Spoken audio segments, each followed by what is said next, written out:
Hello! Hello, everyone. Welcome back. This is part 17 of our Ace Attorney Chronicles playthrough. You know what? No preamble. We're jumping straight in. And looking for Sir Eggy Benedict.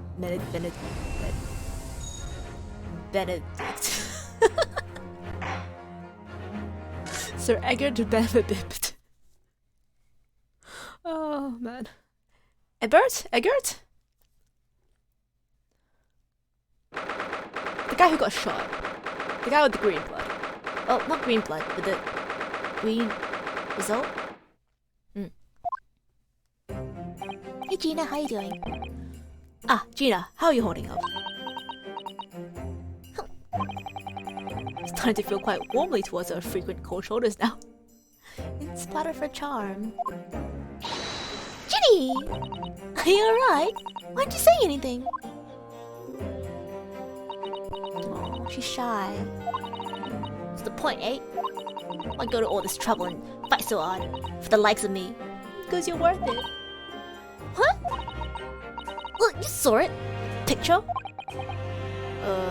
Oh, the one of her pointing the gun at Mr. Windybank. What picture? Ah, you mean this? The photograph taken by Hurley's red-handed recorder? I still want to know who the puppy is. Puppy? Well, I didn't think you would have been captured a scene like that for sure. It's hopeless. Anyone sees it gonna think I did it, ain't they? Well, I won't pretend it wasn't a bit of a shock when the prosecution first presented it to court. But what matters is whether or not you actually did it or not whether or not it looks like you did it or not. Surely you're gonna have your doubts about me now. You can't still think I'm innocent. No, I trust you. I think Gina's a good person. Of course I can.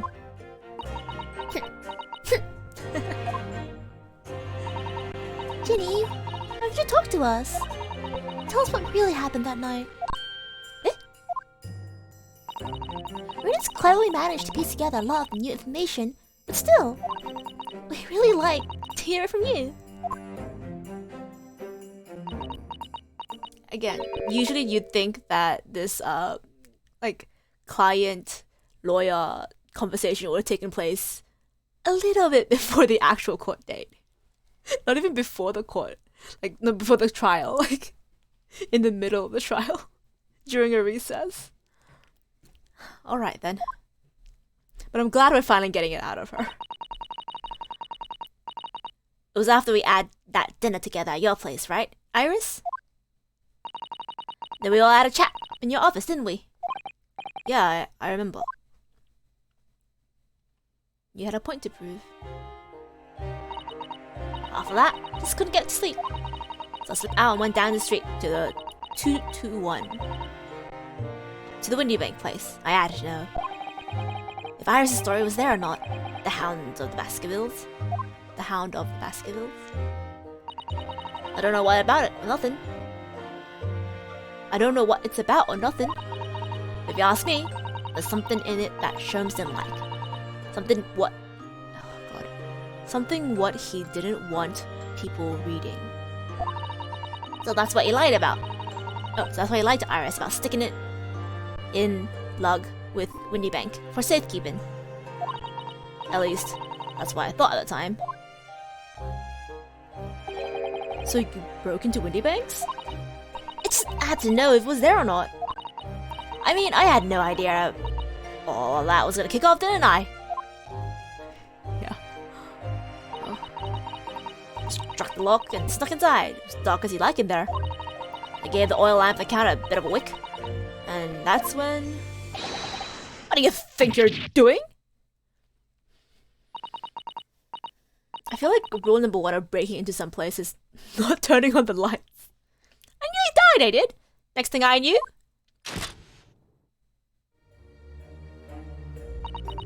I grabbed the gun off the counter and was waving in the air like... I don't know what.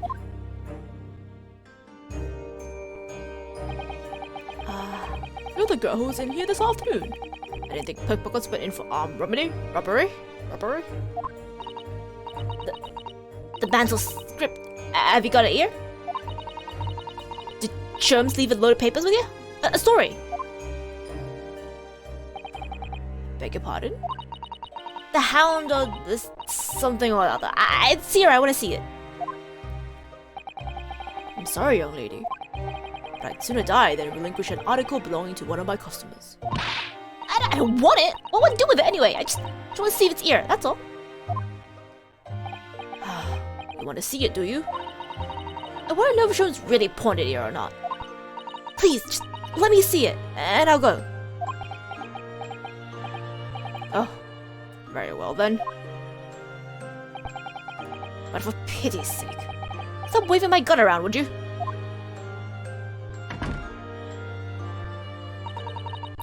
So then the old cove unlocked the storeroom door, and we both went inside. And it was there, alright? The mantle script. Sherms wasn't really lying after all. You did all that just to check for me, Ginny? We're friends.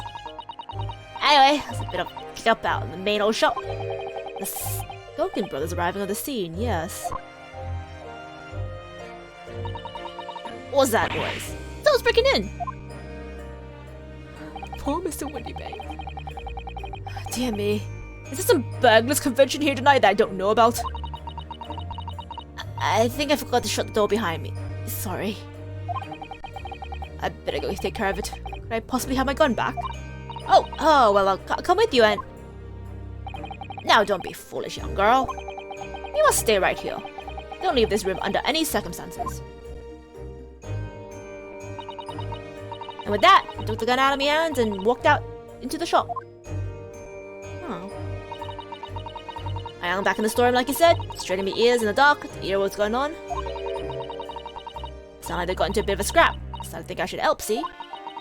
So I was just about to go outside the storeroom myself when... 2 gunshots. I had a couple of shots go off. 2, I think. Almost at the same time. And then there it was, right at my feet. Lying face down on the floor. I was right next to the storeroom door, so I slammed it shut and locked it quick as you like. Because you thought whoever shot Mr. Windybank might come for you? Yeah, so I went and grabbed the old cove's gun. Figured I'd put up a fight at least. But when I got a better look at him, I knew that he was dead. Windybank was a goner.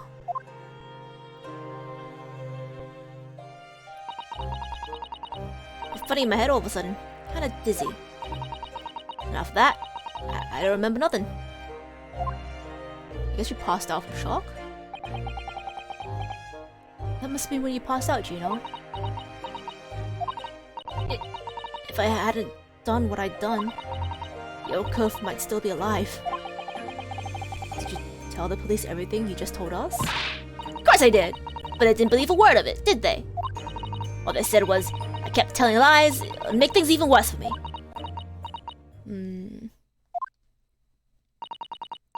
I'll be alright, Ginny. Don't worry. Just stay strong a little longer. Rena's about to put the real culprit to the mill.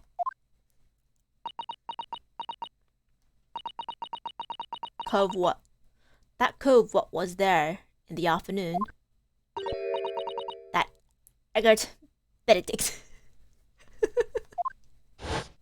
Eggy waggy. EBDB. Still remember, I looked at me like I was nothing.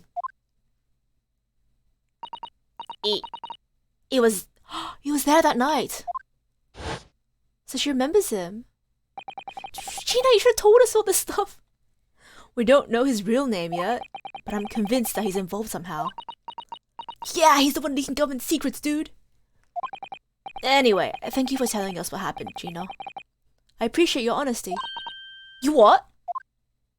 I appreciate your honesty. Can leave it all in Bruno's capable hands now, Ginny.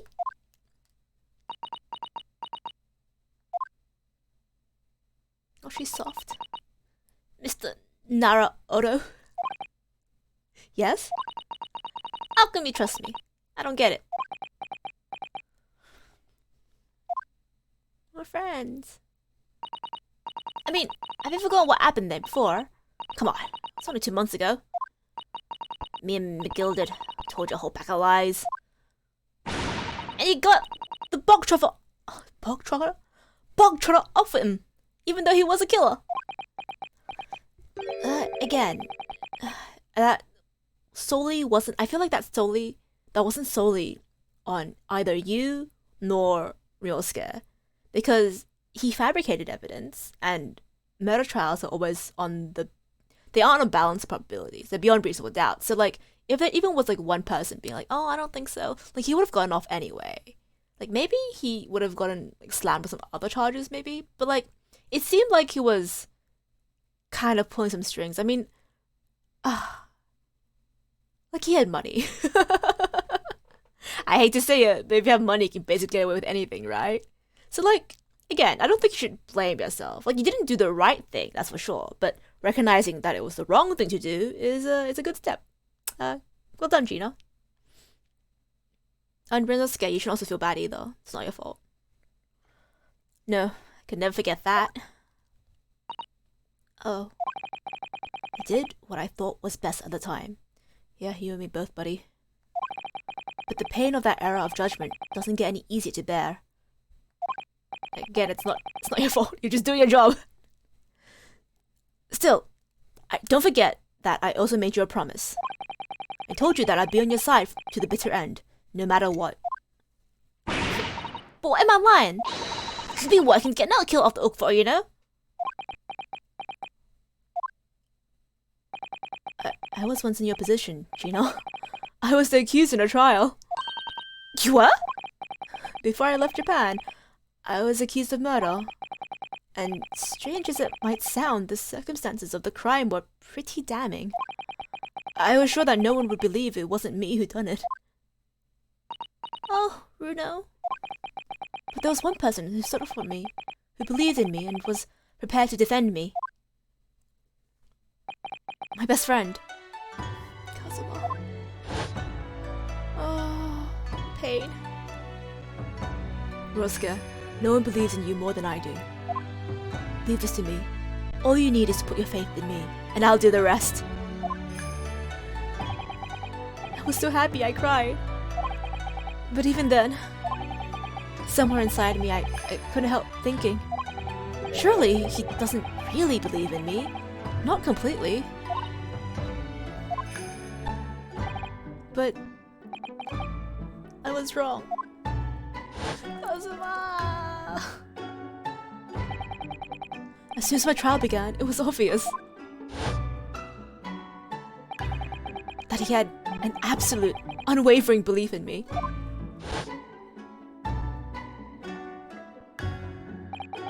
And in turn, I developed an absolute, unwavering belief in him.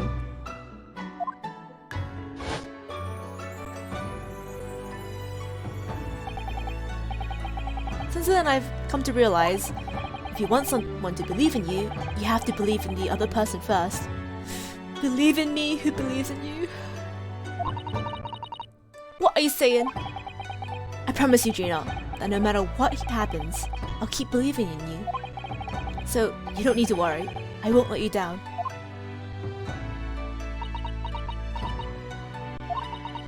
Even though I'm a diver? No good liar? You're not like the Gilded. I know that. Eh? That's right! You're our friend, Ginny! Iris. We know you better than you think. And we've come to the conclusion that you're someone we can trust. Yeah, That's really all we need to know. exactly! Mr. Naruto,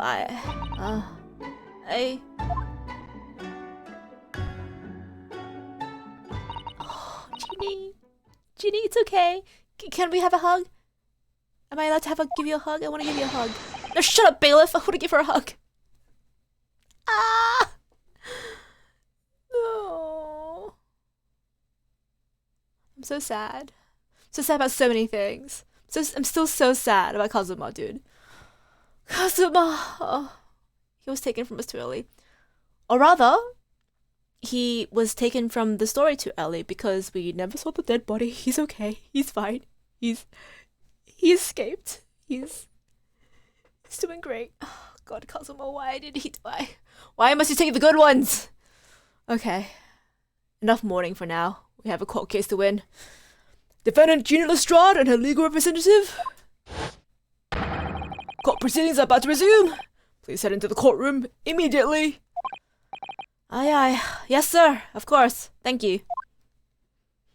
Alright, let's win this. For Kazuma! Oh, and Gina. For Kazuma and Gina.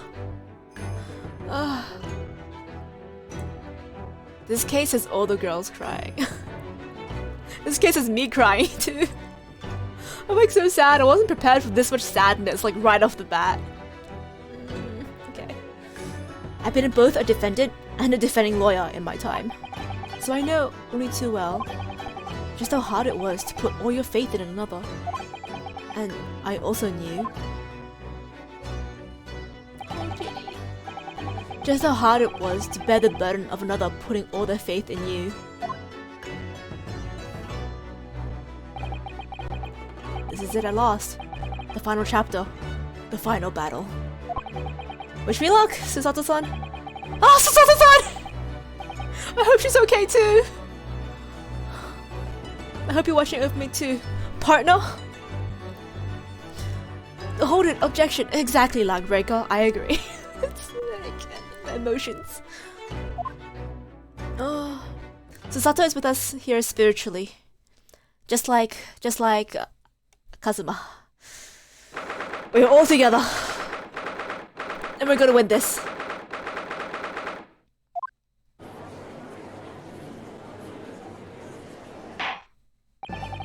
I hereby call this court to order as we resume the trial of Miss Gina Lestrade.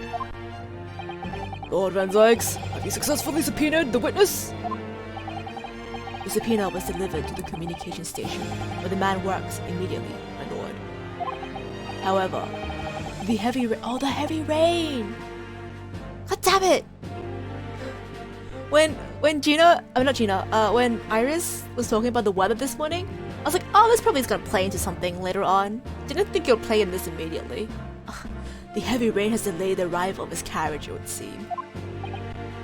God, is he gonna get murdered on the way? I see. And let us turn our attention to Inspector Gregson's precepts of the case heard by the court this morning. Glaring omission of the third bullet in your report. It's a serious blunder, Inspector. Yes, I can only apologize, my lord. And although the defense's chemical analysis of the blood at the scene makes for a compelling argument, I cannot permit such untried methods to be used as evidence in my courtroom. Damn it. It's a big mistake to cross her holding in me. Very big mistake. Yeah, she has a gun.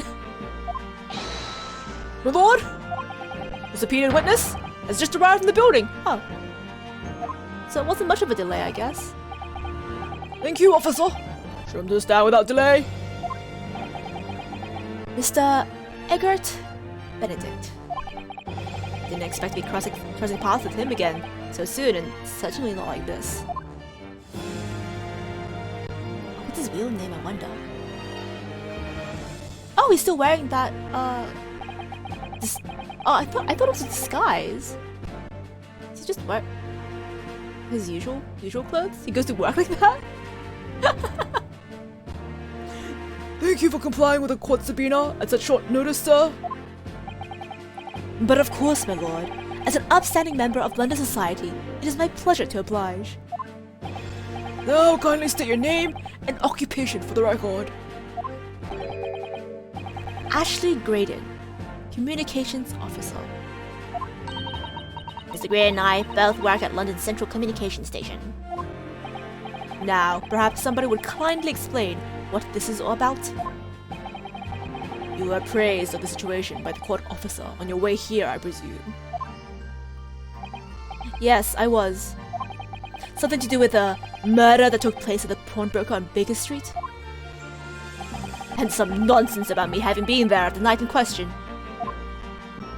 Can we just punch him, like, all over until he winces in pain because, like, He's got a bullet wound somewhere. Is that ethical? Is that allowed? That is the accusation indeed. This really is beyond a joke, you know. Very well.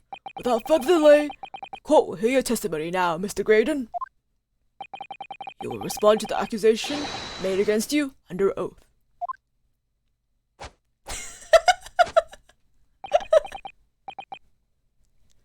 Actually, he seems really limber for someone who was shot. Gladly, my lord. Gladly. Oh my gosh. Oh. Grayson? Is that your name? Oh, where are you? There we go. Ashley... Oh, Graydon.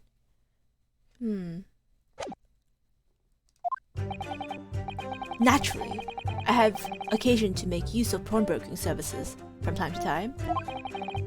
But are you seriously suggesting I colluded with these thugs to break into a place on the night of the murder? I have no intention of admitting such an outrageous accusation. Even if certain parties are here present claim that my blood was found at the scene. Some Scaramouche detective's homebrewed tincture can hardly be taken as serious evidence. It's got on point, unfortunately. So, you completely deny the accusation completely, do you? I must say, I am dismayed. For the highest court in the land to be swayed by this self-professed detective's toy. It was the will of the jury, and our great British justice system demands that the jury's will is upheld. Oh, AG! Ashley Grayson. So what's his cane? Why isn't it tipped? Is it a sword? I hope it's a sword. Then it would seem that we have the misfortune of a most inept assembly of jurors today. By golly! How long am I expected to be detained here? If, following a detective defense's cross-examination, your involvement in this matter has not been established, you will be free to leave immediately. Good. And I should be away in time for afternoon tea. Some small consolation, at least. I don't like him. Let us not hold up Mr. Graydon. It's Graydon. Graydon any longer than necessary, counsel. Proceed with the cross-examination. So, we meet again. Egbert Benedict. Or is it Mr. Graydon? My apologies. You are... Ryunosuke Naruhodo, defense lawyer. We have met. If you say so. Ashley Graydon. Enchanté. So. Eh? I trust we can conclude this quickly. But I am not holding a flashy hat while we do. No, this is great. Free hat. Free hat. A souvenir. You know, I think I'll put it on, just to antagonize him. It's my hat now. Thank you for the gift. Okay, let's just press everything and see what he gives us. Hold it! Yes, we even met in the very pawnbrokery where the crime took place on the afternoon of the day in question. Though, of course, you introduced yourself by a different name at the time. It was Mr. Egbert Benedict, I believe. Objection! The witness here is to testify about events that took place that night. Bitch. He's under no obligation to answer such unrelated questions. That hat can probably play Ryunosuke's friend. Yeah, I mean, top hats are pretty expensive, right? Especially if it was like made of like silk or something, like silk lined. Like, you can definitely pawn that for a lot of money. We should keep the hat! Ryunosuke, keep the hat! Souvenir! Can't be serious! Thank you, because I certainly do not feel inclined to answer such an inappropriate question. going to be evasive, is he? In an effort not to give anything away. But this could be tricky. Okay.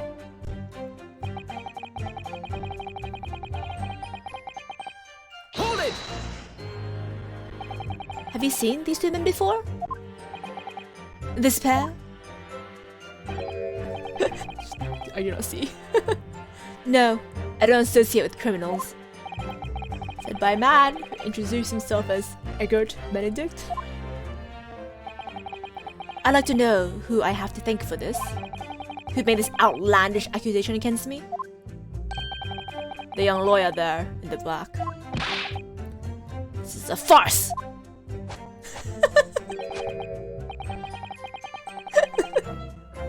Whose idea was it anyway? To permit an outsider to work in the British court? Like, I want to be mad at him, I really do.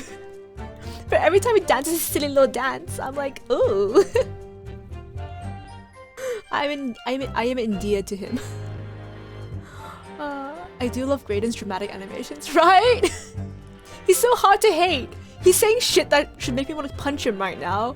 But I'm like, oh, but your silly little dance. He's so extra.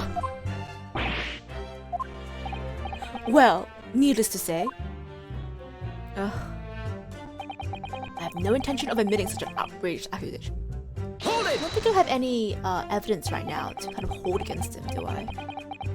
Where were you around 1 in the morning on the night in question, sir? In bed? It's past the hour at which I would normally retire. Certainly. I was not in the company of these rapscallions. You're able to prove that? Objection! What? I'm just asking for his alibi. Also, he's quite good. He is. He's easy on the eyes. That also helps his case. Listen carefully, my learned Nipponese friend. For you appear to be under a gross misapprehension on this point. What do you mean? The witness maintains he was not at the scene of the crime. There's no obligation to prove his absence. If your accusation is that the witness was present at the scene, the obligation lies with you to prove your assertion. That is true. You can't ask someone to prove a negative because, you know, that's like generally seen as unfair. But still, You fulfill the obligation before putting any more unquestionable questions or unreasonable questions to the witness.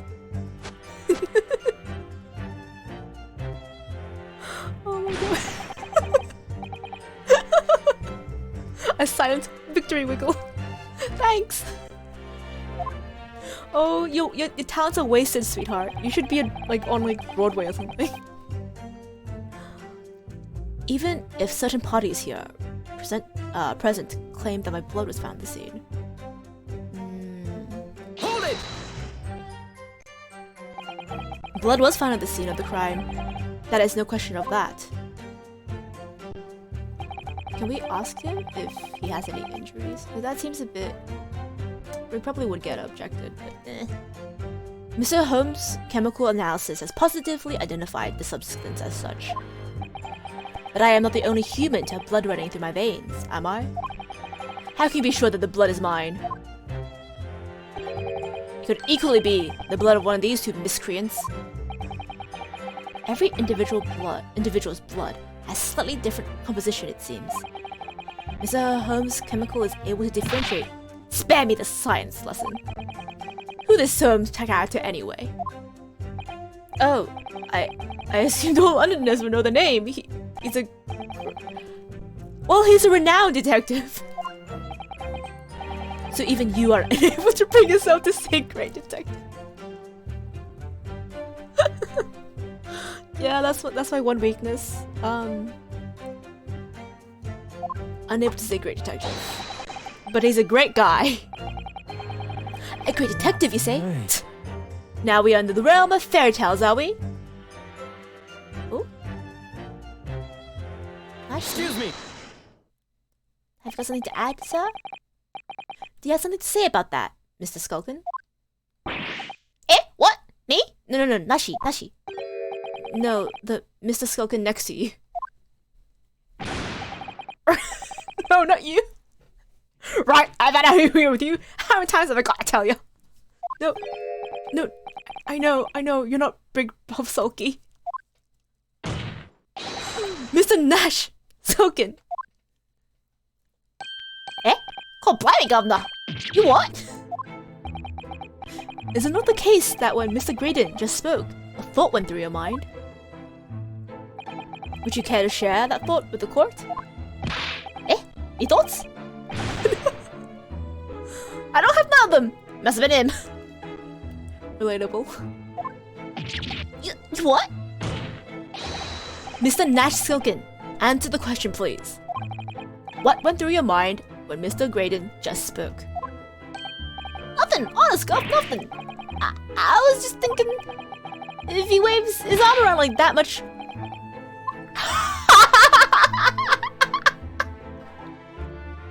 Oh, with friends like these, who needs enemies? It truly is Thor's head empty to admit such a thing like this in court too. Oh god, what a man!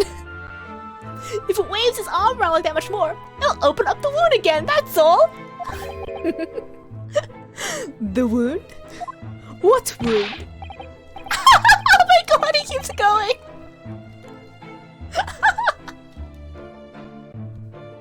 Wait, he took the bullet, of course! It was only 2 days ago! It ain't gonna be healed up yet! Oh, I feel so bad for him because he's clearly he's very worried about his friend. But in being worried for his friend, he's also digging that friend's grave. So I was well, you know, I was worried for him and oh, L's bells! Mr. Graydon, did you hear that? What? Your comrade is worried about you, it seems. On account of your injured arm. My lord. Yes, Mr. Graydon? I have no idea what these two wretches are talking about. Certainly, they shouldn't be expected to answer anything in relation to their mindless insinuations. We know that someone other than the victim was hit by a bullet at the scene of the crime 2 nights ago. From the height of the bullet hole in the wall, that person was likely hit in the upper arm or thereabouts. Perhaps you'd allow the court official to examine your arm, sir? The left arm that you're currently clasping with your right hand, as if in pain? No, I refuse. You have shown no evidence whatsoever that links me to these common thieves. Accordingly, I am not obliged to permit any such invasion of my privacy. Unfortunately, I think he's right. As I've already said, I'm completely uninvolved in all of this. I've never had anything to do with this pawnbrokery where this fellow was killed whatsoever. I take offense at the insinuation that I was in any way involved. You claim to have nothing whatsoever to do with Mr. Windybank's pawnbrokery? My lord, the defense would like the last statement to be added to Mr. Graydon's formal testimony. Very well, counsel. Continue with your testimony, Mr. Graydon.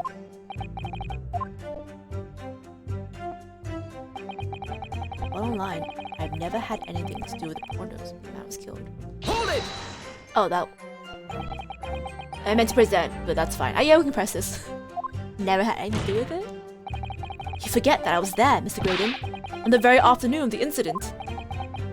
Obviously, I'm not a complete stranger to the pawnbrokers. I'm currently on the lookout for an armchair to furnish my study. Objection! Furnish my study. No, you were there to redeem an article. I have no idea what you're talking about. Right. Ah! Excuse me! Yeah, because of the music disc thing. He should know, because he was there to take the report. Do you have anything to add, Inspector? Eh? Come again, Sunshine? You You were there too, in fact, weren't you, Inspector? That afternoon. Well, yes, I do remember meeting yourself in the prom bookers that afternoon. Your young Japanese assistant, yeah, the accused were all present as I recall. And at that time, this witness, Mr. Graydon, was trying to acquire a particular article. Because it's connected to the conspiracy. Well, now. Why are you so hesitant to talk about it? I'm afraid I don't remember too clearly. What? But you must! I'm not going to lie and pretend I remember something I don't. What's going on here? Rex showed us a picture before, didn't he? You know, from the cameras that Hurley installed, the Windy Banks. Yeah, of course. Indeed. The gentleman pictured bears a striking resemblance to the witness, I must say. Exactly! Which proves that Mr. Graydon was in the shop on the afternoon in question. At no point have I denied that fact. Oh. I merely entered the shop to peruse the articles on sale and have a word with the broker. Nothing more.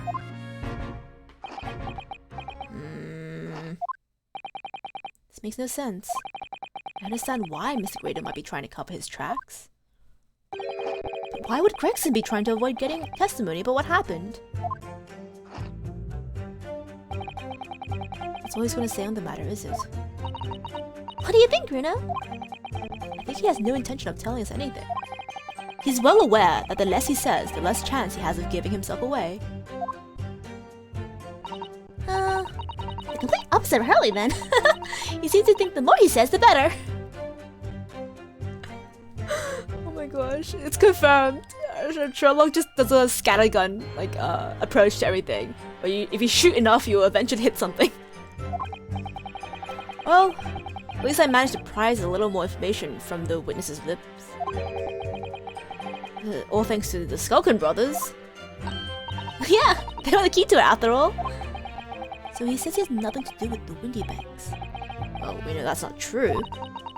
Perhaps now would be a good time to have a proper look at the court record. Good idea. You never know what tiny scrap of information will become a valuable weapon. Okay. So we're obviously have to present something. Oh, we didn't press this. I don't think we need to press this though. Let's present something here, because I know we need to present something here.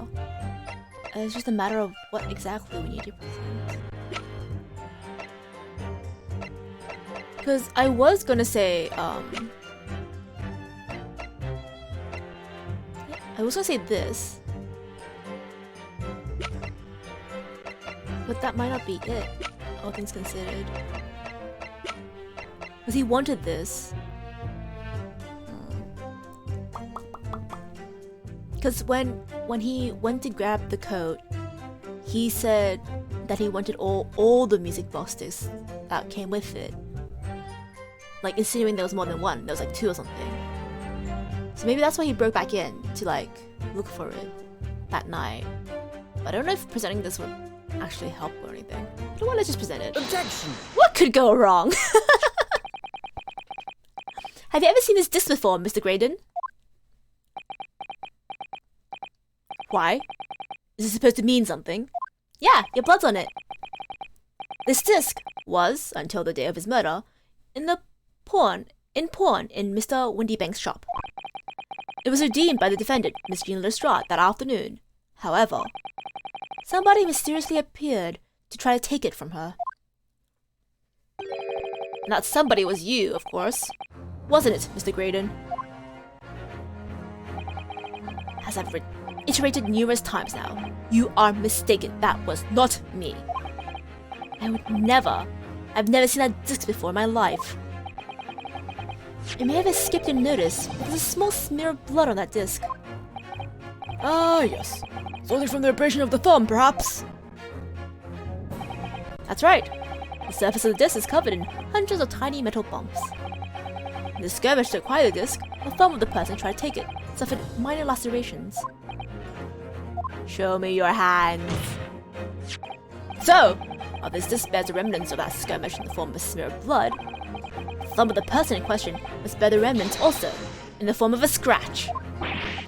Good gracious! Indeed it must! Mr. Graydon! You refused to allow the court officer to examine your arm before. Are you now going to refuse us to examine your thumb? Because I had no doubt that it bears a small scratch consistent with the smear of blood on this disc. Well, well. It would seem I underestimated you. So you admit it. What is the meaning of this? So you admit it now. You admit you have a scratch on your thumb from where you attempted to take the disc from the defendant.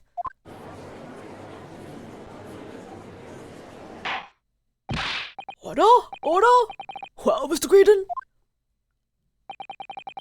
It would appear there's been something of a misunderstanding here. I did not attempt to take the disc, as you put it. No, quite the reverse. Oh, she's gonna try to be like, no, it's meant to be mine all along. What are you trying to say? Yeah. It's really quite simple, you see. The disc was mine from the outset. Is there some crime in taking an item that you own out of the pawn? What? It would seem, Mr. Graydon, that this piece of evidence my learned friend has established a link between yourself. Oh, that in this piece of evidence my learned friend has established a link between yourself and the incident. Accordingly, you will tell the court everything you know about this disc now. Ooh, are we gonna dive deeper into the conspiracy behind this disc? Oh man, poor Inspector. He's gonna be Gregson is gonna be he's gonna be sweating. As you wish. Though I'm quite sure it's nothing whatsoever to do with the pawnbroker's murder. You broke back in to find the second music disc. But why? What's so important on these music discs? There's a note on the disc saying, "For McGilded, but the item belongs to me." The redemption ticket was stolen from me by the accused, that filthy guttling, on the day in question. I proceeded at once to the shop in order to explain my situation and redeem my article. In the end, of course, this was taken by the police. In other words, absolutely no reason to break into the shop later that same night. No! Gregson mentally preparing for his funeral. Right? Oh, the poor guy. He's just like standing there at the stand in full view of like the public gallery, the entire courtroom, just like sweating buckets, knowing that like what's his name? Strongheart is gonna have his head later on. Did I hear you correctly, sir? McGilded, you say? The famous London philanthropist? The one that went up in flames? Who perished in this very courtroom 2 months ago after being acquitted of a distinctly messy murder. Yes, my lord. The one and the same.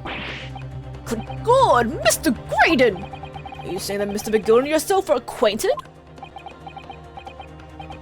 Yes, that's correct. I wonder if he's dug himself into any like holes by admitting that. Suspicious. Oh no! Well, I certainly didn't expect to hear that name uttered here in my courtroom again. According to what Gina told us, this disc was placed in the pawn that fateful night 2 months ago. Mr. McGilded himself gave instructions to deposit it at Windybanks. It's funny that Mr. Graydon here is claiming the disc belongs to him then, isn't it? In all likelihood, he's lying. I mean, we know he's lying. So he appeared that afternoon on Windybanks in order to get his hands on Mr. McGilded's disc for some reason. Counsel, you can vent your cross-examination, please. Okay.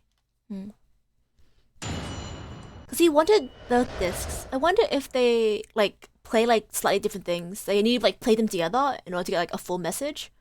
I'm still like I think it would be funny if it didn't play music, but like an actual like word recorded thing Although I am not entirely certain if that's possible with the technology they have, like, at the moment. But still, imagine. That'd be cool. Alright, press everything. Hold it! Would you care to explain how this belongs to you?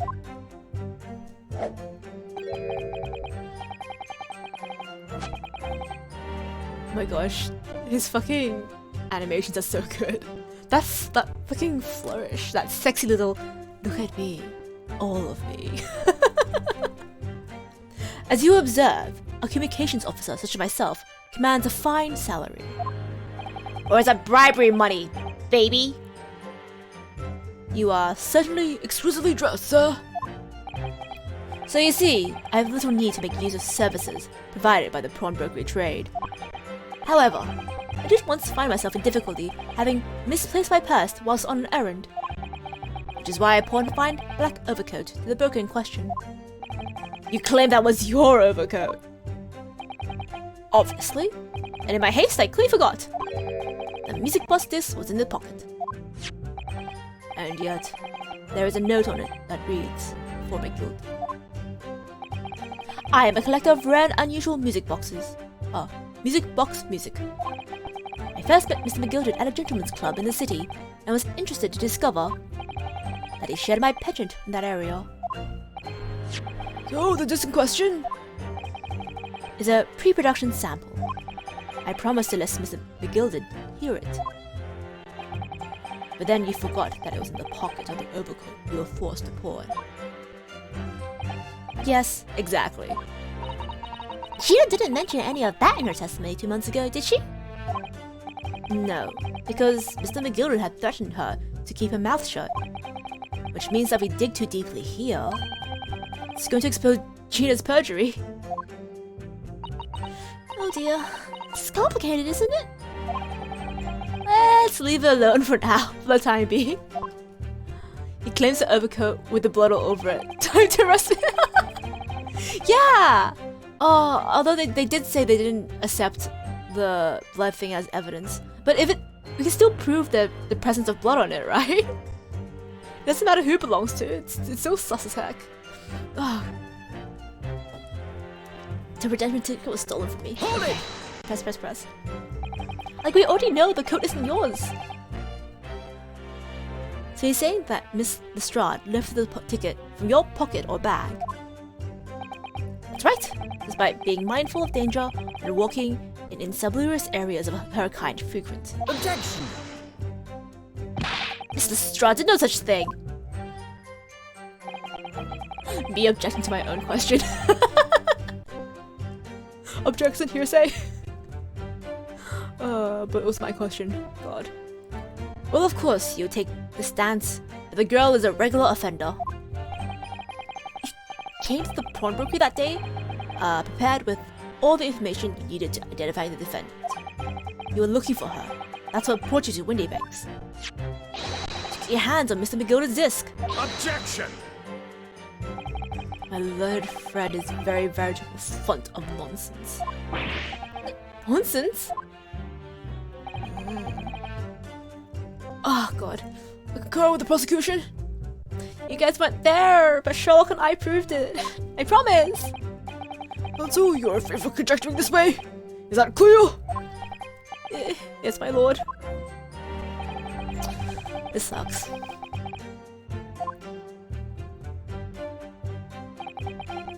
Okay, this is either a shop to explain my situation and redeem my article.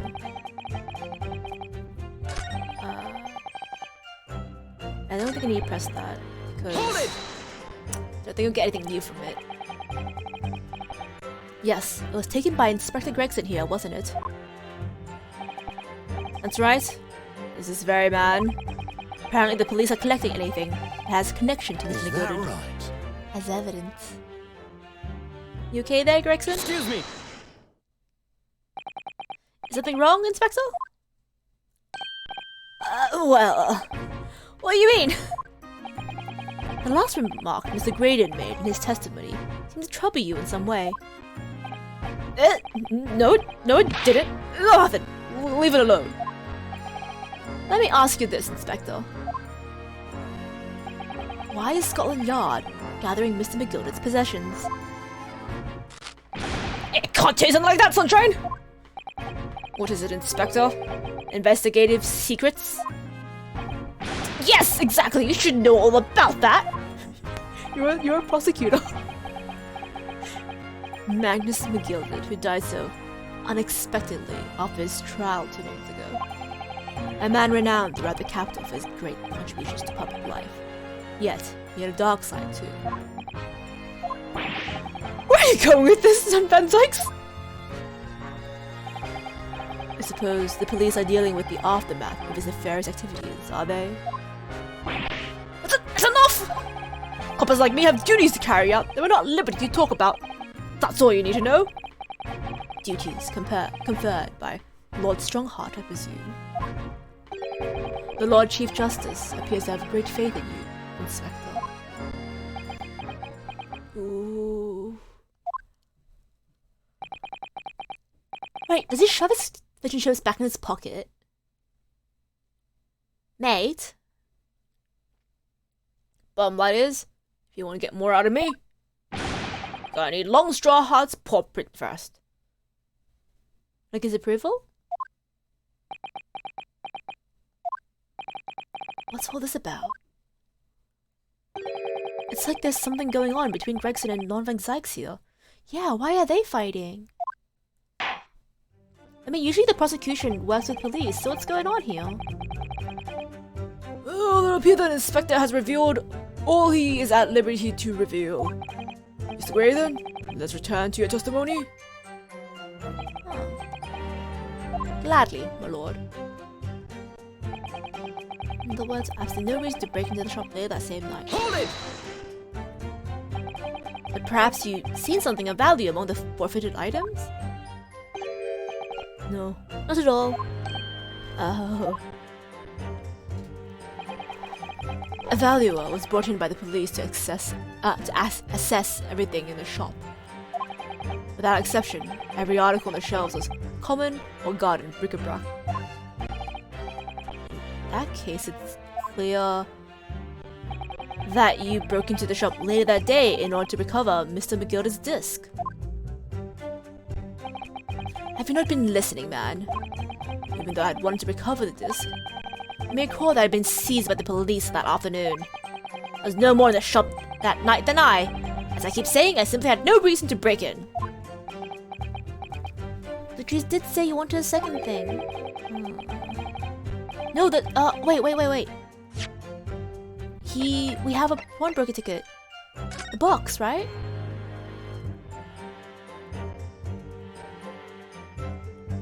Yeah, this is the one by Mr. Windybank. Dinner ticket, neatly still. Okay, fine. But yeah, this is it. The small box, 10 shillings. This is the original one. That, is for the coat and the thing. Wait, so can I present that? I wonder if that's really true. Bruno, if you have some evidence. I do. Then let me have it. I'm trying to see what irritatingly assured expression of his crumble. You and me both, Iris. Matilda slipped the disc into his coat pocket and had it deposited at Windybank's. Then, when he realized he was going to be arrested on the suspicion of the omnibus murder, he threatened Gina and forced her to take the redemption ticket.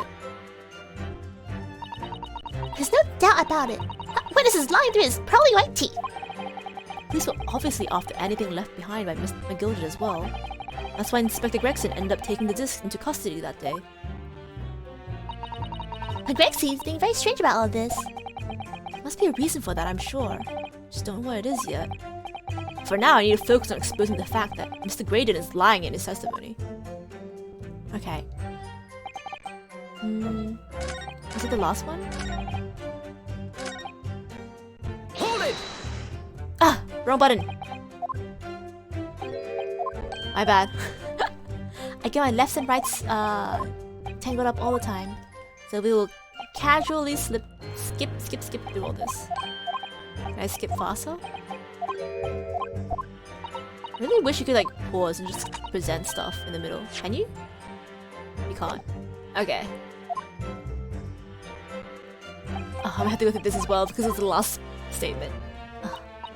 Blah blah blah. Yes, Iris, I me too. I want to know as well.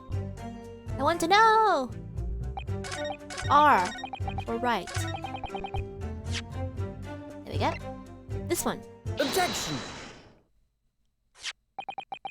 This disc was deposited at Windy Banks on Magnus McGilda's instructions. You knew that, and you weren't there with the intention of obtaining it for yourself. Oh, and you went there with the intention of obtaining it for yourself. Objection! Conjecture again! In any case, this was taken into custody by the police that afternoon. My witness had no reason to visit the pawnbroker again that night. Objection! Let me get to it, bitch! Sorry, my learned friend?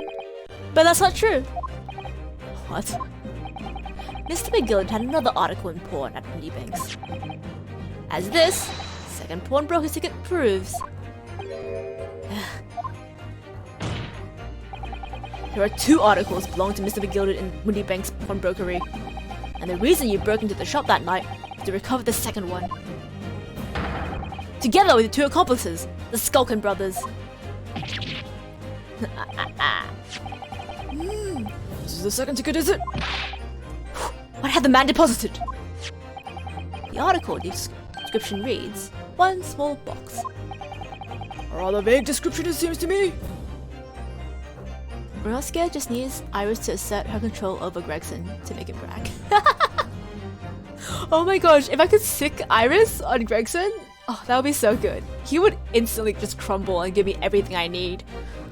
But I think for the sake of his job security and maybe also his like bodily integrity, I don't know if he's gonna get like fired or beaten up by Strongheart if he actually reveals this information. But boy oh boy, do I wish I could sick Iris on him. Are you suggesting that I broke into the pawnbrokery with these clowns in order to steal some trinket box? I believe there are adequate grounds to suspect that you did. This is absurd! Why on earth would I do such a thing? Once the article had been forfeited, I could simply walk into the shop and purchase it. There would be absolutely no need for me to resort to theft. That's a good point, actually. Shit. The witness makes a solid argument? So that means that for some reason, that Graydon fella needed the small box that very night, does it? Objection! It's time to put an end to this nonsense, my lord. Should be a little less cryptic, Lord Vintox. I do hate to ruin my learned friend's argument, but the truth is quite incontrovertible. On the night in question, no small box was taken from the Windy Banks pawnbrokery. And rest assured, the prosecution can prove it. But how? Gracious! Inspector, show the photograph and print to the court if you please. Yes, sir! What prints? Oh, from the second camera? These prints were taken from one of the detective's security cameras. Oh, Hurley's been had to record us again! As previously explained, using the plan of the shop layout. The victim's establishment was furnished with automatic cameras in 2 locations. One was set to capture the counter where Windy Bank received his customers, and the other was set to capture the shelves on which the articles were placed for sale once forfeited. According to the information on this ticket, McGilda's small box had been forfeited already. 2 days before the incident, 9 PM, on 13th of April to be precise. Which means it would have been on the shelves of the forfeited items in the shop front. Now what I have here is a print taken by one of the cameras about 2 hours before the incident. At 11 PM on 15th of April. The victim clearly had a very full shopping with the appear. And then here we have another print. One was taken about 2 hours after the incident. Alright, it's time for a stereoscopic vision again, I guess. see! So I have 2 pictures to compare. Oh, I must say, placing them side by side leaves me cold. Eh? Oh? Dear me, it's starting to make my head ache. Obviously, Scotland Yard would consider theft as one possible motive in the case. Explore the possibility that something had been taken in addition to the victim's life. So your men have already compared these 2 prints thoroughly, Inspector? Yes, sir!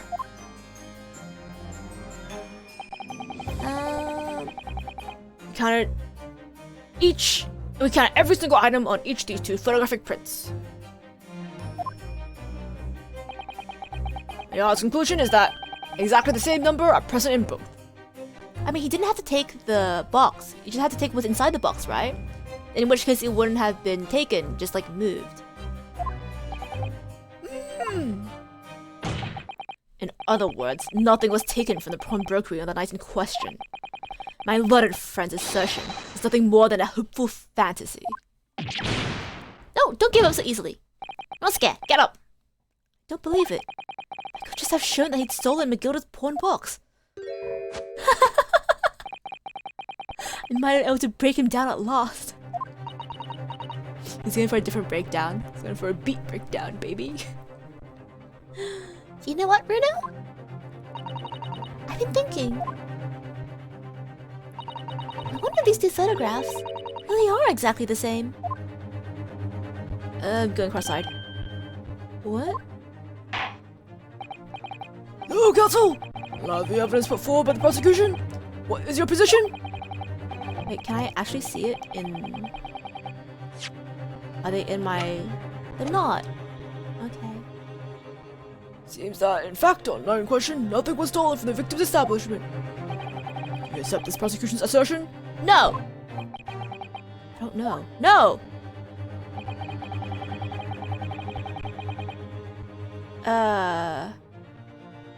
I'll use a piece of evidence. Before I give my answer, my lord, I'll have to try something if I may. Try something? What do you mean, counsel? I need to use the stereoscope. I need to use a certain piece of evidence from the court record to identify the discrepancy. Not entirely sure I follow. Which piece of evidence do you intend to use to help you identify the discrepancy between the 2 prints? Where is it? Oh, here it is. Take that! I'd like to use this device, my lord, to view the 2 prints stereoscopically. Ooh! Yes! You caught the bug at last! You can't resist it, can you? Gotta go cross-eyed compulsion. Juror number 3, what a surprise. Come on, Rita. Let's put the pictures in place and see what this wonderful contraption shows us. Alright. There we go. Now, look through the eyepiece. Oh, there we go. Now, look through the eyepiece. Ah! There it is. I wasn't sure at first, but there's a clear discrepancy between the 2 prints. What? Must identify the location in question for the court, counsel. Oh, it's kind of hard to miss it. When it looks like this, huh? I wonder if in the 3DS version, they just had the normal, unblurred print. And then you have to find the 3D part yourself. Oh, wow. In which case I would have suffered. I'm really bad at seeing 3D things. Indicate the precise location of the discrepancy of which you speak. Up to the top. Take that! Granted, these 2 prints are almost identical. However, there's one minor discrepancy between them. What? I'm so sorry, Gregson. When you view the 2 pictures stereoscopically,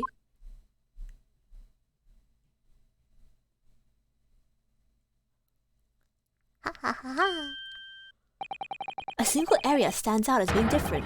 The location of this small box. Let me... Wait. Unbelievable. You see him in the background just staring. Oh, the judge! By Jove, you're right! How extraordinary! What this tells us is very simple. Mr. McGilder's small box was indeed not stolen from the Windy Banks on the night in question. However, there can be no doubt that somebody picked up this particular box and then returned it to its place on the shelves. Are you suggesting that small box originally deposited and Mr. McGilder is in fact? Yes, the very same box identified in these photographic prints. Objection! Mindless guesswork! What if it was? So a box was moved on the shelf, nothing was stolen, which means quite simply that nothing has changed. That may be true, but alright, McGilder's box wasn't stolen then.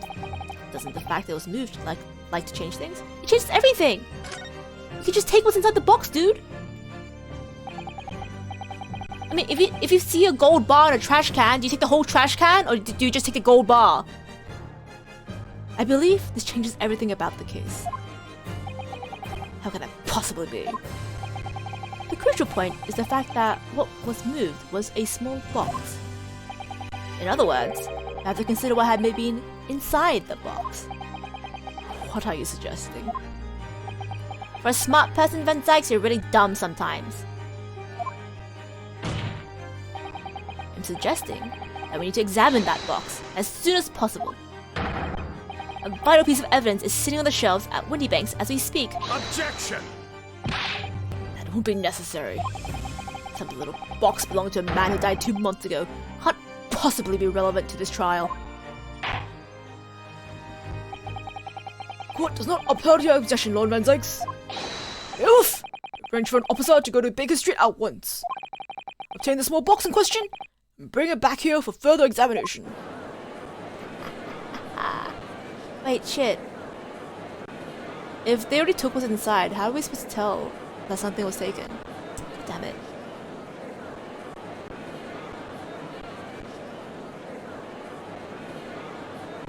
I just want to wait here awkwardly while the bailiff goes to get the thing. Just staring each other off like a Mexican standoff. We should have the report within half an hour. I think perhaps we should recess for a short while till the evidence is brought forth. To be hoodwinked by such a farce. Disappointing. The face is a farce. Beg your pardon, Lord Van Dykes. This is nothing but a smokescreen. A Nipponese speciality, it would seem. Like, I'm okay with you hating me. That's fine. You're allowed to not like people. You don't have to like everyone you come across. But why the hell are you so racist, dude? What happened to you? Like, seriously. What did the whole of Japan do to you to make you hate Japanese people so much? God damn. What are you trying to say? My learned friend has persisted with the same line of reasoning from the very beginning. That this witness's intent is to steal an article belonging to Mr. McGilder from the pawnbrokery. Yet common sense tells us that none of the articles have value enough to be worth stealing in the first place. Exactly! It would be beyond absurd to break into a place for a purpose of stealing such commonplace property.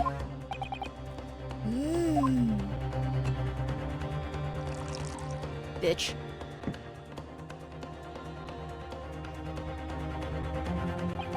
If your lordship recalls, Mr. McGilder perished 2 months ago, immediately after the conclusion of his trial. A trial in which he was found not guilty. In a trial in which was established he was the upstanding member of society, his reputation implied, in fact. So I propose a toast to my learned friend and his most insightful defense. I'm gonna slam dunk your face into the desk, I swear to God, oh my god. The articles this upstanding member of society pawned were entirely ordinary. A black overcoat that just happened to have a music box disc in one of his pockets, and a small box. Wait, didn't you say that the coat was yours? Now you're saying the coat was Mr. McGilder's? Brock is literally dripping in sarcasm right now. Literally. You see it coming off him in waves. I'm gonna fucking dunk him. Dunk him in a pool. Ugh. I assure you, I wouldn't accept even if the man tried to make a gift of such things to me. Is no one gonna mention on the fact that he just went back on what he said?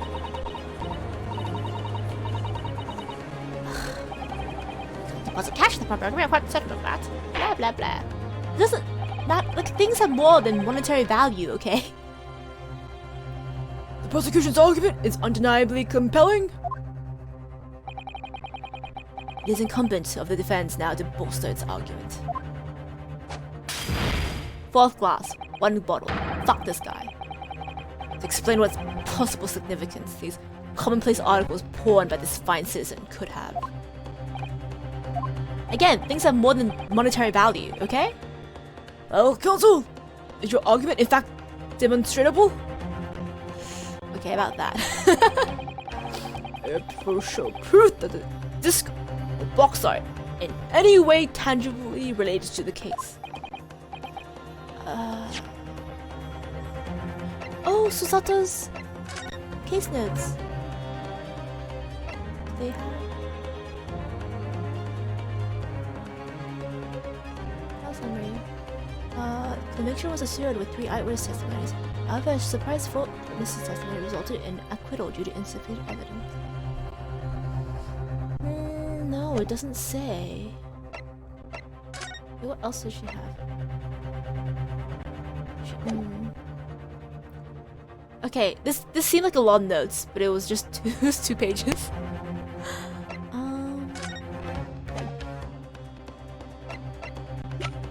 Do we have evidence? Shit. Do I have evidence? I don't think I do. Armband, burglary, papers, blood sample, the ticket. I don't think. What's the matter, Bruno? You know that they're related, don't we? They're both vital pieces of evidence. Yes, of course. You and I both know that. We know Mr. McGillicuddy's true character, and we know that this is significant, even if we don't know why. But if we explain all that to the court at this point, we'll have to acknowledge that McGillicuddy's acquittal 2 months ago was a mistake. And the defense's argument was flawed, based on false information. I mean, I feel like that shouldn't be a problem, right? Because you realize this based on new information that came off afterwards. And it's not like, oh, you made a mistake in the past, therefore you're an incompetent lawyer, you're gonna lose this case automatically. It doesn't work like that. Oh no! And that would mean that Gina committed perjury. Okay, that is a bit of an issue. But, like, you know, a perjury charge is better than a murder charge. But Ginny... Did Beaver Vine's, like, nose? Is that why he's doing this now? Because he anticipated everything? Maybe. This could be a great opportunity for us. Sorry? What do you mean, Iris? Well, what is it you always say, Runa? Sooner or later, the truth comes out. Every time. Alright. The exact significance of things that Mr. McGillicuddy deposited at Mr. Windybank is something that only Gina can explain to the court. But if I put her on the stand to testify about that, it could critically damage our chances of winning this case.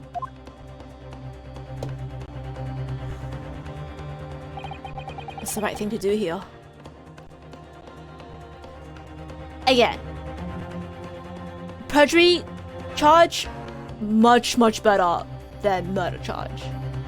All Ace Attorney witnesses commit perjury anyways, and they'll all eventually fight, right? Like, literally everyone does it. Gina will be fine. Let's have Gina testify. My lord, the defense would like to make a proposal. Oh, what proposal, counsel? While the court awaits the arrival of Mr. McGillicuddy's small box, I would like to call the defendant, Miss Gina Lestrade, to the witness stand. The defendant? To what end? To do with the various articles deposited at Windybanks by Mr. McGillicuddy, my lord. Mrs. Lestrade had information relating to them. believe it would be beneficial to the court to hear what she has to say. It'll prove the significance of the articles in question once and for all. Well, well, things are becoming interesting. I presume you consider the implications of the testimony you're proposing. In particular, the impact it will have on the accuser's standing. And indeed, your own. I have... Thanks! You care to explain the last remark? Prosecution accepts the defense's proposal. I move to I move to interrupt the cross-examination of the current witness and hear from the accused herself. Very well. If you have no objection. So, I will now hear the testimony of the defendant, Miss Gina Lestrade. Your witnesses currently in the stand may step down until further notice. So fancy. Then I should bid you good day. Wait. You, sir, shall remain in the stand while Miss Lestrade testifies. Oh? As you wish. Alright then, Gina, it's time. I know this will be hard, but please, put your faith in me here. Good luck, Rina. Good luck, indeed. Ah.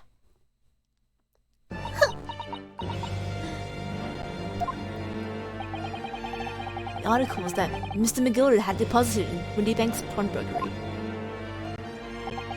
are intimately related to the omnibus case, the trial which was heard in this courtroom 2 months ago. Yes, and I remember that young lady being brought before me in that trial as well. I mean, even if she was accused of perjury, like, she has, like, duress as a defense. So I think she'll be fine. I think this is fine. We made the right choice. That's right, my lord. Testimony helped establish the innocence of the defendant, Mr. McGilder. Oh, she's so cute. I hope she's doing well. The omnibus case was intriguing, to say the least. And now here we are, all again. Now here we all are again. Same players in that trial, facing each other once more. A twist of fate, perhaps, my Nepalese friend. I mean, don't you choose the cases? So, like, what's your game? What's your game, Baroque fans? Like, what is your game? He's been up to something this entire time, and I haven't figured out what yet. Surely it can't just be because he hates Japanese people so much that every single time I appear in court, he's like, fuck this guy in particular, I'm gonna fuck this dude. Like, surely it can't be that. It has to be something else, but is it related to Strongheart, I wonder? Are they in cahoots, or are they, like, against each other? Because of the whole, like, thing about government secrets being leaked. Okay. Focus on that now at first. And less conspiracy, more case in front of us. Allow me to recap the events of 2 months ago. An old brickmaker was stabbed to death in the omnibus running along London's winter streets. And it's so weird that he stabbed like a brickmaker, right? Like, was this guy like an undercover agent or something? Apart from the victim, there's only one other person in the carriage, Mr. McGilder. Naturally, he was a prime suspect for murder. But as the trial progressed, another possibility emerged. The murder was, in fact, took place above the defendant's head on the roof deck, with the body then being dropped through the skylight into the carriage below. It was Miss Lestrade whose testimony brought the possibility to light. At the time of the incident, Lestrade was concealed under the seat in the carriage, hoping to pick the pockets of unsuspecting passengers. Then, immediately after the trial, having been acquitted of murder, Mr. McGilder died in this very courtroom, in the most extraordinary of circumstances. A mystery that remains in the soul, even now, 2 months on, as indeed does the omnibus murder itself. Is that me? I recall neither disc or the small box being mentioned in the course of those proceedings. Mrs. Lestrade, would you tell the court now, please? what really happened in the omnibus 2 months ago, I mean.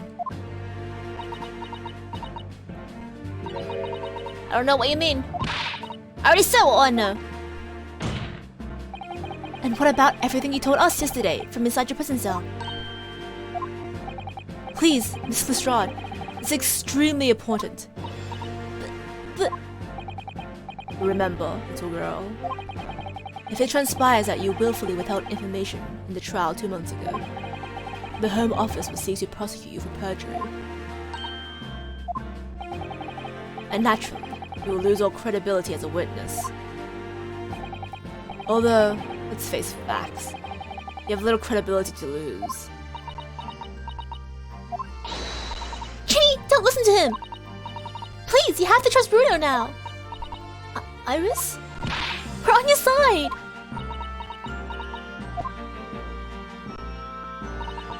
Alright then, I'll talk. It's the right choice, Gina. Well, it would seem my learned friend is hell-bent on bringing the entire courtroom down about his ears. So be it. I must confess that I'm struggling to understand what on earth is happening here. You and me both, buddy. However, it would appear that Mr. McGilda's pawned articles and that extraordinary case of the omnibus harbors secrets of which we have been hitherto unaware. So, Miss Lestrade, you will now give us your testimony before the court about the events of 2 months ago. You will reveal the truth, commodity sorely lacking in your original statements. This is it then. Everything's gonna come out. Like Van Zag said. This could bring the whole courtroom down about my ears, but as a lawyer, I'm prepared to take that risk. Okay. I don't want to pressure Gina anymore than she's already been pressured. She's been through so much. Okay. Truth is, that Brickmaker Cove was in the cabin of the omnibus the whole time. And the Irishman dragged me out under the seat, so the disc on the floor.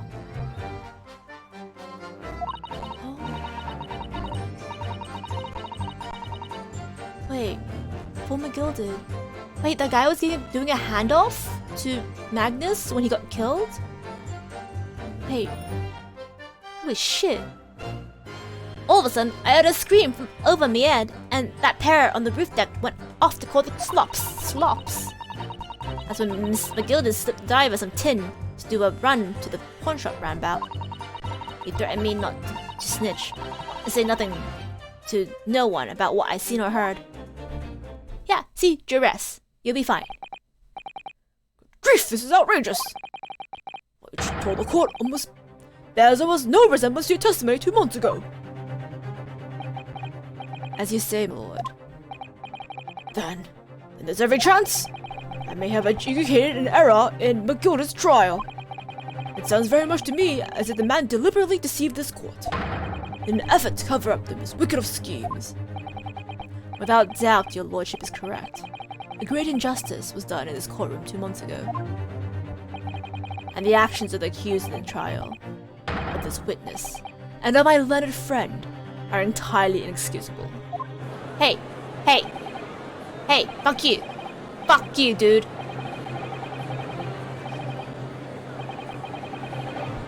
You'll suck. You're wrong, Delia. It's another order. The lawyer there didn't know nothing about it. Humbug!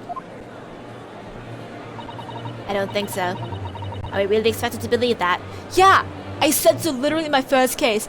Hey guys! My first case here, I literally arrived in London like 2 hours ago.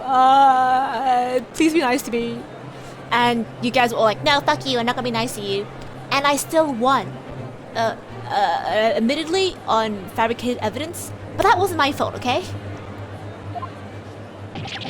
Really stitch everyone up, didn't he? What an operation! Get the man off scot-free. Unforgivable. Stop. Lies have to stop. Stop. Yes. The defense made a terrible error of judgment. I intend to take full responsibility and suffer whatever consequences I deemed inappropriate. However, it is imperative that the court allows the witness to elaborate on her testimony. because the true significance of McGilda's porn articles must be brought to light. Very well. My learned student friend. Oh, he agrees? Given the depths of calamity you've just plunged yourself into, this may well be worth hearing. Words fail me. The situation is utterly deplorable. Mr. Naruhodo, Yes, my lord. I will decide upon your fate following the conclusion of the trial. Why is everyone acting like no defense lawyer has ever like twisted the facts in their favor before? Like, dude, I'm just doing my job. What the fuck, dude?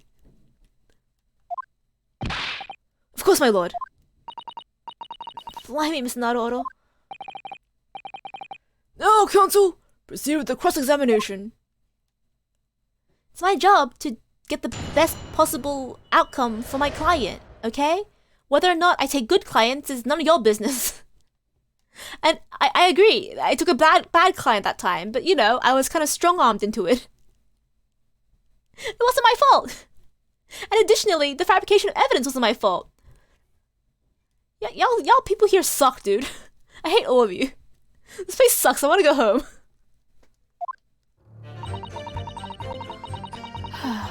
Alright, let's just press everything and see what we can get. Hold it! You were hiding in the cabin at that time as well, weren't you, Miss Lestrade? If I remember rightly, in the storage compartment underneath one of the seats? Yeah, that's right. It's pitch black under there. You can't see nothing at all. Now, in your testimony 2 months ago, I feel certain that you claimed Mr. McGilded was the sole passenger, did you not? False testimony, my lord. Again, duress. That's what you told me I had to say. But it's important he tells the truth now. Were Mr. McGilded and the victim acquaintances? I don't know. I think I'm talking a lot. What were they talking about? Oh, I couldn't hear too well, but if I had to say... I think it's about money or something. Kept talking about buying and not buying. Perhaps business dealings of some kind? Oh, anyway, got louder and louder. Started to sound like a proper fight. I was pretty scared by then. All I dared to breathe. And then, all of a sudden, I heard a noise like someone kneeling over on the floor. Blooming loud and all. Believe you let out an involuntary scream? Yeah. That's what gave me away. Oh, poor Gina. I actually got punished for using fabricated evidence as well, so I guess you're screwed regardless, if you know or not. See, the thing is, like, using fabricated evidence is a crime, right? Because you're not supposed to fabricate evidence. But I didn't fabricate evidence. I didn't knowingly use fabricated evidence, so that can hardly be used against me, I feel.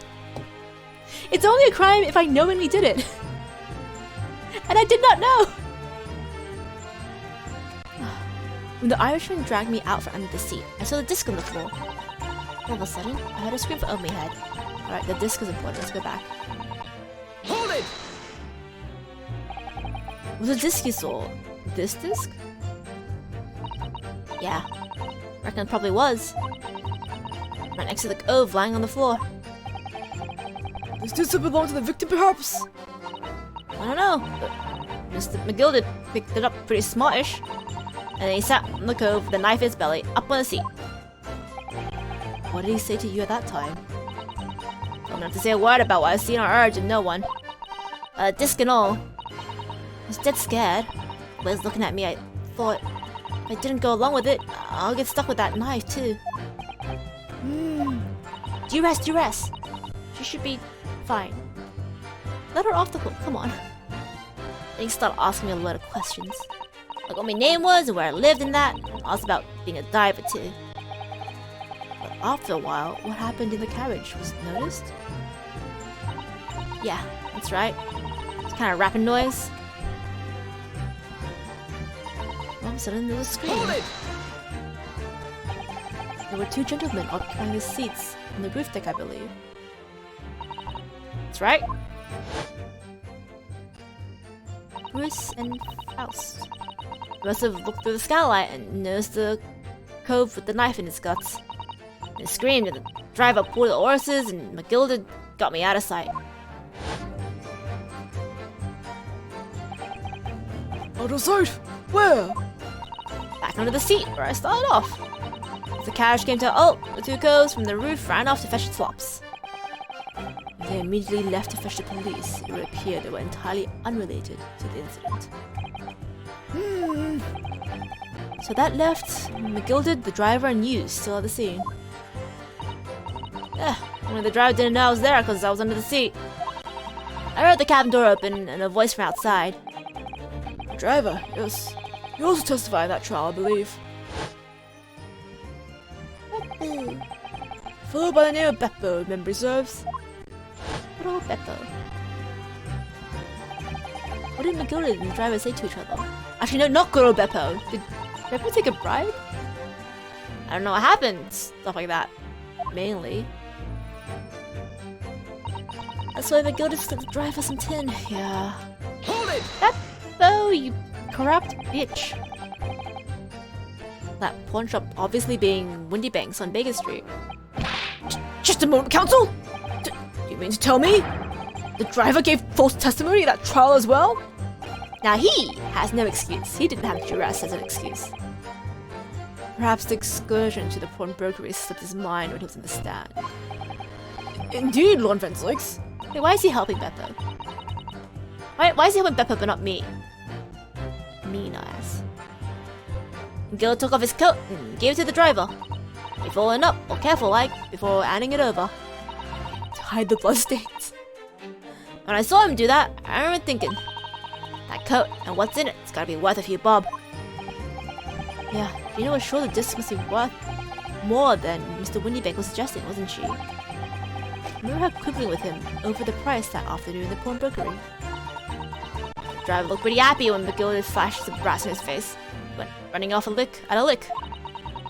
And then Bog Trotter called me and told me to come out from the drag's cabin. Threatened me not to snitch, not to say nothing, not about what I seen or heard. Hold it!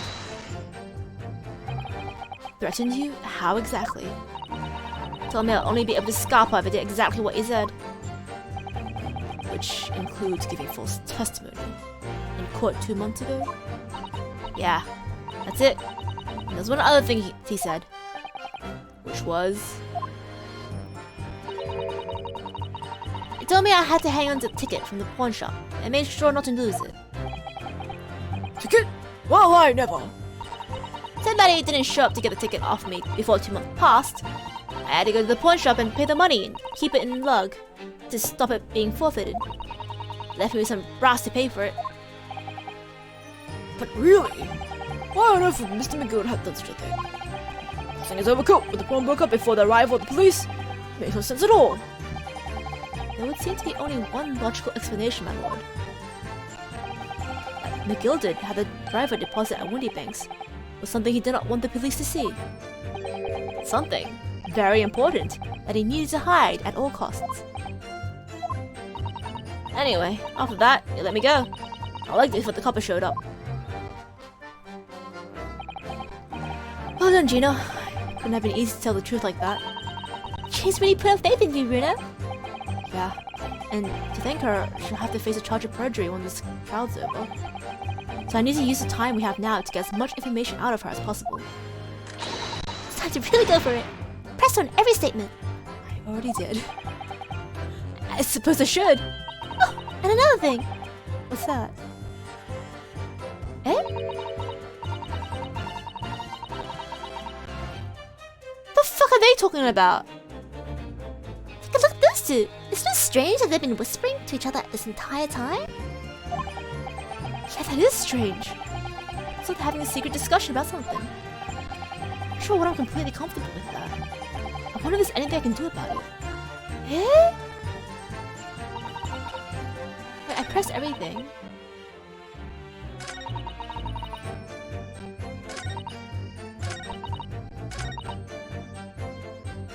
haven't got anything to present either. Hold it! Let's press it again and see if I can... Wait, see if I can like, go over and see. Yeah, it's real sus, right?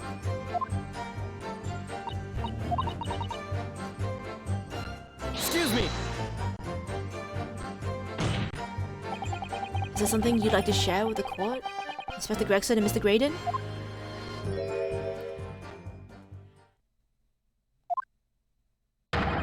Inspector? Mr. Graydon?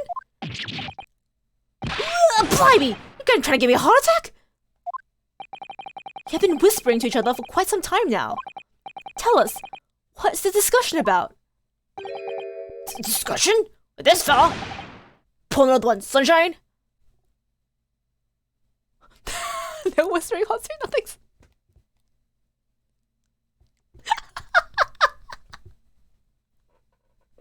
You're trying to suggest that they're like, they're like flirting openly on the stand? Just share a quiet moment. Oh god, I think there are better times for that kind of thing than in the middle of a court session whilst on the stand. But seriously, why are they working together? I thought this guy was the bad guy. Is he not the bad guy? Is he an undercover agent? What's going on? Gregson, surely you can't be the bad guy. You got fish and chips in your hand. That should vouch for you. I'm suspicious. Discussion with this fella? Put another one, sunshine. They got to talk about the shady jet like this? And I have nothing to say to the uncouth detective after he's deprived me of that disc that was rightfully mine. But they've clearly been talking the entire time. I've been cross-examining Gina. Just as if they've been negotiating.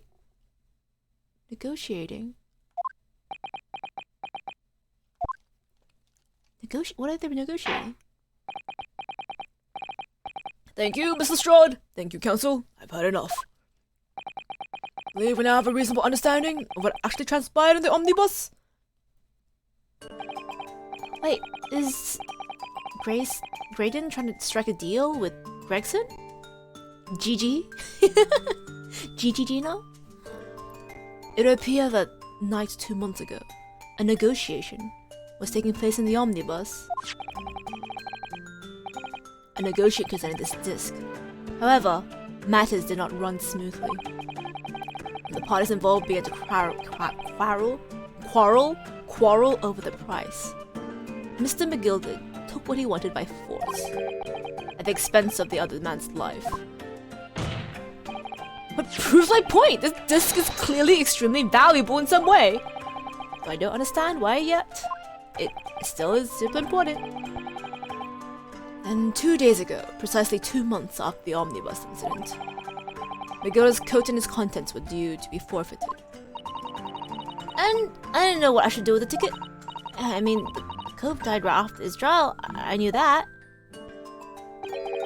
So you decided you would try to claim the articles as your own. Well, why not, eh? They're only gonna be forfeited. Why shouldn't I have them? Anyway, can't blame me for thinking about it. Thinking ain't no crime. Mr. Strahd, it would appear Mr. McGilded was prepared to kill in order to take possession of this disc. Do you know why that would be? I ain't got no clue. But I reckon it must be worth a fair bit of brass. He was probably gonna sell it. And you can't blame me for thinking that. Thinking ain't no crime. My lord. Oh, they're back. The evidence your lordship requested has been located and ready for court inspection, sir. Thank you. Oh, we can finally take a look at it. Mysterious little box. Deposited by McGilda 2 months ago. There's no doubt in my mind that's a key piece in reach. God, my mind. It's a key piece in this far-reaching puzzle. Yeah. Oh. Okay. Shoot. That's okay.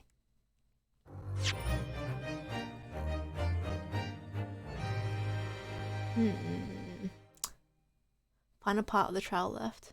Is there only one part left? Oh, I don't know. Should I keep going? Because I'm like, it hasn't been that long. I feel like this part wasn't that long compared to the other parts.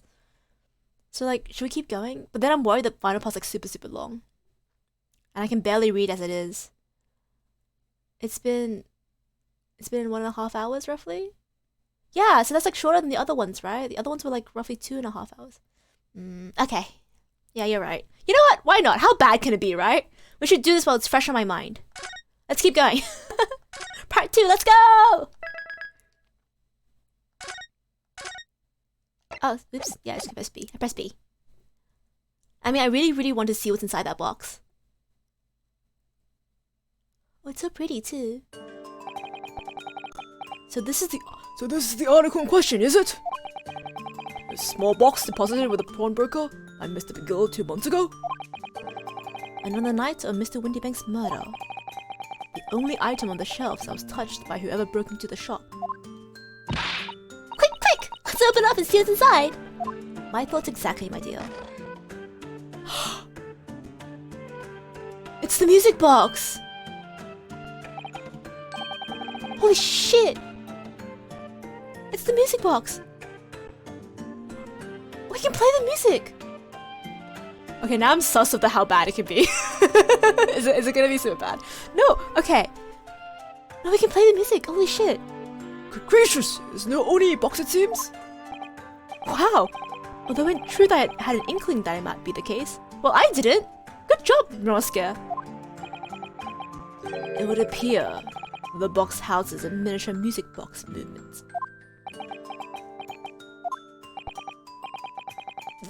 Then, is it too much to expect? I think it would be reasonable to assume that this device is for the playback of this disc, my lord. Oh, we can find out in court today! So we have the means to play back Mr. McGilda's disc, deposited at Windy Banks at much the same time. I guess Sherlock bought all those music boxes for nothing? Oh my gosh, it must be such a blow to like buy all these foreign exotic music boxes only to find the music box you wanted was like 2 steps away from your house. Wasting money seems to be his favorite pastime. That is true though. He probably has a great old time just purchasing all those things. I hope he's okay. Like he hasn't showed up yet. But I hope he lets Iris know that he's okay soon. I mean, Iris is worried. Not strictly correct, my lord. It was not Mr. McGill's disc. It was the disc of his victim in the omnibus. But why, for heaven's sake? Are we to understand that the brickmaker was trying to sell this music box disc to McGilded? Did it have blackmail in it? Oh, put my hand up. I believe the answer will become clear if we listen to the music on the disc, my lord. Yes, very well. Let the court now listen to this curious disc at last. Hold it! Gregson. Oh no, is this connected to your other case? Are we ruining that other case for you? Oh, Gregson. Wait, my lord! Good grief! What is the meaning of this, Inspector? The music box and the disc are... they're unrelated to the case. No need to spoil the somber atmosphere of the courtroom some silly bit of music. Objection! The disc may very well have motivated the culprit in this case to commit murder. Clearly, there's every chance that's fundamentally important to understanding what happened. The prosecution has no objection. See, this is weird. I thought Van Sykes and Gregson were like friends, but like... Van Sykes is really throwing Gregson under the bus here. But no! The piece of evidence is police property now. You can... Clearly, Scotland Yard has some vested interest here. But it is policy of this prosecutor to leave no avenues unexplored. And you, Inspector, have no jurisdiction here to prevent that from happening. Van Sykes really pulled a "you have no power here" moment. Oh man. Oh, Gregson!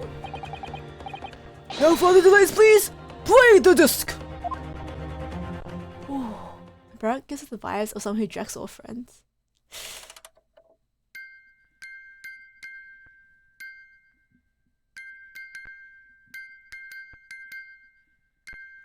It's Morse code!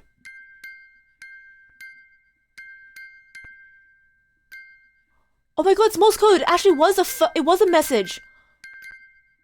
Oh my fucking god, was I right? That it was an actual message on the thing? Holy shit! Bruh! I'm gonna lose it. Oh my gosh. What on earth? That's clearly not what I would call music! No. It's just the same note playing over and over again in an irregular sequence. Good thing we have a communications officer on the stand. Oh no, he got what he wanted. But he's in court now, so he can't have it. Mr. Graydon! This really is priceless. After all that, the music box is broken! I mean, aren't you a communications officer? Shouldn't you know that it's Morse code? Also I checked and the last part of this case is relatively long. Damn it. It's okay. We can just stay here a little longer, I guess. Oh, I sunk cost myself. Broken? Can't be, can it? Well, obviously. In fact, I wouldn't be surprised if the officer sent to fetch it didn't drop it on the way back to the courtroom. Well, with much regret, I feel the court must accept that this music box offers little in the way of clues. What? No! Hey! Hey, someone talk to the juror! Juror number 4! Are you ready to move on, counsel? No, I'm not! Pawn! Yes, alright. It does sound as though it's completely broken, but is it? Could this music emanating from the music box possibly be a new clue? It could be a clue! It's Morse code, dude! Does no one in the court recognize Morse code? There's a communications officer on the juror stand right now, so we should ask her. Also, Graydon is totally fucking lying out. He's fucking speaking out of his ass. Son of a bitch. I believe it could be relevant, my lord. Good lord, but how can it be? It's an abomination, counsel. Mere noise. Fail to see how this could have any meaning whatsoever. It does sound strange, I agree. There's one thing bothering me. While Graydon stands there chortling victoriously. The inspector beside him has a rather telling expression on his face. It's as if Gregson recognizes the sound, and as if he's familiar with it somehow. And that's making him appear extremely on edge. If that stands to the defense, my Japanese friend, answer me this.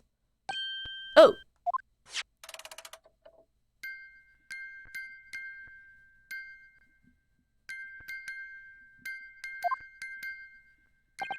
Just what relevance do you propose this woeful chiming has in this case? Ask the jurors! Ask the fucking jurors! It is his defense belief that the sound emanating from this music box is not supposed to be music. It's a message! It's a code! Just because this is a music box, it doesn't necessarily mean the sounds we're hearing are music. Ha! Suck my dick, Graydon! Look at that! The smile vanished from Graydon's lips as soon as I said it. I'm under the right lines here. I must be. Making deductions based on how people react to what you say. You're acting just like Hurley, Runa! Objection! The sounds we're hearing aren't necessarily music? Well, now you told us what they're not. What are they supposed to be? I'm sure the court would like to hear what they are. Do enlighten us, my Nipponese friend. Well, come on, run. Did you not hear the fucking juror, tapping away Morse code the entire time? Come on, guys. Surely you have an idea in mind, because if not, it will be the death of your ill-formed argument. Exactly. The music box is clearly broken. Refusing to accept it is pure foolishness. They've got me. I don't know what the answer is. I do. I fucking do. don't know if it's a compliment to say someone is acting like her. No, you're right. I think intention is most important, and Iris intends it to be a compliment. But objectively speaking, you're absolutely right. It is not a compliment. Bruno? Oh, I bet she knows though. I just examined the music box very thoroughly. And I'm fairly certain it's not broken at all. Really? Really? The way it's been made, it can only produce a single note anyway. Thank you, Iris. Iris to the rescue once more. Alright, well the music isn't broken. It must mean that the sounds it's producing must have some significance that isn't musical. Oh, I feel like, am I going crazy here? Just let me tell you, it's Morse code, guys.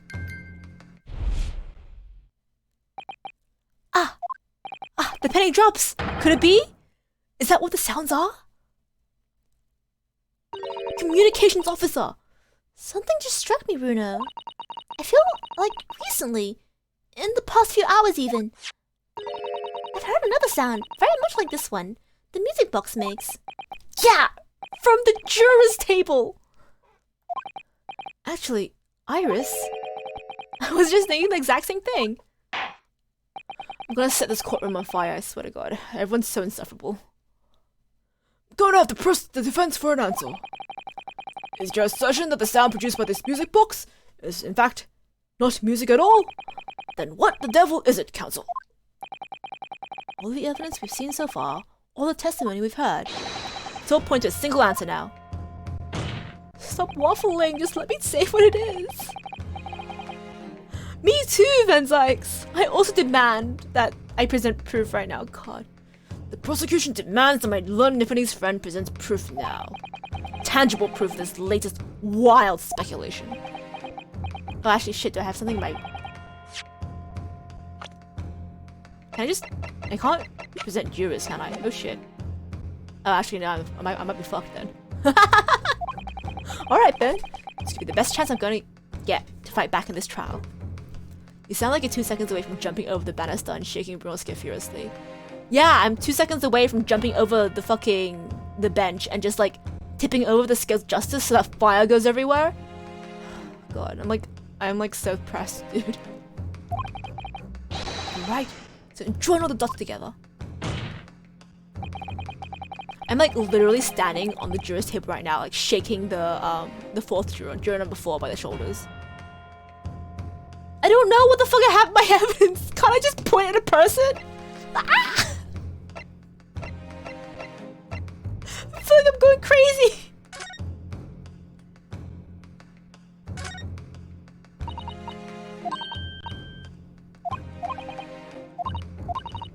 Secret communications.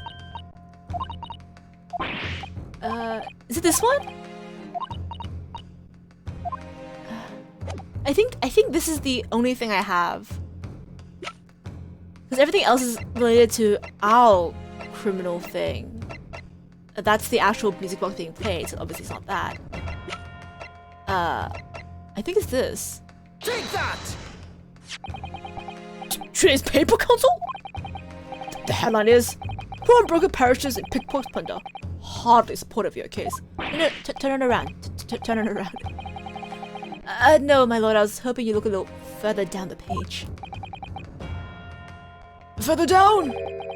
Ministry Mole, classified secrets may have been leaked overseas from Ministry of Justice. Yes, it's a very serious matter, being investigated at the highest level, I understand. I have heard that international transmissions among supposedly secure lines are somehow being intercepted and leaked to various other countries. And presumably, the transmissions are in a form of wired telegrams? Of course. Juror number 5! Yes, finally! Your input, please. Stop. Oh, me, sir? Whatever's the matter? You told the court before that you worked at the same communication station as Mr. Graydon, didn't you? Yes, that's correct. The particular station where you work deals with government communications and newspaper reports. Oh, yes, we're not your run-of-the-mill communication station at all. Our work is extremely important. Then tell me, is this not a very familiar sound? Hmm?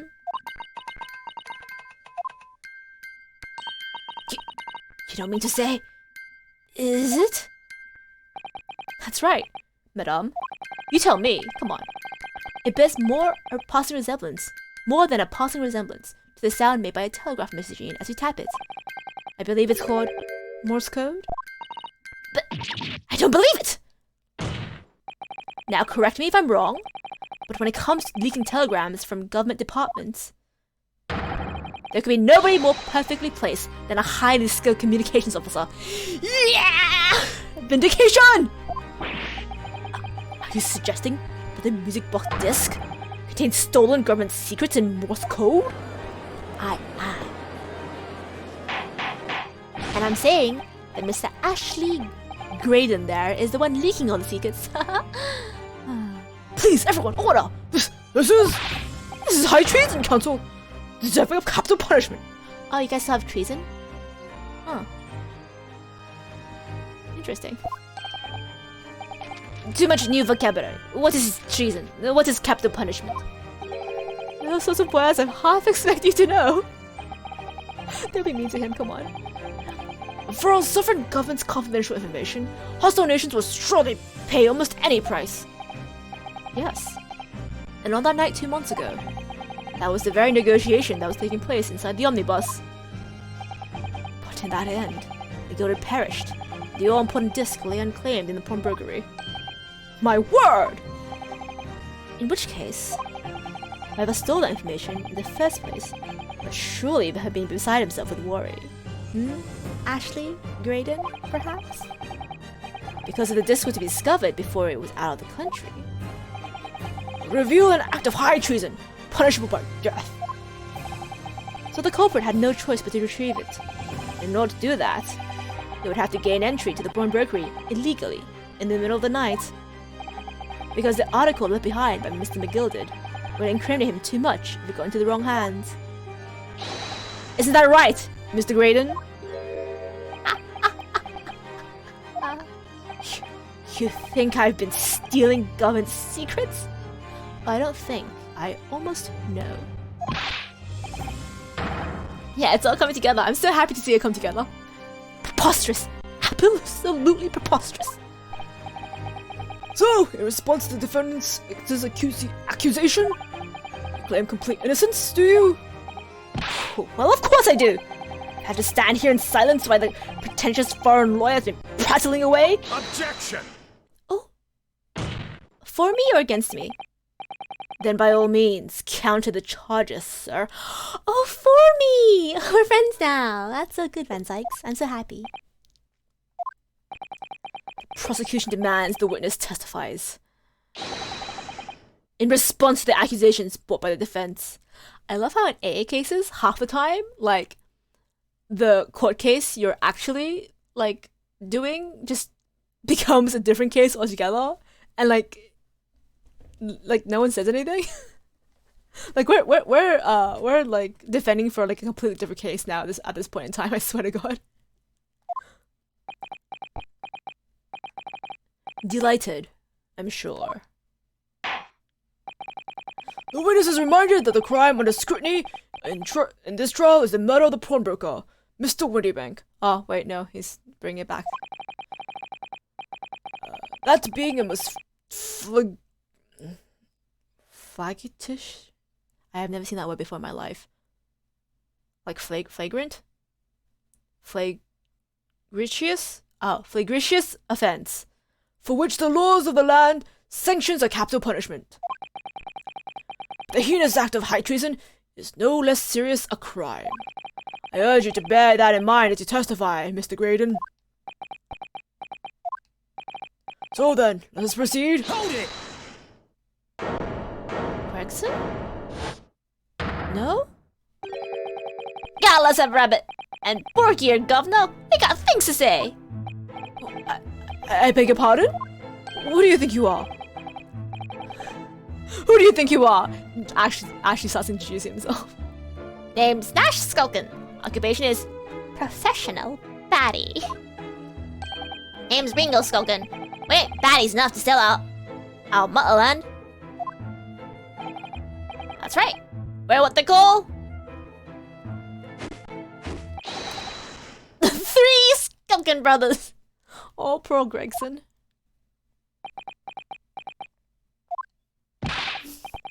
Bad timing, fellas. Very bad timing. Poor Gregson. Okay. Let's hear your counter argument. Me, a communications officer, couldn't possibly steal confidential government information. Besides, the sounds produced by that music box aren't even Morse code. It was some low-cost brickmaker negotiating with Matilda anyway, was it not? I have no relation to the man. Look, all he done is break into the gaff the other night. Like what he told us to do. If we know there was dodgy government secrets involved, we wouldn't have touched it. Wait, so even if he's like countering the fact that he's leaking government secrets, the other two just blatantly sold him out. Oh my god. He really should have hired like better thugs.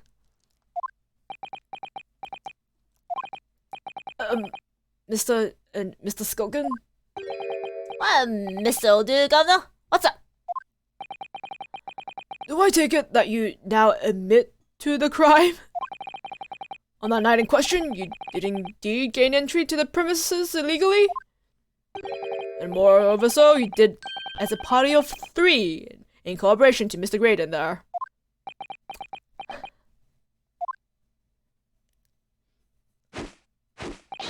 We did, Gov! We did! Fucking hell!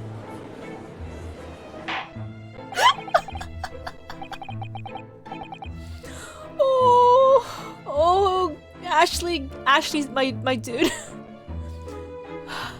You should have hired better thugs. Oh, case closed, time to go home. Yeah, right? They literally just like letting everything out. Oh, God. Quiet down, please. What do you say to that, Mr. Graydon? I have no idea what these two ruffians are referring to. Ah, classic. Just denial to the end. You little rotter! Getting us mixed up in all this monkey business? You know it's nothing about no government secrets! It's supposed to be... Wait, what did you say? Specifically. It's supposed to be a straight-up job! And what about the geezer whose shop it was, eh? Poor old bloke didn't have to die, did he? Wait! Are they straight up admitting to murdering him too? It's nice to know who your friends are. Oh my god. Oh my god. Oh my god. What if these men say I deny the accusations? Indeed. Oh, I certainly wasn't expecting this little music box to become so significant in the proceedings. However, as it has, I will admit it into the court record as evidence. Small music box of it. Oh, okay. So now we can actually check it out. Those two really have no loyalty. I'm not sure if they really deserve the title of best baddies. They're like truly these two are like such characters. I'm so thankful for them for making my life both easier and so much more enriched. But before we go into Graydon's counter, let's actually check out the music box, should we? I really want to take a look at it.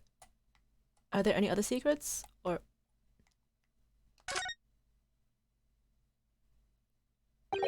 Oh!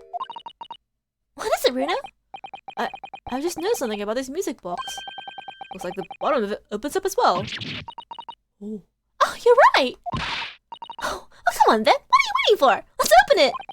Alright then, here goes. Look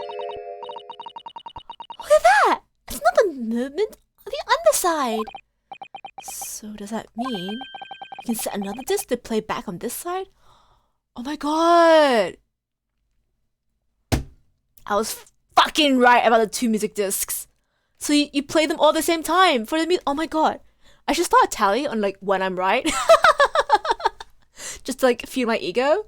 But yeah, you have to play 2 music discs at the same time, and then you get the message. Yes, I think so.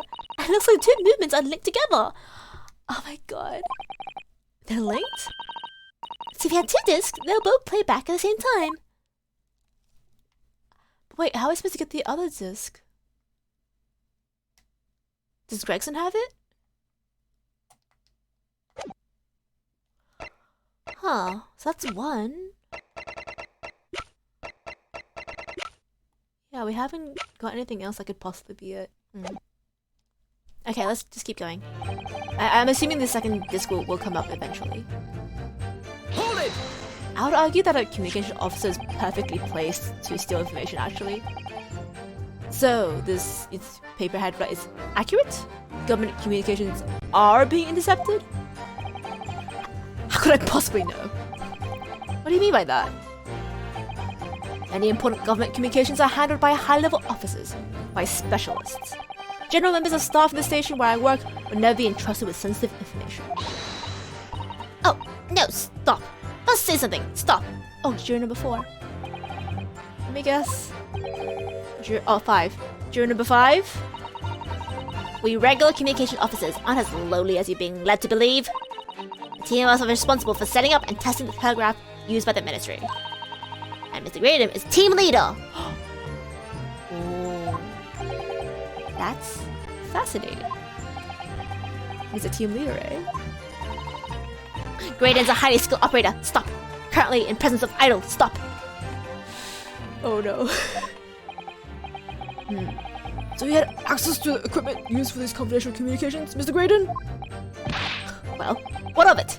Transmissions are always made behind closed doors so they can't be heard. And in any case, all messages are sent in ciphered. Northern employees can't possibly understand them. Oh, no, stop. Let's say something. Stop. Mr. Graydon regularly attends meetings with ministry technicians and ministry communications team. He assists them in ensuring that there is no errors in important international communications. And he's received the top prize at the cipher cracking convention 5 years in a row now.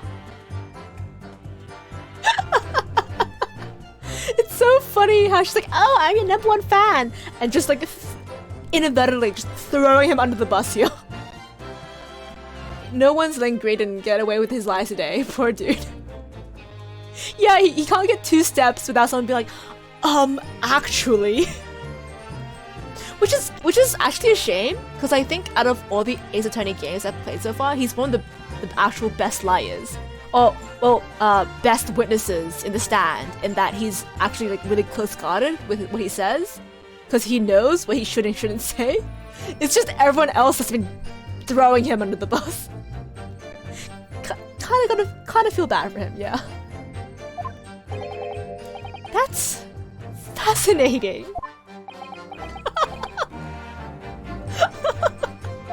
Oh. Graydon's a highly skilled operator. Stop. Currently in presence of idol. Stop. Well, your idol would appreciate it if you kept your mouth shut.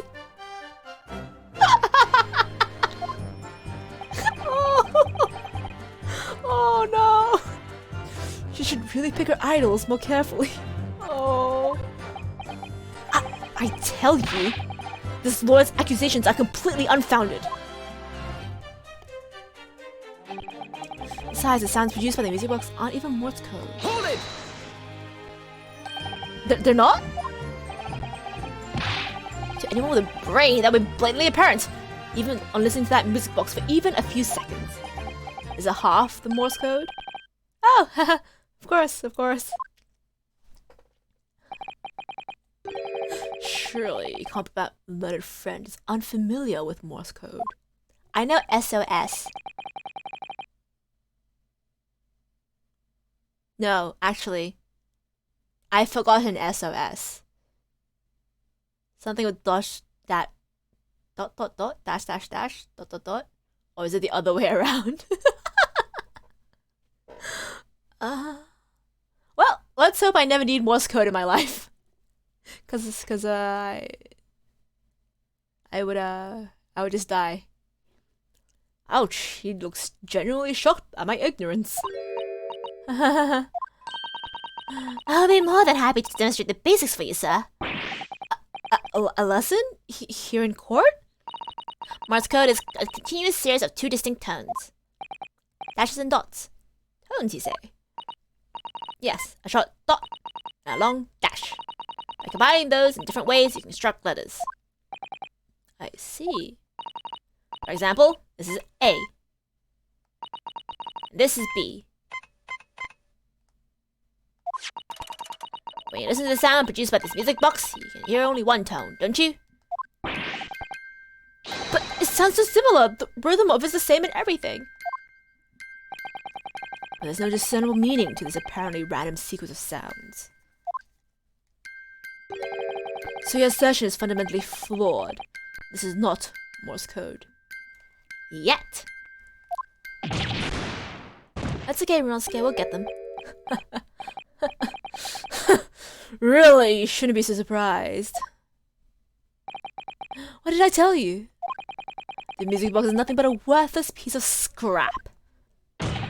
Perhaps you might be consider studying the subject matter before casting aspersions in future. Ugh, stop. Nothing to say but stop. Oh, it's frustrating, isn't it? Iris? I mean, if the government secrets are somehow being leaked using the music box, so many other things would slot into place so nicely. Right? Could there be something I haven't considered? Could it really be impossible to use this music box to somehow play back Morse code? No, it's possible. Give it a try. I just haven't got the second disc yet. There's still every possibility that this music box is instrumental in leaking the government secrets. It's the belief of the defense, at least. Objection! Does it please you in some way, my Nipponese friend, to repeat the same line of argument ad infinitum? It's already been established that to be Morse code, two tones are required. Dots and dashes. Yes, I'm well aware of that. Check this out, I say as I flip it around. Then what? Well, you appear the defense is a hypothesis to put forward? That's right, Gregson. Oh, not Gregson. Brayden. Better present your idea at once, Counsel. How do you propose this music box? Should you place it reduced only a single tone? Could have been used to cipher secret messages into Morse code. I found the dot already. Let me just open it up again. Up. Skip through this. Skip through this. I can't believe they didn't let me just pull this down earlier. There we go. Yes. Oh god. Game, why are you punishing me for being thorough? Okay, here we go. Yeah. Who'd have thought there'd be a second movement on the other side of the box? This movement is like the other one. The tones here are all the same length. They're only one tone. So this movement also produces a single tone. Like the other one? Yeah, they must do. Except that this length of tape for two tones isn't the same. So the single tone produced by this movement will be different to the single tone we've already heard. What? Basically, each movement can only produce a single note. The notes they produce are different, like dots and dashes. Alright, let's present Got this. it! Good gracious! What am I looking at here? Another movement on the underside of the music box? What? Ha ha ha, suck it. It appears, my lord, that the two movements are linked together. In other words, you can put two discs in the music box, and the sounds will both play back at the same time. Good heavens! As the court has heard, Morse code comprises of two tones, a short dot and a long dash. With the second disc in place, this music box could be used to generate Morse code and convey a message. Got him. This is beyond a joke! I'm sorry? This poor excuse of a lawyer has absolutely no evidence to support his claims. Though, of course, if my learned friend were able to present the court with the second disc, that would be another matter. Well, no, I haven't got it. I can't at the moment. And may I remind the court that, as the witness has pointed out, he was not the one in the omnibus with McGilda 2 months ago, striking a deal over discs or discs. Indeed, it's Mr. Mason, the brickmaker. Exactly! Nothing whatsoever to do with it. Though it has holes, I must admit the argument presented by the defense has much promise. I believe this cross-examination should continue. The link between Graydon and the victim of the omnibus case must be there somewhere. But I haven't found it yet. Oh dear, looks like you need to give your argument more strength, Rena. Your testimony, if you please, Mr. Graydon. I must, though I maintain exactly as I did at the start of this pointless cross-examination. I wonder if they're gonna have her like pull a Des Machina, just appears and pulls a second just out of his ass. Yeah, maybe. Because I feel like I haven't seen him. He might just show up. I hope he shows up. Wait, let me quickly go through the court record.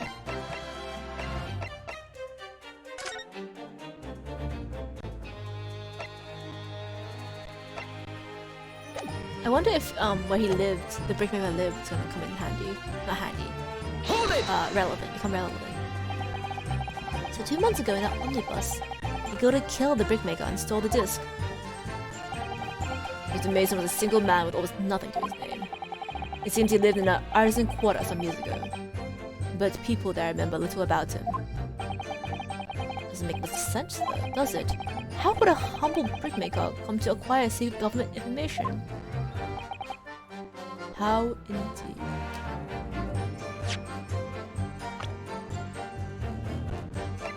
Do we have a picture of Mr. Mason?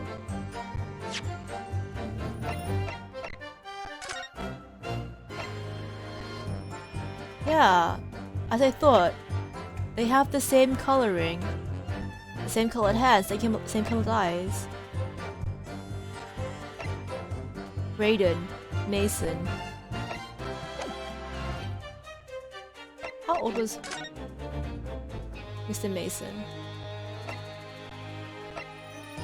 I remember he was in his 50s. How old is he your father? 27. Is he your father? Huh. I know, like, the same colored eyes and hair isn't much of a basis for argument. But I'm suspicious, dude. How indeed. There must have been somebody else involved behind the scenes of all this. Somebody who acquired the disc and gave it to Mr. Mason, in order to make a meeting with Mr. McGilda and negotiate a deal. Dear me. You may have it in for me, sir, but I assure you, I have far more class than that. An old brickmaker from the artisan quarter and his well-to-do communications officer. If only I could find some evidence to link the two of them together. You have nothing more to add on that note? I'll return to the witness testimony. So, I wonder... Wait, sorry, let's go back a little bit. Let's keep pressing, and then I'll see if I can find any evidence to present for that one statement, to link them. It's like... We have to... Like, it has to be where the game's pushing us, right? The link between the two. Hold it! Like, Mr. Gray didn't told you to, perhaps? That's it, yeah. Who else, eh? Silly me, though. Just thought I was popping over a natter after all them years. Well, I rather had a dodgy job for us. What are you trying to say? Silly me thought he was just popping over for a natter after all them years. But the rotter had a dodgy job for us. Oh, you were childhood friends? Eh, Ash? We're buddies.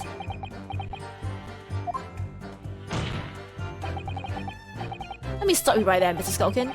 After all them years, you say? Do you mean to tell me Mr. Graydon is an acquaintance of yours? We're the sociable kind of baddies, you know?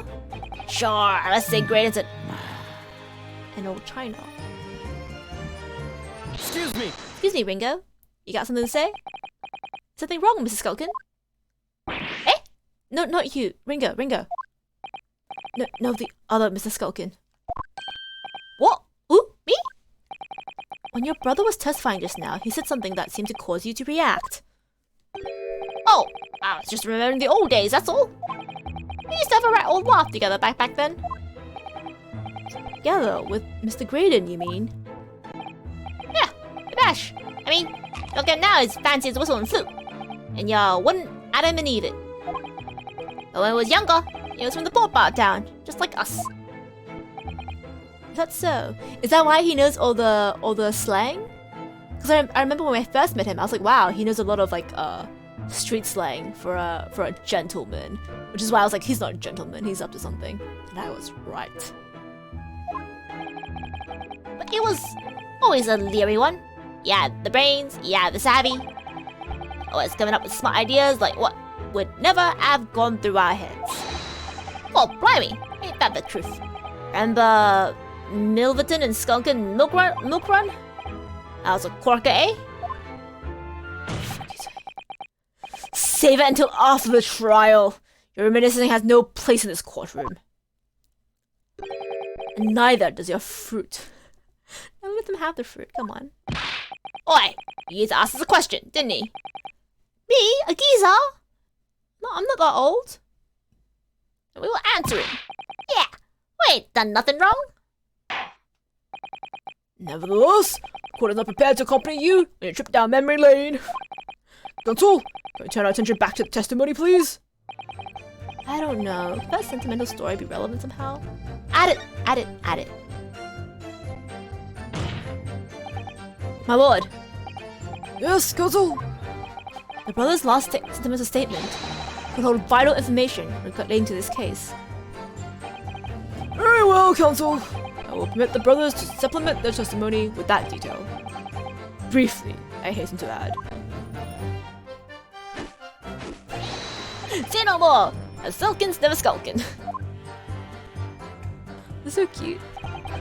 Rosie really got called a boomer. He did. I feel like he's like young though, right? How dare they? Okay, so what was the Milverton and Skulkin's milk run? Milverton? Is Graydon not his real last name? Hold it! I'm sure I'm gonna regret asking, but what exactly is that? Some kind of business? Just a little scheme we had going back when we was youngsters. A bit of fun, really. Delivering fresh milk to locals. That's what it's all about. That sounds alarmingly legitimate. It must be a catch. You water the milk down? Hello, Necrohaxy, hello. Welcome to this farce of a trial. Okay. I suppose we're here. I should ask him to elaborate. I want to know about the business name. Because is Graydon not his actual real last name? So the business was just a bit of fun, you say? And it was just yourselves and Mr. Graydon involved? Yeah, that's it. Milverton and Skulkin's milk run, was it? Yeah, that's it. And where did the Milverton part come in? Oh, right. Thought a clever clothes like you have worked out. That one. Eh? Enough. Oh, we're onto something. Enough of this. How much longer are we expected to listen to this drivel? Objection! Let me guess. You don't accept anything those two witnesses are saying. Yeah, suck it. Tell me, why is it that the only mention of the name Milverton did you decide to interject? Because well... That wasn't the happiest of homes that one came from.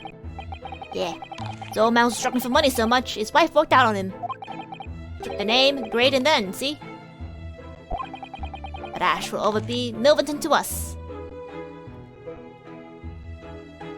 Wait, was Mr. Mason also Milverton Mason? Mason Milverton? Was Mason a last name or first name? Milverton. So that used to be a surname, did it? Of course not. So bunkum. I've been a Graydon since I was born. I mean, technically speaking, you're right, if it was your mother's maiden name. Wait, Sasato's notes. Yeah! Mason Milverton! Oh, we did it. We did it. We did it, we did it, we did it. Do you really think you can rely on the testimony of these thieves, You're a communications officer attached to the civil service. Oh wait, shit, no, actually his father was murdered. That feels bad. I feel bad for him now. Man, this guy's going through a rough time, isn't he? You're a communications officer attached to the civil service. Wait, did he set Magnus McGill on fire then? Like, as revenge? Bruh. He needs a jail time to self-reflect. You have to remember, they still have capital punishment now, so... He might not be in jail for long. Oh. Morality. As such, your personal details will have been thoroughly checked at the time of your appointment. It would be a very simple matter indeed to subpoena the records, Mr. Graded. Well, it would appear that Mr. and Mrs. Skulkin's testimony has been reliable, for once. You're born Ashley Milverton, then. Is that correct? Very well. Yes. So Ashley Graydon was once Ashley Milverton. The information could change things. It could turn out to be extremely important.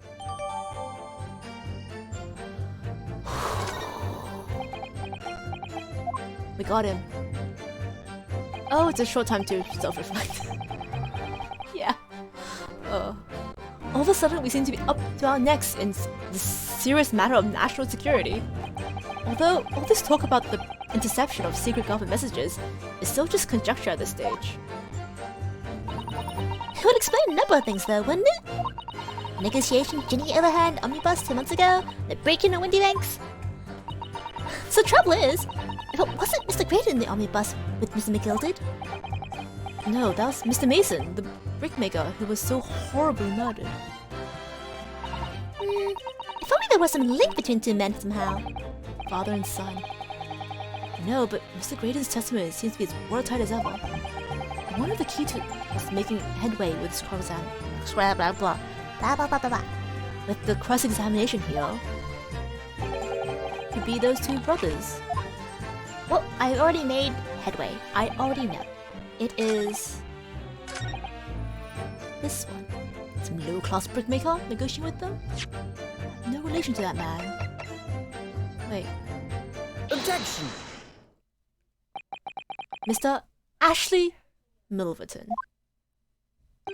Tell me, why did you try to hide your former name from the court?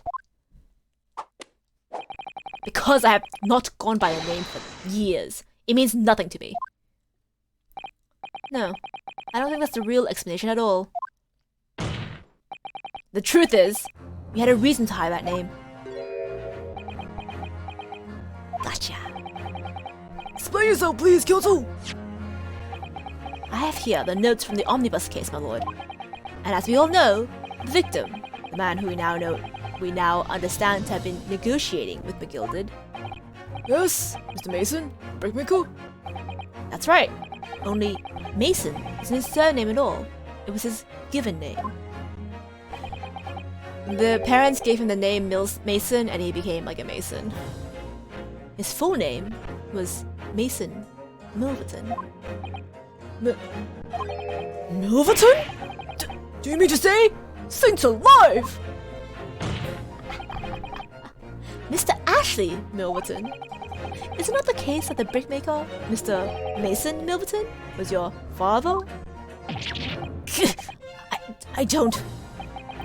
As I believe I mentioned earlier, your family history will have been thoroughly checked when you join the civil service, and it really would take no time at all for the court to subpoena those records. The truth is, you've been illegally acquiring highly confidential government information and selling it to McGilded in collaboration with your father. Oh my god! Even his, like, blowback is so extra with that spin and turn. The new facts and evidence unveiled by the cross-examination of this witness has come together to reveal the truth. The truth, you say? That you collaborated with your father, Mr. Mason Milverton, in illegal dealings with Magnus McGilded. There's so many M's in this case. By changing this music box, you counsel? Mason, Milverton, and Magnus McGilded's music box. No. Yes, stealing information, being sent in secret government communications, and selling it on to McGilded. Mr. Graydon concocted this elaborate scheme of using 2 music box discs to encode the information, as presumably a safety measure against the information falling into the wrong hands. An effective one! Should have given this scheme any credence whatsoever. But the deal with McGilded went sour, and the brickmaker made his end. Yes, before he was arrested, McGilded managed to temporarily dispose of the stolen disc at the pawnbroker. Then, having learned of the situation, he appeared at the Winnie Banks 2 days ago, in an attempt to recover the 2 articles McGilded had placed in pawn there. But that attempt failed. One of the discs was seized by the police, and the other you never found. That same night, you enlisted the help of the Skelton brothers and broke into the pawnbrokery. This time, determined to recover the second disc. Are you suggesting that the second disc was inside the music box? Huh? I never knew nothing about that. On the night that Mr. Windybank was killed.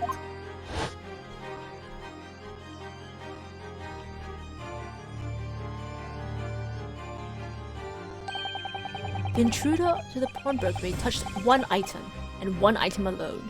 The music box. Rather ingeniously demonstrated using the 2 prints from the security camera, indeed. So, the question that naturally begs answering is this. Why was that one article disturbed? The answer is obvious. Because it contained the second disc, which the intruder was just desperate to retrieve. Silence, if it were to since if it were to fall into the hands of police, it would be proof of high treason. Well, Mr. Graydon, do you deny all this actually being on that fateful night 2 months ago? Actually began. Man, my reading skills today are really off. I refuse to accept any of this nonsense.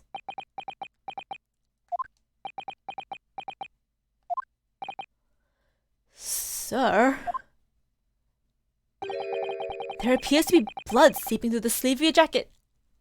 Oh! Insult to injury. This is why you should not wear white. If you wore black, we wouldn't have known. What? Gah! 2 nights ago, we know that 3 shots were fired at the scene of the crime at Windybank's pawnbrokery. 1 took the life of the pawnbroker himself. 1 struck the pouch around Mr. Holmes' waist. And the final bullet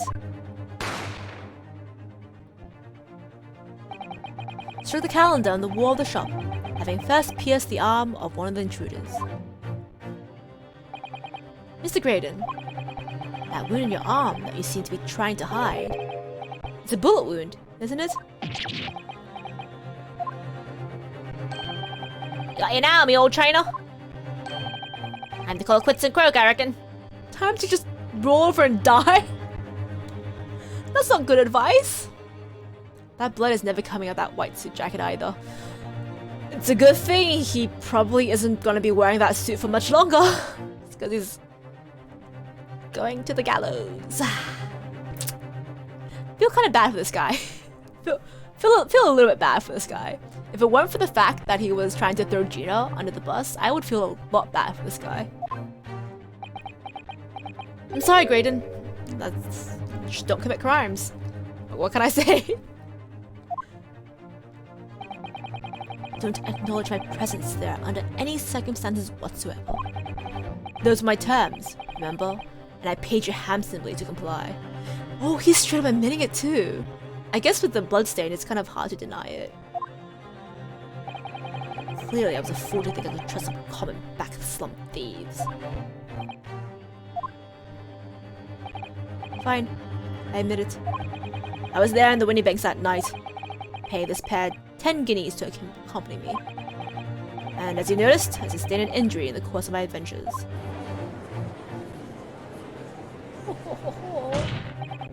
But that's all! Admit to nothing more. Stealing government secrets? Negotiating with Mr. McGilded? As God is my witness, I'm sure I caught nothing of the sort. I love how even in dire circumstances, he's still like dancing away. He's not going down without a fight. Not until I show hard evidence, I suppose. Nonetheless, the defense has now established a crucial fact. Which is?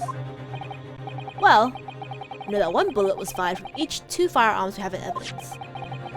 The bullet comes from the Skulkin brothers in the pouch around Mr. Holmes' waist. And the bullet from Mr. Windybank's gun clearly must have been the one that caught Mr. Graydon in the arm. Dude, it must rule out the possibility that the man shot himself. And that leads only one conclusion. Mr. Windybank was shot by a third gun. Which can only have been fired by the third intruder. Caught red sleeve. Truly, oh my gosh, he truly is betrayed by the white of his jacket. We got him, boys. We're gonna get Gina off murder. I don't know if we're going to dive into the government secrets. I feel like I'm not getting paid enough to dive into government secrets, but I think you can get Gina off murder, which is what we wanted, right? That's right, Mr. Graydon. The only person who could have possibly shot Miss Windybank that night is you! Hold it! Eh? Who? You? You little upstart. You made a grave mistake when you summoned me here. Why? Why is he acting like I summoned like a demon? What? What's that supposed to mean? Yes. As you rightly say, I was there at the pawnbrokers. Did my best to hide the fact, naturally. I had no intention of ruining the distinguished career I built for myself at the communication station. But did a thought never cross your mind? Did you never consider the possibility? What do you mean? What thought? What possibility? Possibility that if I were there at the scene, I may have witnessed the crucial moment. Son of a bitch! He's gonna try to twist it, isn't he? He's gonna try to twist it and be like, I saw Gina shoot the guy. You see? No, don't be extra. I'm trying to be mad at you. You're so cool, though. Oh my god, really? Yeah, right. I want to be mad at him, but he's so cool. Aha! That makes me a key witness in this case, and I have my hands firmly around the neck of your client. What? Are you suggesting? I saw it all. I saw the very moment that pickpocket girl pointed that gun at the poor, defenseless pawnbroker and shot him.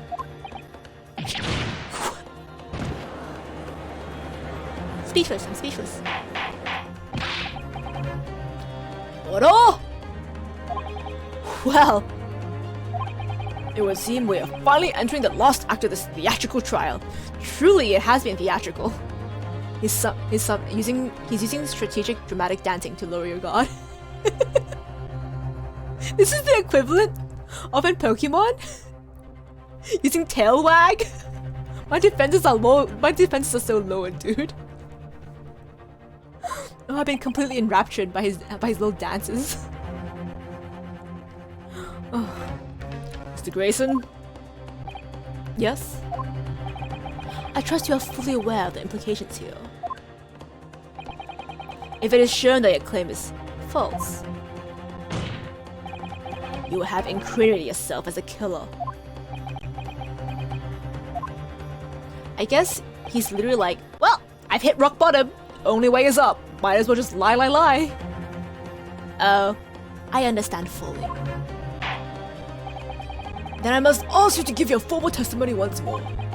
You will explain to the court precisely what you saw at the moment the defendant allegedly shot the victim. Nothing would give me greater pleasure. Son of a bitch.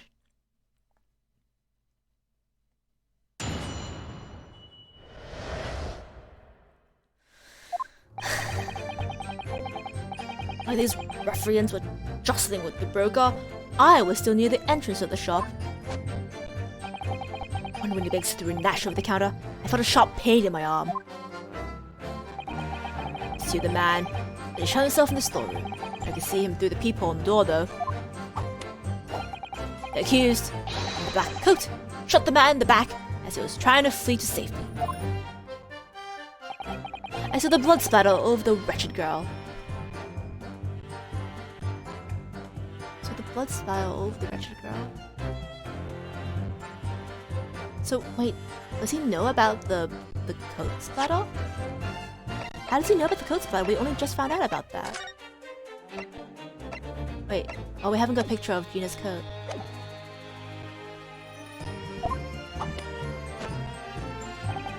Then she shot a gun out of the peephole, so I picked it up and made my escape.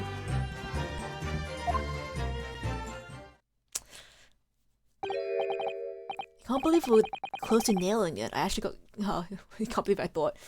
Right? I actually thought that we had an open and shut case, but I can't believe he decided to lie. But I guess he has nothing to lose. And I hope you enjoy your food. Good gracious. This is quite extraordinary testimony. You claim, sir, your oath, you've clearly seen the defendant pulling the trigger? Bitch. Order! It wasn't my intention to testify in this way. But neither is it my intention to be found guilty of a murder I didn't commit.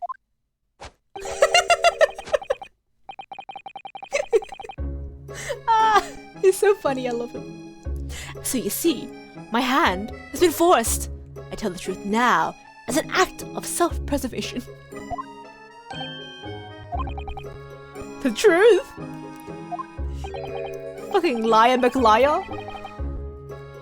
Until now, the prosecution was completely unaware of those details. Yes, well, sorry about that. Having shot me in the arm, the pawnbroker was then shot in the back by the accused. And as I said, she was showered in his blood.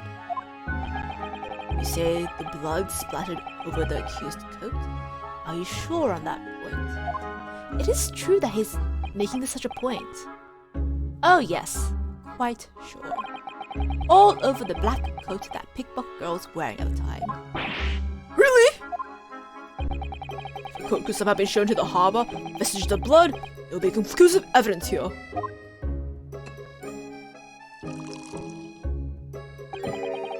Such an investigation is entirely possible, my lord. What? Only very recently, a German scientist has Liminal! Has developed a technique to identify human blood. So here's the true science. Not some amateurish detective's dubious foray into the world of chemistry. What's the difference between my formula, well not my formula, Iris's and Sherlock's formula, and this other scientist's formula? bitch. There's something dubious about Haru's work. His ideas are all sound. His ideas are mostly sound. Ideas are of no use to us here. In science, as in law, theories must be proven before they stand.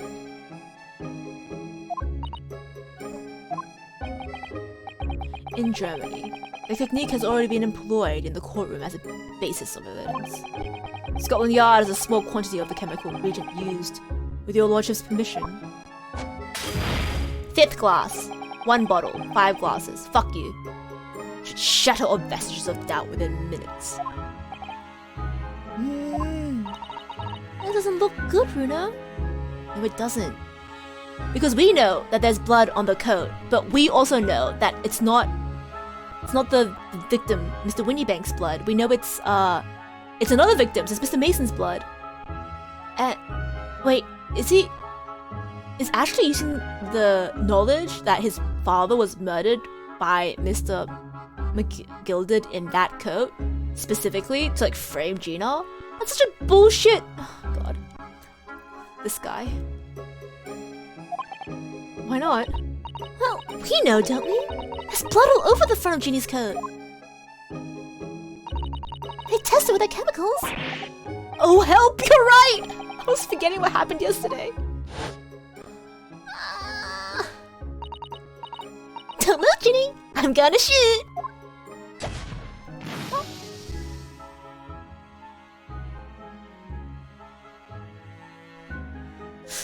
We should have burned that coat as soon as we saw there was blood on it. Wouldn't the coloring be different because it's the blood of a different person? Yes, if we went by Iris and Sherlock's invention, yes, it would be a different color. But if we're going just by normal luminol, it just shows up as blood. It doesn't tell you whose blood or what kind of blood it is. It just shows blood versus not blood. So they wouldn't, like, because DNA testing isn't a thing yet, right?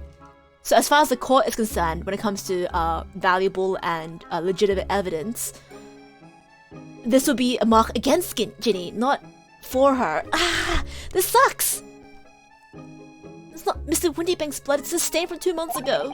That's Mr. Mason's blood from when he was stabbed by Mr. McGilded, who was wearing the coat at the time.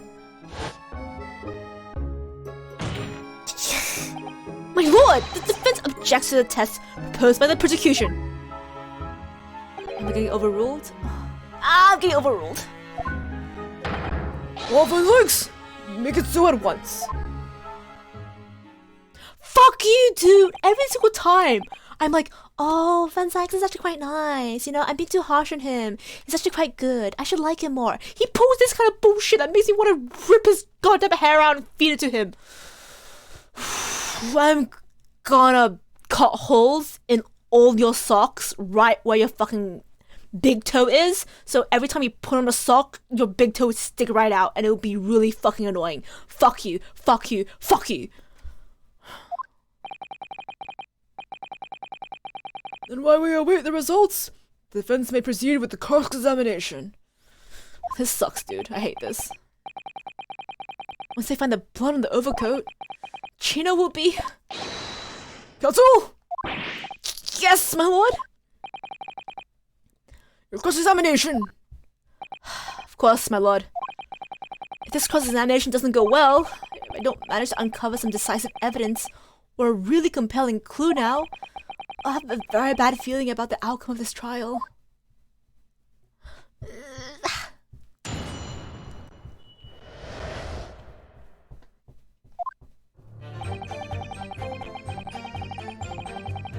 Okay. I don't know what to do. Okay. I'm just gonna press everything and hope something shows up. Mr. Windybank emerged from the storeroom, I believe.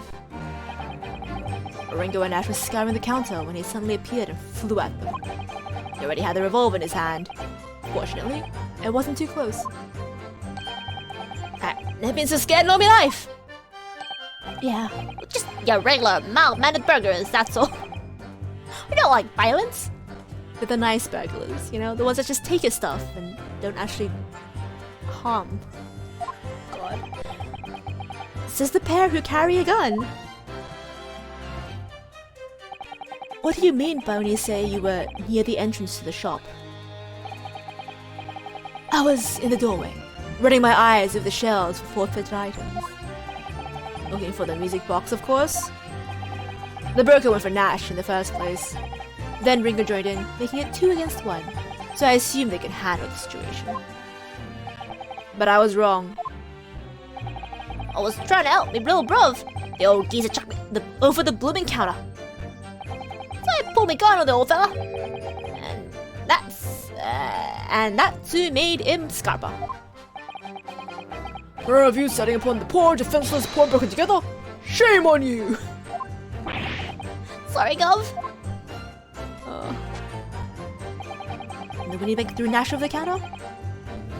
Wait, so did he throw Nash or did he throw Ringo? Hold it! You mean that's the moment you were shot? Yes. Though I didn't immediately realize what had happened, of course.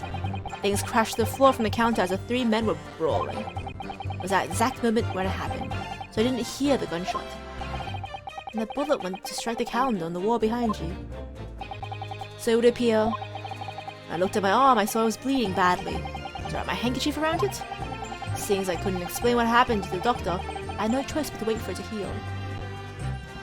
Wait, you just have like a self? Oh, I guess that makes sense. Did you even stitch it up? Bro, are you okay? No wonder you're bleeding through your clothes. Dude, are you alright? Bro, you're gonna get gangrene at this point. You're gonna get some kind of infection. I think you should go to a doctor. I didn't imagine it would still be bleeding 2 days later. Yeah, that's because you probably need stitches, dude. Are you alright? Did Mr. Windybank intend to shoot you, do you think? Well, now I don't imagine he even noticed I was there, to be honest. Perhaps the gun went off accidentally. Anyway, it didn't quite strike home. I pulled my gun on him, tried to shove me out of the way. And he scarpered through that door out the back. At which point, what did you do? I pursued the man, but he shut himself in the storeroom. I could see him through the peephole in the door, though. Hold it! You mean you chased off with him? Yeah, why would you do that? I don't recall the reason why, but I ran after him to the back of the shop. What about his peephole in the door you mentioned? Well, unsurprisingly, storeroom door's a solid job. Made of stout wood. There's a small opening about head height. I'll let you see what's in there from the outside. Actually, I should know that, shouldn't I? I looked through it myself that night. You know. What about you, Burglary Brothers? Oh my god, my reading skills today. Did you see what went on through this peephole as well? Not likely, Gov. Didn't see nothing of the sort, Gov. I doubt these 2 buffoons were even aware of the people's existence. And I doubt one of them was tall enough to see through it to begin with. So the Skulkin brothers were there, but they didn't see the killing of Mr. Windybank take place. Inside the storeroom, you can see the broker and a young girl standing there. Defendant? Yes, though neither of them noticed I was looking. The girl raised her gun and pointed it straight at the man. And then, what did you see next? The accused in the black coat shot the man in the back as he was trying to flee to safety. Hold it! He was already in the storeroom. Yes, when the crime was discovered, the defendant was found with a gun in her hand. But that was Mr. Windybank's gun, from which only a single bullet had been fired. And as we already established, Mr. Graydon, that bullet was fired at you. Ah, but no, it wasn't the broker's gun that pickpocket girl had when I saw her. Yes, the bullet from the Windybank's gun grazed my arm. And yes, the Skulkin's gun grounded the detective. But this was another gun entirely. A third gun. The broker's gun was not the murder weapon, so clearly there had been a third firearm involved. In other words, the accused must have had her own gun with her at the time. But if she had her own gun, why would she pick up Mr. Windybank's gun from the counter? Objection! That's right, object. But no other gun was found at the scene. Calm yourself, Counsel. Sorry? You must consider the event in order. Shut your fat mouth. At first I saw the broker and the girl glaring at each other. But then, all of a sudden, the broker turned to run. And it was at that moment the little gutter rat shot him in the back. A chilling image, I must say.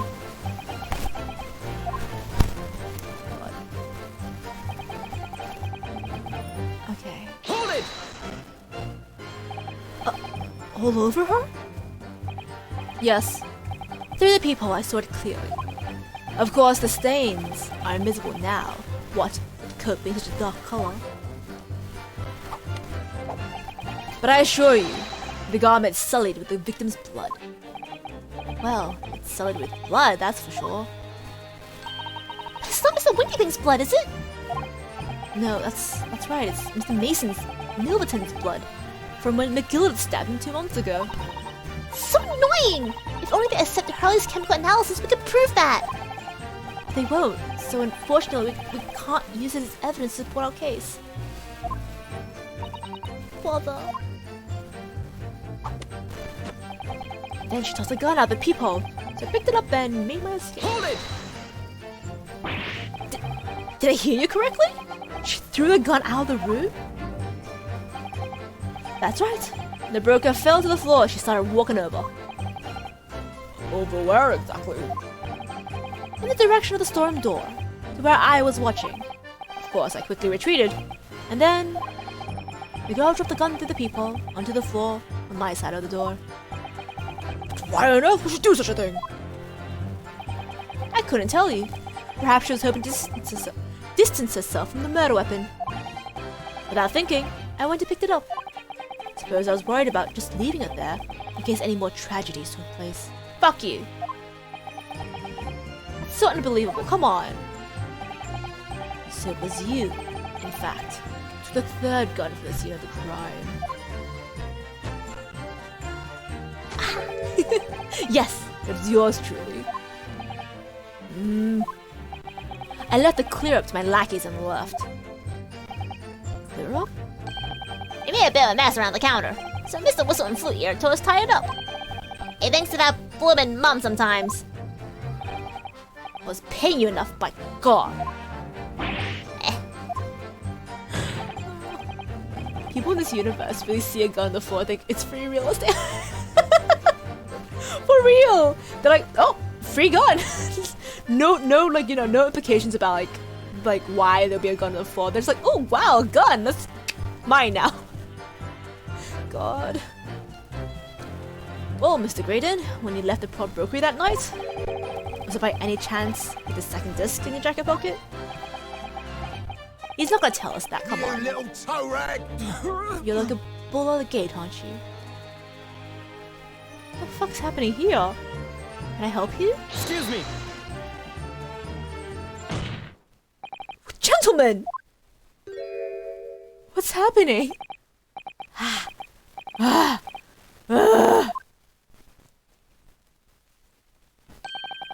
Something wrong, Sunshine?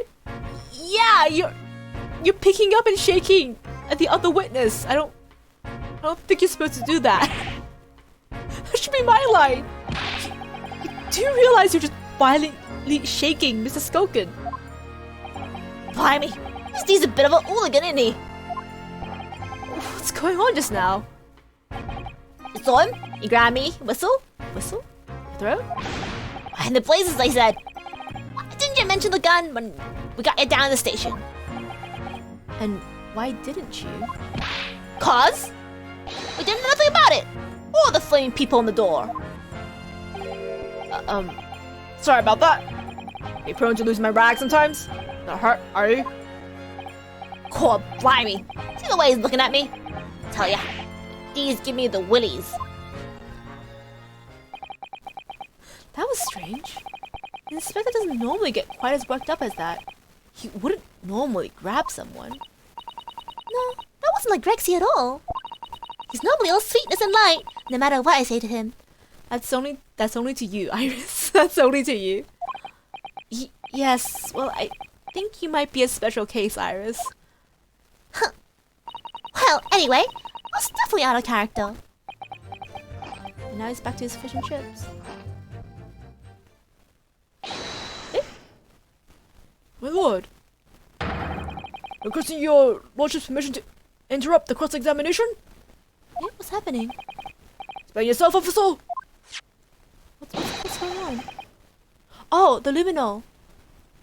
I have the results of the test I was ordered earlier, my lord. Ah, the blood on the accused's overcoat. Thank you, officer! Very well. Cross-examination is hereby temporarily suspended. I presume you have no objection, counsel? No, my lord. Damn it. It's gonna say positive. Oh, there you have it. The report, please, Inspector. Yes, sir! Traces of human blood were found on the overcoat of the defendant, Miss Gina Lestrade. From the extent of the stains, it appeared that they were the result of splattering following a gunshot wound. No, it's a stab wound. End of report. Goodness me! Damn it. Don't pirouette! Fuck you! Oh god, he's so cool though. He's so cool, I hate him. See? What did I tell you? Objection! No! The blood on the coat is not Mr. Windybanks. What on earth makes you say that, counsel?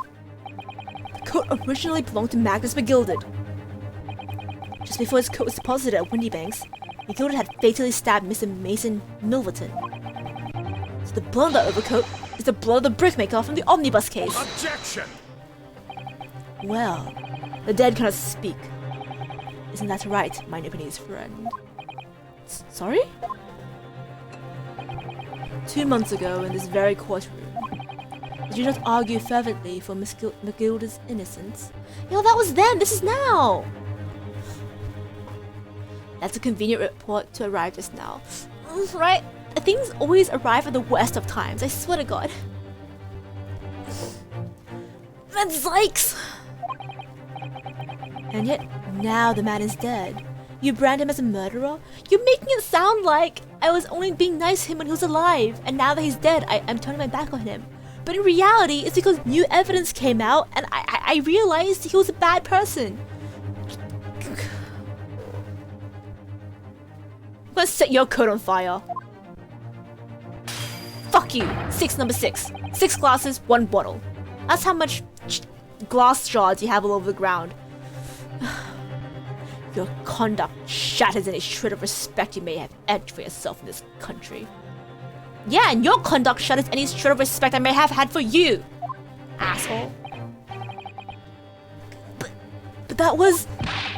I call it a battle of disgrace! Treachery, that's what it was! Shut up! Yeah, you have literally no leg to stand on. You're being a creep to the lady behind you. Huh. I'll determine whether the blood on that coat is 2 months old or not. Even a stereoscope couldn't help that answer. Does that answer pop out? It can't be done. Don't comment. But we used Mr. Holmes' specially formed chemical... Mr. Sholmes is a detective, not a chemist!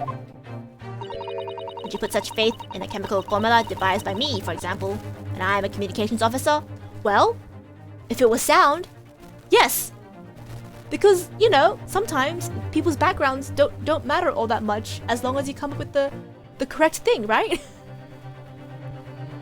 God.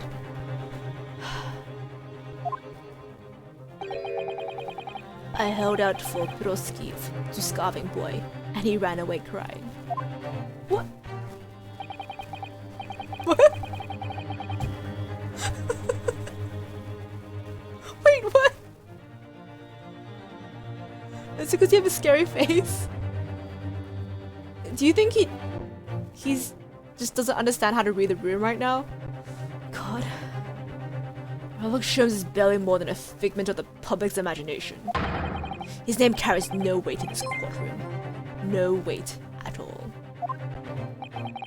How could you say that?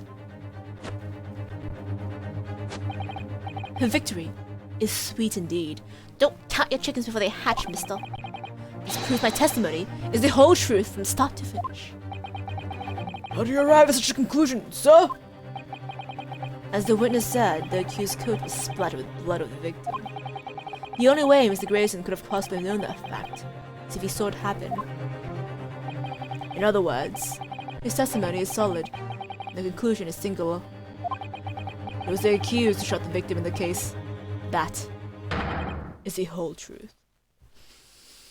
Oh my god, I'm gonna give you the whole fucking of these fucking fists to your face soon.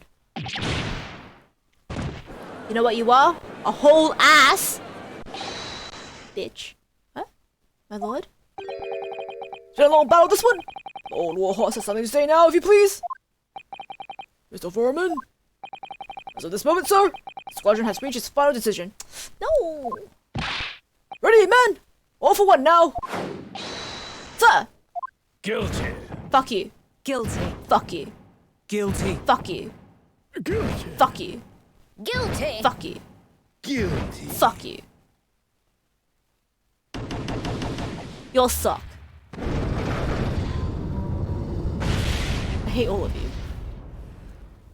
I hate this game.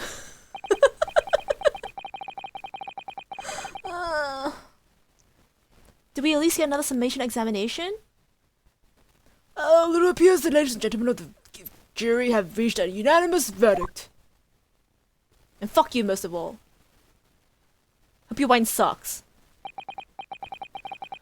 The defense has consistently failed to unpick this witness's testimony.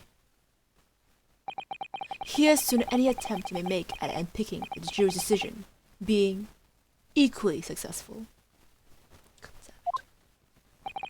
Ugh. I don't believe it. After all I've come so far, how is it unraveling on me so fast?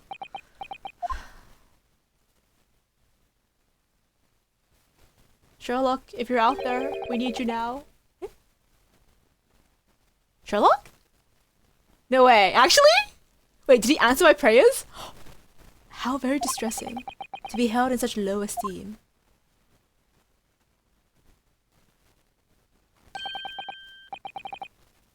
The fuck is happening? No, did he disguise himself? Sherlock? Wouldn't you agree, Mr. Naruhodo? Officer? You deliver the report now. That'll be all, thank you. It occurs to me some regularity, Mr. Naruhodo. Scientific truths are determined not by science, but by none other than the human mind.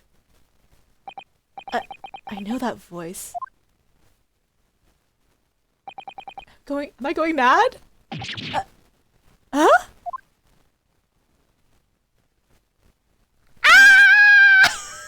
Sherlock! Mr. Holmes! He answered my prayers! Oh my god, he actually answered my prayers! Yes! You're my only hope! Holmes! Oh my god, I'm so excited, I'm zooming all over the place. He's the boy! Yeah, you were right! Look, just mucking up! My prayers were answered! Oh my god, I'm so happy! What is the meaning of this? Yes! Yes! Order! What business do you have here, detective? Last I heard, you were recuperating in hospital. Well, I would be had I been sent upon an errand. What errand? Hurley, is it really you? You're awake at last. Yes. Good day, Iris. I appear to be rather late to rise. My apologies. Now, my lord, if you will humor me. In what matter, sir? Oh, he still does the classic head thing. I love that with his hat. I have something of great importance I wish to give the young lawyer over there. I need no more than 5 minutes. Would you be so kind to spare us the time? What say you to this, Lord Van Zykes? This trial has taken many hours of the court's time, having spent so long already. Exactly! If it's been so long already, we don't want to go on wasting any more precious time. Gregson, this is my friend. As I was saying, having spent so long already, it would seem churlish to deny the defense a mere 5 minutes. God damn it. Every single time Van Zykes is like, I'm like, fuck this guy. He just does something nice. I'm like, oh, he's actually quite okay. I don't know, I like him. Oh, God. Flip-flopping on his... whether he's good or bad. Very well then, Council. You have 5 minutes. Oh, he changed back to his normal clothes? How many of the 5 minutes did you take to change? My dear fellow, I apologize for my tardy arrival. Mr. Holmes, are you alright now? Alright, I'm all wrong! Eh? Sorry? I've only just managed to summon the strength to stand, man! I asked the judge for 5 minutes. But I fear even that may prove too much for me. Pray, forgive me if I should pass out. Well then, stop grandstanding and just tell me what you need to tell me, dude. He was wearing the stripper tearaway police costume. Can you imagine? In the middle of court, he just tears away and is just wearing his normal clothes underneath. Well, I'd pay money to see that. Let's make this discussion as short as possible then. Charlie, this place is full of idiots. None of them can see how wonderful your chemical blood analysis is. Ah, well. The concoction of mine was really just a bit of sport to assist me in my investigations.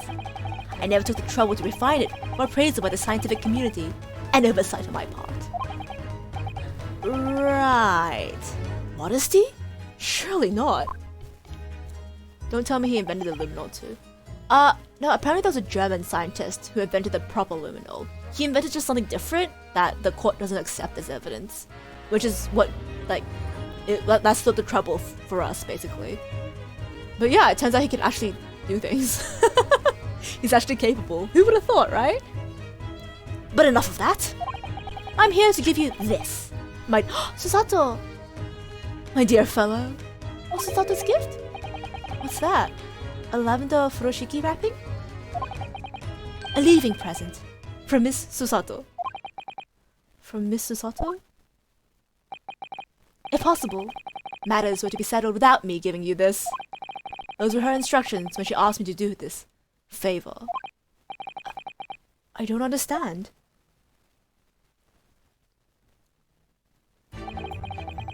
Miss Susato foresaw today's events, I believe. She knew that the culprit would attempt to escape justice by means of both devious and underhanded. And you, Mr. Naruhodo, fighting fairly as you are, won't to do. What? Fighting fairly as you are wont to do, won't find yourself in considerable peril. At that very moment of crisis, you are to be given this small parcel. Those were the dear lady's instructions. A leaving present from Sato-san. Oh my god, even when she isn't physically here, she's supporting us. Oh my god, Susato! What would we do without Susato? We would literally be so lost without her. She's single-handedly holding up this entire, my entire law career. What could it be, though? Eh? Oh. That's Iris's hole punch. Eh? What's this? Oh! It's the machine I made! Yeah, the cat Dorinator. The Wakahai!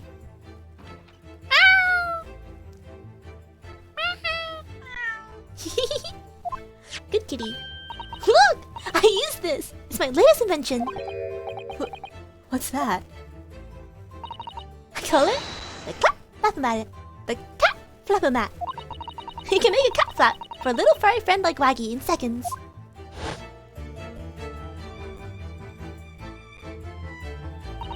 What's Susie up to? Mr. Sato muttered the following words before she left. I'm a failure. I don't deserve to be a judicial assistant. No! She's wrong.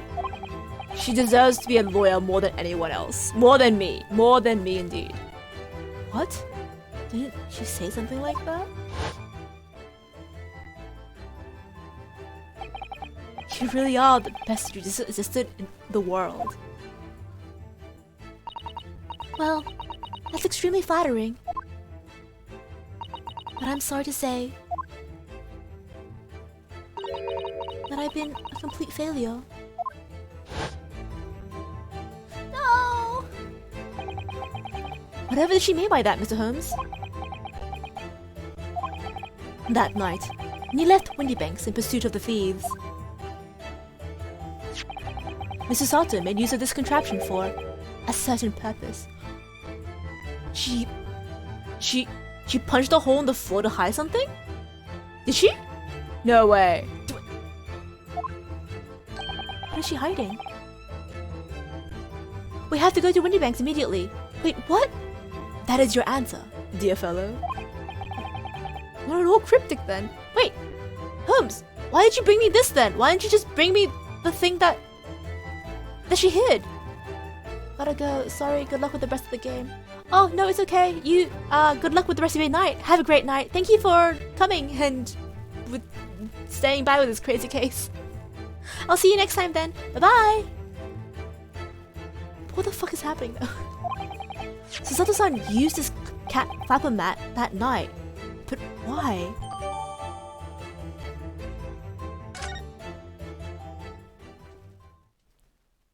What the fuck? I think that's up to 7 glasses. 6 glasses? 7 glasses. 7 glasses, 1 bottle. Fuck you. Your 5 minutes is over. You're out of time already? More importantly, you were counting?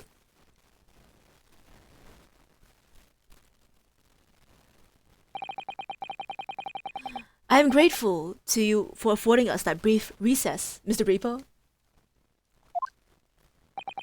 I need no thanks, Detective. After all, the die is cast. Is it really? The jurors are unanimous in their leanings. No doubt my learned friend will consider a summation examination. But any attempt to alter the verdict now would be utterly futile. I wonder... Miss Naruhodo. Yes? The rest is down to you, my dear fellow. What's your plan? The rest is down to me? I need to be careful here. If I make a wrong move, the trial will end badly. My lord, the defense requests... Shit! I don't know! I need time to think. It's no good. I need time to think. What do you think you're doing, Mr. Naruhodo? Sorry? What of Mrs. Sato's gracious gesture? Would you let this final piece of evidence she left you go to waste? Final piece of... It's not time for inaction. It's time to hear from the witness. Okay, so I should ask for further cross-examination. But it's not possible for me to bring a new witness to the stand at this point. I don't think that's what Hurley means, Rino. Have you forgotten where we are in the trial? We're in the middle of cross-examination. Okay, I got it now. Thank you. That was all the time I needed to think. Defense has nothing more to add. I think we should produce the adjudication. Hold it! No. Sorry. I made my decision now. My lord, the defense requests further cross-examination. Objection! Yeah. The jurors have spoken. Protocol dictates that you may not cross-examine any new witnesses now. Objection! The defense is not asking for the cross-examination of a new witness. Rather, to continue with one of the existing witnesses. What? It would appear that a rather important detail has escaped your attention, Mr. Reaper.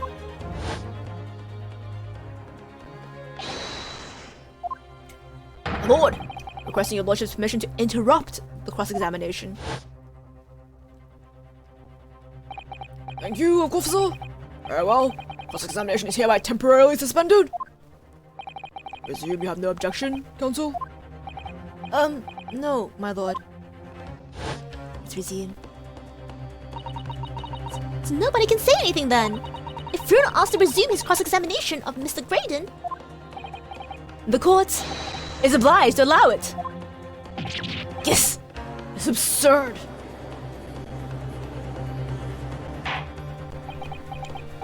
Okay. I remind those present that this is my courtroom. The prayer of the defense is entirely within its rights to request the continuation of cross-examination. However, I will not permit an unremitting protraction of these proceedings. Therefore, I've decided to afford the defense one final opportunity, including the cross-examination. Shit. Counsel, you must choose but one statement from the witness testimony, and but one piece of evidence to present in support of your argument against it. A single chance to present evidence? If following that, the situation remains unchanged, I shall move to adjudication. Oh, fuck. Is that clear, counsels? You will not press the witness any further. Oh, fuck. My lord. Yes, my lord. A single statement and a single piece of evidence? Most generous. Well then, Mr. Naruhodo, it's high time I fell in a dead faint. Eh? Are you actually? I leave this in your capable hands. What the? You could have used that time to sit down! Oh my god, this man. Are you okay? Oh my fucking god. Are you alright? Oh my fucking god. Bro! If you ever feel yourself like lightheaded or you're about to faint, please, for the love of God, sit down. Even if it's on the ground, just sit down. That way, if you do faint, you don't fall over that far. You fall over a much shorter distance, and so you're less likely to hurt yourself. Don't do what Sherlock did here, and go on a huge spiel, and then what? Oh. Are you alright, dude? Are you okay? Mr. Holmes? Is someone gonna pick him up? Bro, are you okay?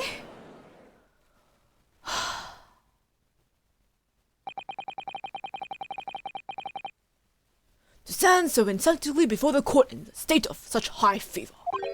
Either the man has extraordinary strength of mind, or an extraordinary lack of feeling. I imagine he's feeling very little now. The detective is sleeping soundly in one of the antechambers. Sherlock is gonna get head trauma and become even more unhinged. Yeah, he's gonna get a concussion and just become even more quack. God, I worry about him. I'm legitimately worried about him. Not only about his injury, but just as a person. I'm worried about him as a person. I think he needs supervision. Strike a man down while he's down, why don't you? Well then, counsel, are you fully prepared? No, but since Sherlock gave me this opportunity, I gotta be.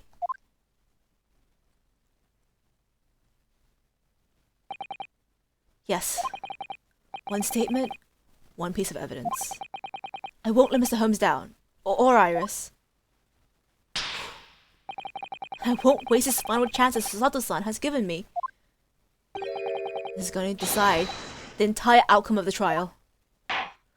Okay, the game wouldn't give me this if I didn't have the necessary clues to come to the conclusion. Okay.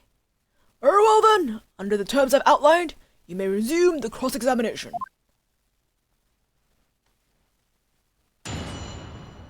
Okay. Okay, let's carefully think about this and carefully go through this. I was near the entrance to the shop. I don't think that's it. Through the nature of the counter, shot pain in the arm. See the man that shut himself in the storeroom. I could see him through the peephole on the door though. Is it this one where he made himself a peephole? Because the thing is, when I first saw the peephole, right? I was like, that is an insanely large peephole. That's like entirely too large to be in the door. But I think it was already there. Oh my god, it wasn't. Wait, I was wrong. It wasn't already there.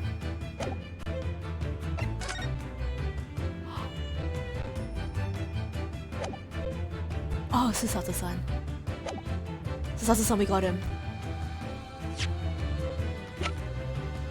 Objection!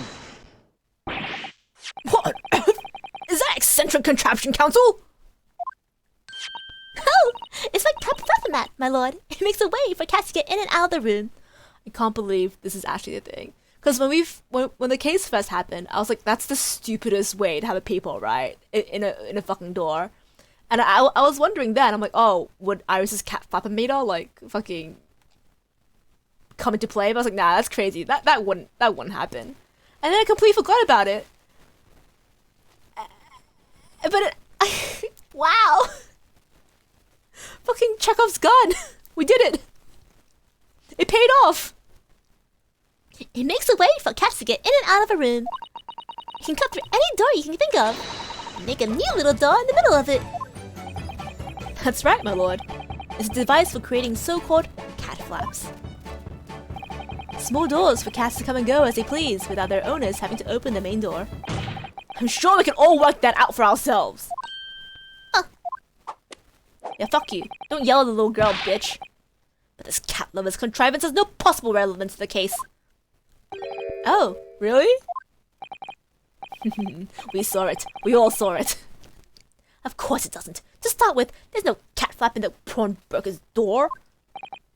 As being a keeper of cats myself, I'm afraid I fail to see what this has to do with the matter at hand.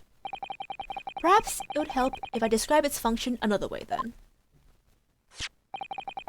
This contraption is able to create a peephole in any door you can imagine in practically no time at all. I beg your pardon? Peephole, you say?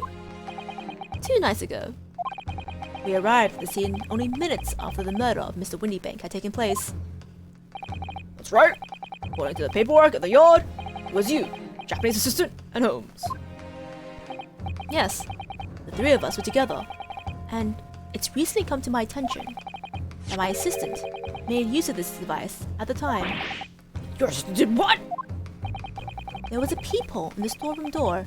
I can attest to that. Because I looked through the peephole myself in order to see the inside of the locked storeroom. It's ludicrous! What are you trying to say? Of course there was a peephole in the door. I said so much as my testimony. How else could I have witnessed the crime, for pity's sake? Yes. How could you? What? So, I only sit what you mean. Alright. It's time. Time to strike the final blow. What I mean is this, my lord. My assistant made the peephole in the storeroom door. Until such a time that she did, the door had no hole to look through. What? No! Are we so extra? Objection! This is a farce! Are you really suggesting the peephole in the door was... Yes, it was created only after the incident had taken place by my judicial assistant using this device. Your assistant tampered with the crime scene by being fully aware of the gravity of her actions? It is the most serious act of vandalism, for which I humbly apologize, my lord. It was in the few minutes that I left the scene in order to pursue the Skelton brothers and alert the police. Nonetheless, in light of this new information, it becomes apparent that Mr. Graydon's testimony is riddled with holes. Riddled with... Explain yourself, counsel! The majority of Mr. Graydon's testimony that appears to incriminate the defendant is based upon what he witnessed through the peephole in the storeroom door. Yes, that filthy gut shot the man in the back. However, at the time of the incident, my peephole did not yet exist in the door. There's no possible way that you could have seen what you claimed to have seen. In short, your entire testimony is a pack of lies. Ugh.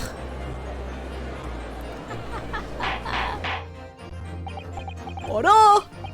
Is there any credence to this revelation? Objection! I have photographic proof. None whatsoever. My learned friend might surely realize. Exactly. It's a cheap trick designed to discredit me. I'm afraid not, sir. Of course it is! Do you seriously expect people to believe that plaything could cut through a solid wooden door? Oh yeah, I'm designed to be very powerful. Cut through even the toughest of doors. That's absurd! I don't believe you for a second. I had a feeling you'd say that. What? Waggy! Joey! Time for dinner! Did she cut a hole through the courtroom door? She did! Hey, Wagga, hi. Oh, another Chekhov's gun paid off. Waggy disappeared and now he's back. Well, Young lady, this is the Old Bailey. One does not make a cat flap in the oak paneling at the Old Bailey. Not done yet, don't worry. This doesn't mean that the people in the storeroom door and the window banks was made by your machine. There's no way you can prove that it was. no, but it's easy. What? The cat flaps on my cat flap. The cat flaps on my cat flapper mat creates a all of a fixed size. The dimensions of the people at the Windy Banks are an exact match.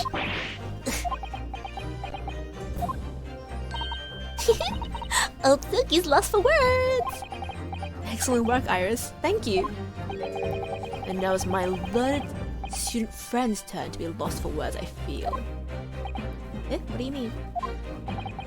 I believe your judicial assistant has already left the country for your Eastern Island home. Well, yeah, that's true. Then you may have some difficulty in establishing all the facts.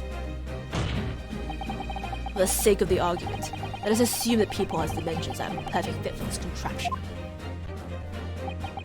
In that case, when was the people cut? The prosecution demands proof of your answer. What is the purpose of your line of inquiry, Lord Van Dykes? It is very simple, my lord. The defense argues that the people was created after the incident, using the device. But now that the perpetrator has returned to her native land, she cannot testify to the fact. There is no proof. And for as long as the defense remains unable to prove when the people was made, my learned friend's claim amounts to nothing more than a claim. Than a baseless accusation. I have photographic proof. Photographic proof. Proof. Indeed, it is so, Lord Van Dykes. Oh, counsel! Don't give up now, Bruno. This is the time to create your own opening and force your way through. Don't know if I can do this, but I know one thing. Sato-san is the greatest judicial assistant in the world. Well, does the defense represent evidence to put this claim made? Proof that the peephole, the door, the Windy Bank storeroom was created after the event and not before. Where's the photograph? This one. Take that! What are you?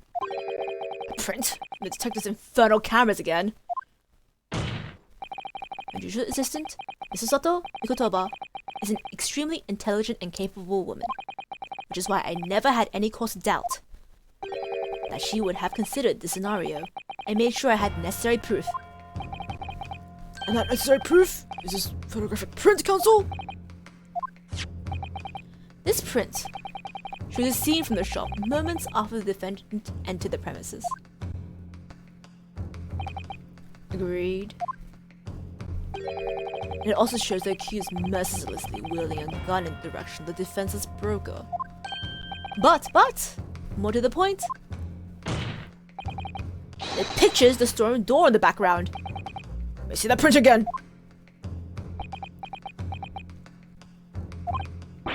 I don't believe it. It really is quite remarkable. Door to the storeroom? It's completely devoid of any people of any description. Mr. Graydon, you couldn't possibly have witnessed the crime as you claim to have done, because at the time it happened, there was no people in the door. Ugh. In other words, your testimony is a catalog of lies. Ugh. Oh! What a spin. Oh, Sarah, you're right. People fading left, right, and center in this courtroom. Satisfied the defense has substantiated his claim beyond all reasonable doubt. You okay? This witness testimony is entire fallacious. Fallacious?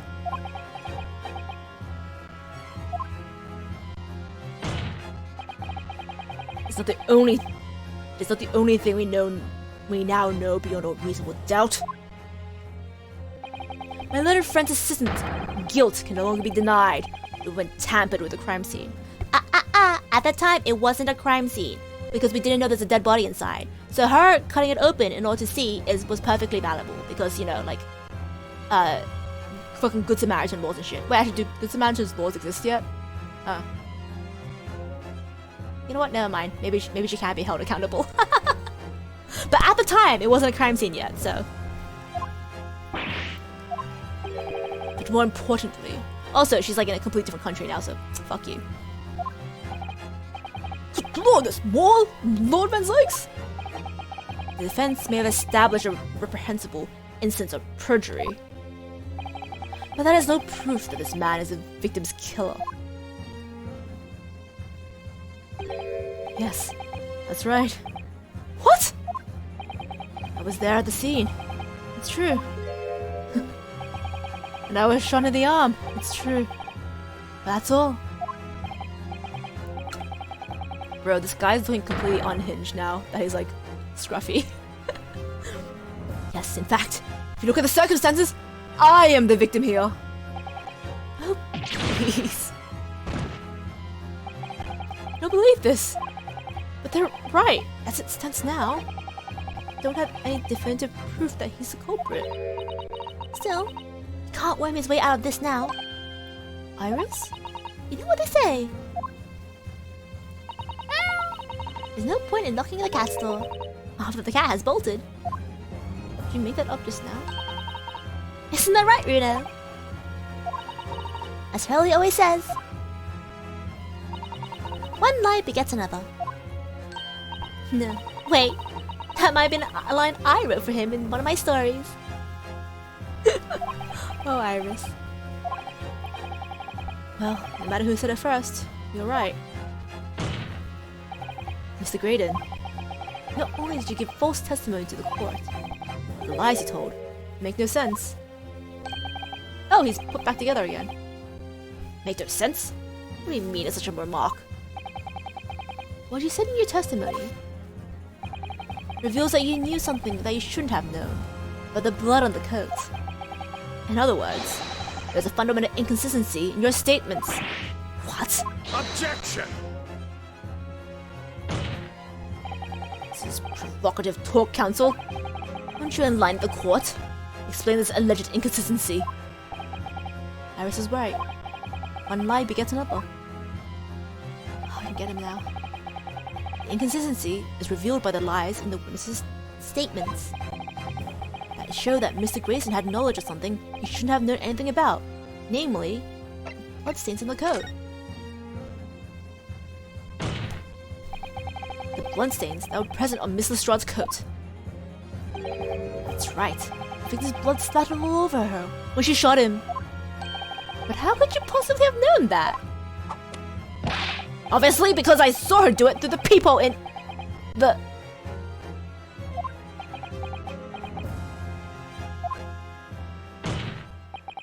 The point is not that you lied in your testimony, Mr. Graydon. It's the nature of the lie you concocted that is so revealing. You're not making any sense. Then let me ask you a simple question.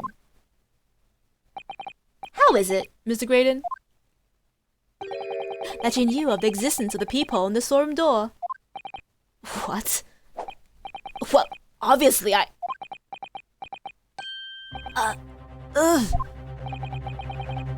There's a cat clicking a tongue, witness! The peephole in the door was made after the incident occurred. Once I returned to the shop, having failed to catch the two burglars, Scotland Yard's investigators arrived immediately. Since that time, the police have been at the Windy Banks constantly, carrying out their investigation. Isn't that right, Inspector Gregson? Well, yeah, of course. The place is chock full of porn articles. My lads have thoroughly examined them all. We gave the order to have the officers working around the clock in shifts to get through it all. And consequently, there's no way that you, Mr. Graydon, could have gained access to the shop. Therefore, you should have known nothing about the peephole in the storeroom door. So the fact that its existence forms the basis of your testimony is completely inexplicable. Objection! Wait, does he know it because he was listening in to police communications? And yet the fact remains that Mr. Graydon did maintain that he witnessed the crime take place through the peephole in the door. How on earth is this possible? Could I have a word, please? Bob Banzai? Speak, Inspector. Just that I really ought to be getting back to the station now to put in my report. There's really nothing more I can add to this testimony. If it's all the same to you. Permission denied. Oh. Gregson's not working with him, is he? No, Gregson. Gregson. You remain exactly where you are until this trial concludes. Oh, of course, sir. Mr. Graydon. You shouldn't have known about the existence of that peephole. Which can only mean that you must have been informed about it by somebody else. Objection! Stop there, my learned friend. You realize, I trust, the words you've uttered have extremely serious implications. Yes. But the defense believes that the details about the case that Mr. Graydon claims to have seen must have been revealed to him by a certain person before his testimony. And in fact, considering a particular clue we have, there really is only one person that could be. Oh. Who's this person in question, counsel? Dare this witness details of the crime scene to facilitate his false testimony? No, I don't want to say it. No way. Actually? No. Toby! No. Am I wrong? I want to say this. But like, he was whispering with him earlier. So that's sus as heck, right? Wouldn't it be funny if I said it was you? That'd be pretty funny. So like, I think, oh no, I don't want to say it though. But like, they were in cahoots earlier. Oh god. Take that!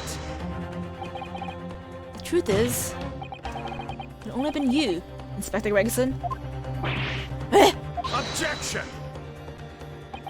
You had better have some proof that substantiates your rash claim, my learned friend. Consider the fact that we have only been aware of Mr. Ashley Graydon's identity for the last few hours. We learnt of it only during the course of the trial today.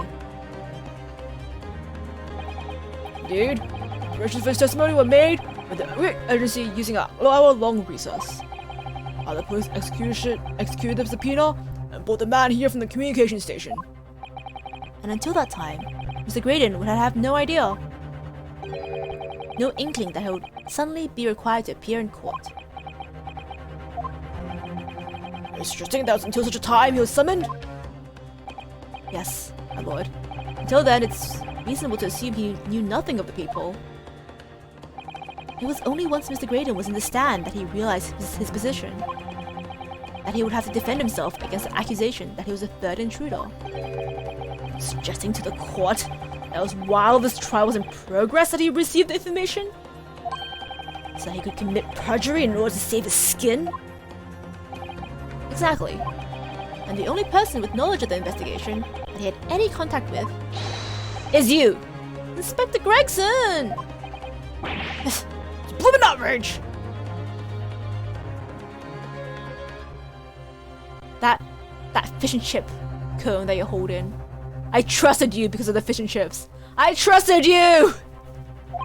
You had fish and chips! Why would I be giving any details of our investigations to this fellow, eh? I was summoned to his lordship's chambers during the recess in any case. I've forgotten that. Right, true. And a number of questions regarding the events that transpired at the pawnbrokery. Which means the first time these two laid eyes on each other was after the proceedings resumed following the recess. Since then, there had been full view of the stand, and such illicit discussions couldn't have possibly occurred. No, they were whispering during the thing, remember? Oh, I just remembered something, Bruno. What is it, Iris? There was one time before, wasn't there? I think it was when Ginny was testifying. Oh, yes, now that you mention it. When the bailiff was dispatched to retrieve Mr. McGilded's music box from the scene of the crime, that's it! And during that testimony, they were whispering. I remember finding it strange at the time. Mr. Graydon and the inspector seemed to be having some kind of secret discussion.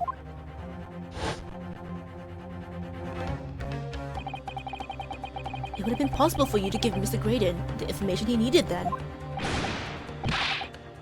Oh, welcome back! Can't trust people with food. I wanted to, though. I really, really wanted to. He had fish and chips! I love fish and chips! Little toe rag! Making all this up! Gregson! I trusted you! We all trusted you! I'm a respectable Scotland Yard inspector, for crying out loud! Why would I do something like that? Fish and chips! Fish and chops! Why would I give away confidential details to the likes of this bloke? No, are you all together with the whole government leaking secrets thing? This trial sucks, dude. Admittedly, you hadn't had any reason to do something like that for no gain. But perhaps it was part of a deal of some kind. Then it starts to make more sense. What deal, counsel? I wonder if perhaps in exchange for details about the peephole at the crime scene, Mr. Graydon agreed to give a certain something to the inspector. Oh, the second music disc. Oh, okay, good.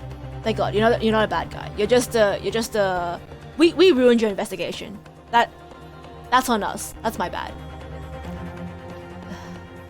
Okay, that's good. I can still trust the fish and chip man, I think. At least I really hope so. I really want to trust the fish and chip man. Gregson! You sure I need not remind the inspector that, found out to be true, striking a deal of any kind with a witness would be considered a gross case of malfeasance. Objection! It's becoming clear that jumping with accusations is Nipponese student's speciality. I didn't do that! With the stakes so high, the prosecution is not prepared to listen to these baseless charges. It is incumbent on the defense now to present evidence in support of this diabolical claim. Evidence? Just what are you proposing that the inspector demanded of the witness in return? Court must see proof of this alleged deal. Okay, it's okay, I got it. If Inspector Gregson really did strike a deal with Mr. Graydon, then logically, it's only one thing he could have asked for. That must be it. You know, do you think it could be? Yeah, it has to be the second music disc. It's a missing link that joins all the dots together in this puzzle. Must press you for an answer now, counsel? What evidence explains the nature of the alleged deal that Inspector Gregson made with the witness? It has to be this, right? Oh, I can't present this. I guess I present this? Take that! Inspector Gregson. Beside this murder, is it not true you've been working on another very important case? What are you getting at, sunshine? Is it possible that this other top secret case is what's alluded to in this newspaper article here? The classified secrets being leaked overseas from the Ministry of Justice. How the bleeding Nora could you? We discovered during the course of this trial the music box deposited at Windybanks by Magnus McGilded. A special music box designed to play 2 discs at once. It would seem very likely now that encoded on the pair of discs that were in Mr. McGilded's possession are the leaked classified secrets.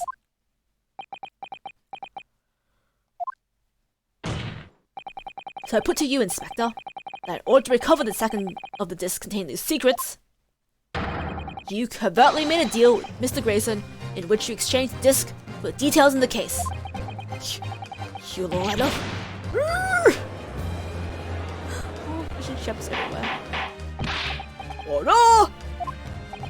On the day of the incident, when we met you at Windy Banks, you said this. Taking that whatever it is of McGilda's down to the yard, thank you very much. So hand it over. No, don't give it to him. That's mine, it is. Mine. Sorry, miss. Anything belonging to McGilded has been taken in as evidence now. Scotland Yard already knew at that time, isn't that right? That Magnus McGilded was involved in the stealing of government secrets. Yeah, I really blew this case for them, didn't I? I'm so sorry, dude. I'm so sorry. Orders were have the medium used to convey the secrets leaked from the ministry. Do it on the QT. QT? Strictly hush hush. And that explains why, when I presented this disc as evidence to the court, you objected so heavily, I presume.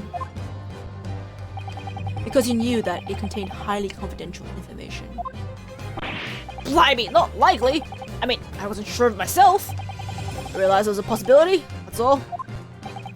Inspector, surely you're not saying that the order to acquire the second of these music box discs did indeed reveal confidential details of the crimes scene to the witness? And abet this man giving false testimony? There's no other way that Mr. Grayson could have known of the existence of the people. It's the only explanation. A deal was struck between the two. Objection! If, and I stress if, this sobering assertion turns out to be the founded in truth, it would mean that the second disc is, as we speak, here in this very courtroom. Wait, what? In this room? How could you possibly make a claim like that? Yeah. Because Inspector Gregson is a Scotland Yard detective. What? What's that supposed to mean, eh? As a seasoned policeman, the inspector would have approached this alleged deal with caution. Certainly, he would not have accepted the gentleman's agreement in this matter. No, he would have insisted on having the article agreed upon in the palm of his hand. Gracious! Then, you mean to say Inspector Gresham already has the item in question in his possession? He has a second disc actually on his person? Yes! Yes? The defense demands the inspector is searched at once. Definitely! They only have struck a deal with each other when Ginny was testifying before. And Gregsy hasn't moved from the witness stand since. My lord, please! Order an examination of his personal effects immediately. Wouldn't it be funny if he was just hiding in his fish and chip bucket? Oh, Inspector!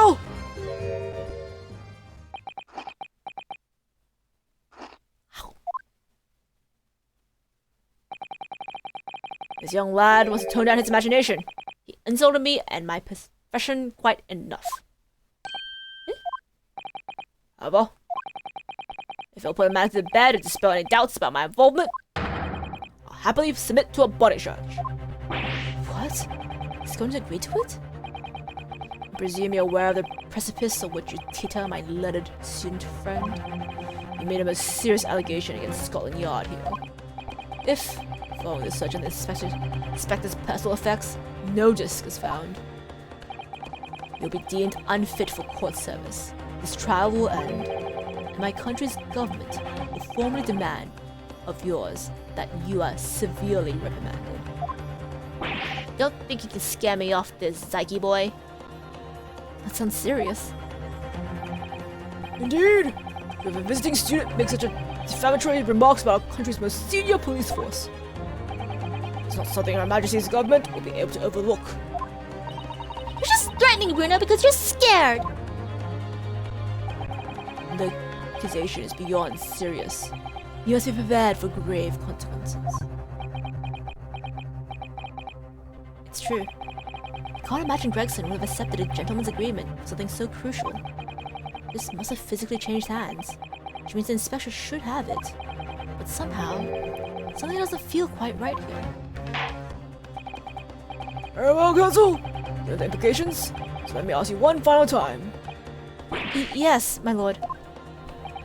Do you still persist in formally requesting a search of the inspector's personal effects?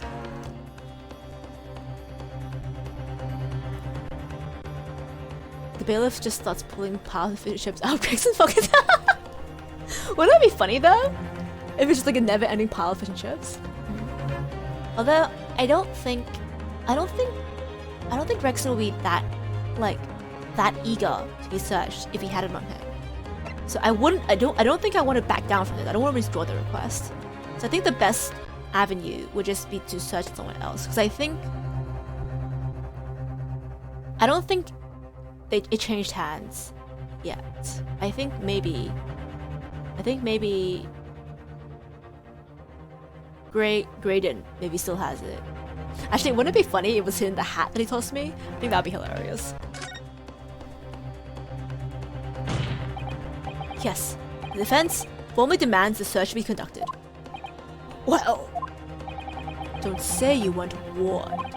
But your typical Nipponese stubbornness may well land you in hot water this time. Yeah, fuck off, Sykes. Perhaps the lesson will do you some good. Fair enough. Got nothing to hide. Very well then. Bailiff, that's the search of the inspector's personal effects. Wait, no, I said someone else. Hey? Defense demands a search, but not of Inspector Gregson. What? What's this? I'm the one you're accusing, aren't I? Thought you wanted to search me. No, Inspector. Not you. Somebody else. What's the meaning of this, eh? Lost at the last, have you, sunshine? The courts shouldn't have put up with this nonsense. You're being completely irrational. Be quiet, all of you. Oops. Oh, Iris! Bruno's doing what you all told him to do, and having the courage of his convictions. So you should respect that and listen to what he has to say in good faith. Because it's the British way. Yeah, I'll get in school by 10-year-old. Well said, young lady. Indeed, this court is in awe of the defense counsel's conviction and eagerly awaits his next words. What? Now don't be hasty, my lord. If I'm not mistaken about the things I've seen in court today, I'm fairly sure I know who has a disc at the moment. There's only one person it can be. So, whom do you request a search now? Graydon. Take that! Mr. Ashley Graydon, my lord. The defense demands that he be searched at once. Very well. I presume you'll not protest, Mr. Graydon? Oh, I love him. Au contraire.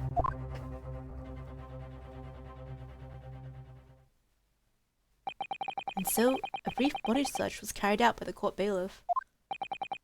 A few short minutes later, it was revealed that Mr. Graydon had nothing unusual on his persons at all. Fuck!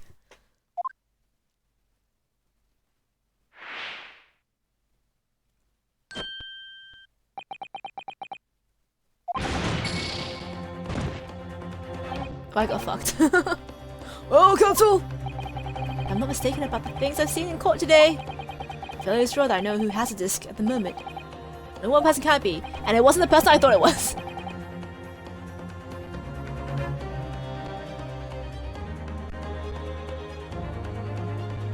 Only one person. If it didn't change times to him, I don't think that you have it. I don't think either of you would have it either. You won't have it. Gina, I don't think she'll have it either. You're dead. You're with me. You're out. Like, you're literally not even there anymore. You're in Japan. Nani kore? Should I have searched Gregson?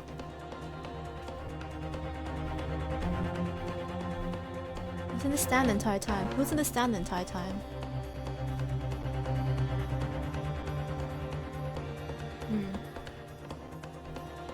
I mean, I wouldn't trust these as far as I could throw them. Gino? Did they give anything to Gino? I don't remember.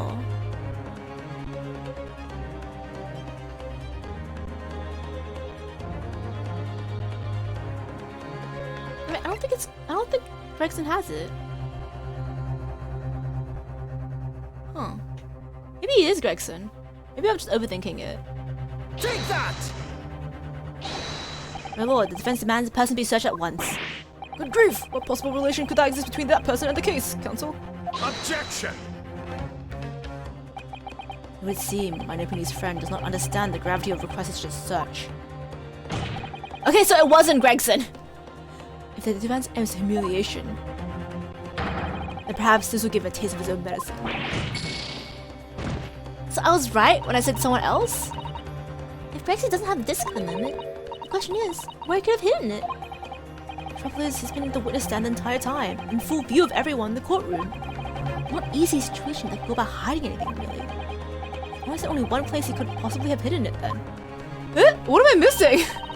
Perhaps in another person's pocket? Same with him on the stand? Yeah, that's what I thought, right?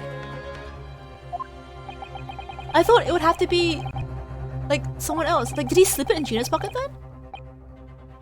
Maybe I wasn't overthinking it, and he did slip it in Gina's pocket. I'm like psyching myself out here. Take that! I mean, I wouldn't put it in Ringo or Nash's pocket at all. Like, I don't trust him. My lord, defense presented at once. Good grief. Objection! Okay, no, it wasn't Gino. Nash? Literally only two other people it could possibly be. I guess I just have to keep guessing.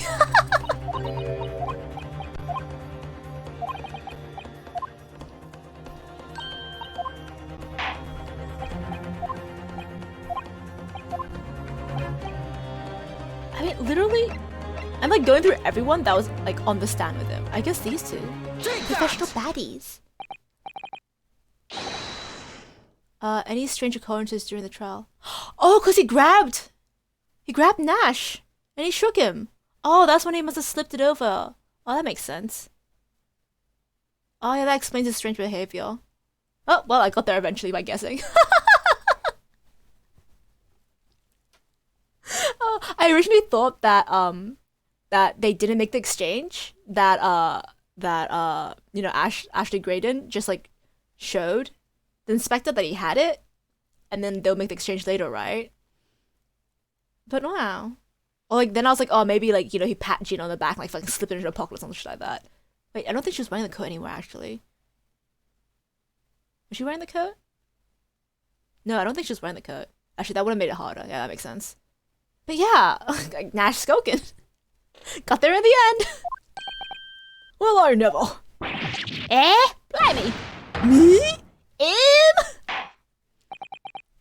Well then, bailiff. Restrain the witness and conduct a thorough search of his personal effects. Hold it! Please, my lord. Inspector. Scotland Yard. Has subject to the search. Objection! Unfortunately for you, Inspector, your objections carry no weight here. Eh? In this courtroom, only the prosecution and the defense have the authority to object. But Lord Van Sykes! I have no idea what forces are at play that might influence your actions. But personally, I have no intention of obstructing the course of this trial. Gah! Once again, Van Sykes swings wildly between being on my side and not on my side. Bailiff, carry out the search! No, oh, the Mo, I don't know, nothing.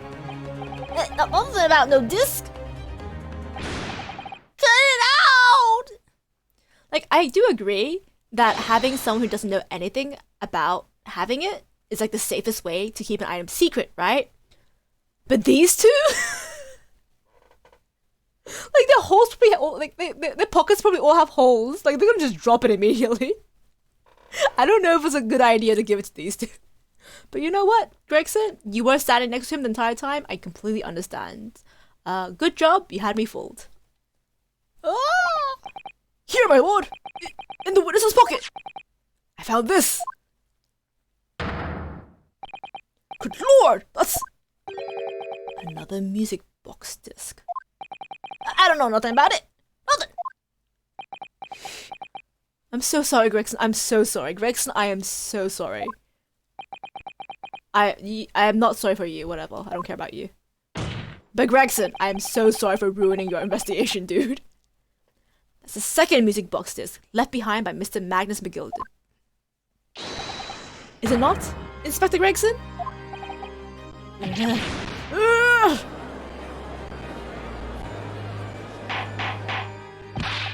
Order! Mr. Skulkin, what have you to say for yourself? Quantum Bennett. I mean, I just couldn't flaming Bennett. Swear to nothing about the disc. I swear to God. So, could you please explain what's going on here? The alleged deal was struck between the witness and the detective? No? Without question, my lord. Then, for pity's sake, why on earth was this man in possession of the disc that the inspector traded for information? Inspector Gregson is a shrewd, calculating man who rarely loses his composure. At one particular point in this trial, he exhibits some unusual behavior for a brief moment. I don't recall. What unusual behavior? It was, yes, during my cross-examination of Mr. Graydon. Tell me, Mr. Graydon, when you left the pawnbrokery that night, was it by any chance the second disc in your jacket pocket? I admit nothing of the sort. While Mr. Graydon answered my questions, the inspector appeared to have grabbed Nash Skulkin by his coat and was shaking him violently. Yeah, it didn't know. Thought my noggin was gonna fall clean off, I did. I was wishing I'd been born as me brother I was. And what exactly happened to make the detective attack you like that? I ain't got a clue. Just suddenly turned and grabbed me and whistle. Started shaking me. By the places he mentioned, the third gun will down the station, was what he said. Yo, rat never ear hole, he did. It's still dripping now. The way the detective behaved then was extremely out of character. Looking back now, it must have been then that he did it. That was the opportunity Inspector Gregson created for himself in order to hide the disc. Bust my wig! He hit it! You...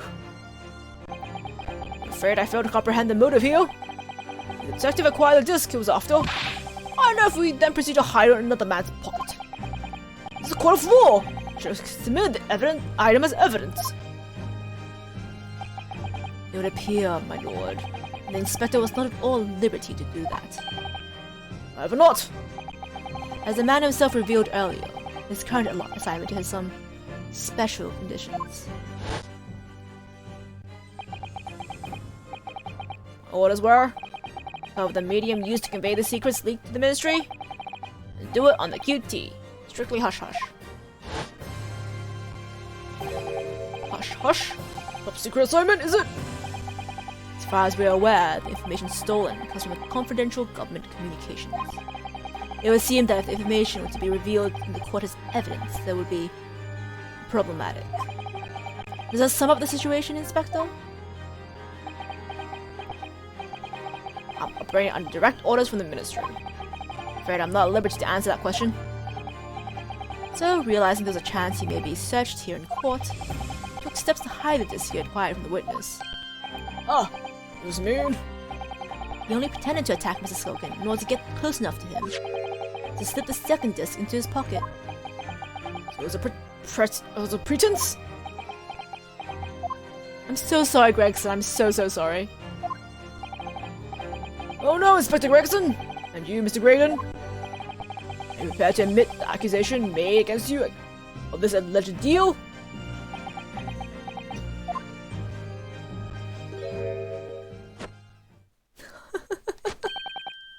Admit to it? Yours truly?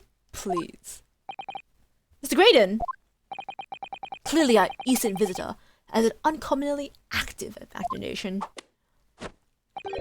However, there's no proof that I passed the disc to the inspector. Objection! But then, how would you explain the reason why you knew about the peephole? I'm under no obligation to explain. What? Yes, I lied in my testimony. That I admit. So sentence me accordingly. But that's all I admit. Murder, leaking government secrets, striking a deal with a detective.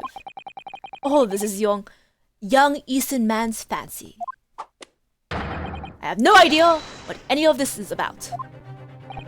You... What? Son of a bitch. Oh my god. So tired of this man's bullshit. What about you then, Inspector Gregson? Again, I am very sorry for ruining your top secret investigation. Do you admit to making a deal with Mr. Graydon in order to acquire the disc? Ladies and gentlemen of the jury, as a Scotland Yard inspector, I will declare this and nothing more. I am acting in the best interests of the country. Whatever I have been done, is in the name of justice. So, as members of the public in this fine country, I like to think justice will be a guiding light when you're making your decisions.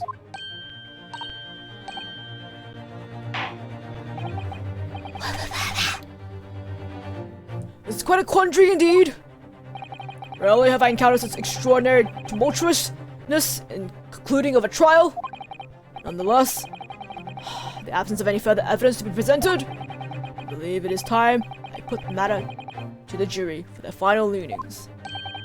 Well now, as a fellow servant of Queen and country, I must say I sympathize with the old inspector. Yes, he's a dependable man, I'm quite sure. In service, he becomes a good judge of character. You've been a poor judge of character, I gotta say. And you're classist. You don't think I forgot about that, maid. Even crossing your eyes doesn't help when it comes to looking at this case. It's all blur to me. Well, as a fellow professional, I like to put my faith in the detective, really. Raiden is highly skilled operator. Stop. Currently in presence of idol. Stop. Detective is very much trusted eyes. More than this, I cannot say. I don't believe it! The 6 jurors are... They're going to believe Gregson? They declare the decision now. Is Ginny going to be found guilty? If I don't manage to produce some definitive evidence right now, then we're going to lose. Either some proof that Graydon killed Mr. Windybank or stole those government secrets, or some evidence to force Gregson into admitting that he struck a deal with the witness. How about we just play the code? I think it'll be fun. We have both of them now, right? I think it'll be funny if we just play the fucking code. If Gregson ain't gonna admit it, I'm gonna fucking force him to. Oh then, counsel! I think it's time I impose the jurors to declare their final decisions. No? That is, unless you have some compelling evidence you have thus far not presented to the court. I let the judge call the jurors to advance their leanings. Gino will be found guilty. There's no choice then, Bruno. You have to throw some more evidence at them. This is it now. What comes down to this? Who do I present evidence against? Gregson or Graydon?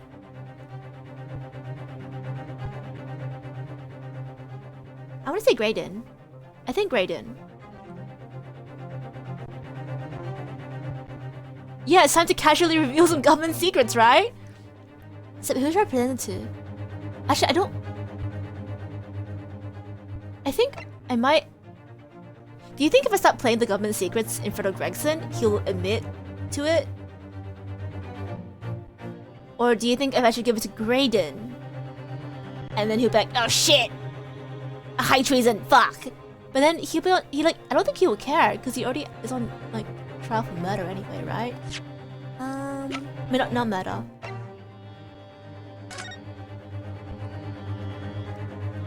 No, we can't actually see it.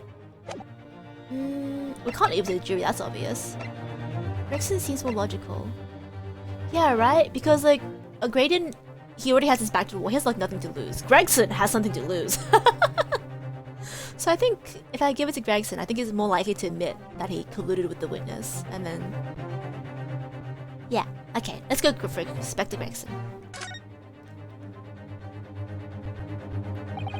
Inspector Gregson, there is one final piece of evidence I would like you to see. Eh? Is that them? If you refuse to acknowledge that you did in fact strike a deal with the witness here today, then you leave us no choice but to examine this piece of evidence thoroughly. Oh yeah, we're straight up threatening him. Well, go on. This is my last chance. So I'm gonna have to force his hand here. Yeah. Again, Gregson, I am so sorry. But we can't have Take Gina that! be accused of a crime that she didn't commit, you know? So again, Gregson, so sorry. I hope we can still be friends after this, but you really forced my hand. Is that Mr. McGilda's peculiar music box council? Yeah. And with a disc already in place, ready to play, I think perhaps now would be a good time to listen to the sound produced by the music box again. Only this time, with both the discs in place. With the second disc we've just discovered, set in place as well. Goodness, this disc council? Hold it! No, wait, I can't let you do that! Again, I'm so sorry, Gregson. I'm so sorry. Why not? Because it's got nothing to do with this case, that's why! Objection! Not true, Inspector. Eh? The defense has already proposed. That the sounds heard by the court earlier from this music box are part of a Morse code message. We know that Morse code comprises of two distinct tones. The defense believes that the second disc contains the second tone needed to complete the message. And now we have a chance to confirm that theory. Crying out loud, Sunshine! We're talking about state secrets here! You're gonna let the whole courtroom hear confidential information like that? It's treason! Then do you admit the charge? That in order to protect those state secrets, you engage in unlawful dealings with the witness?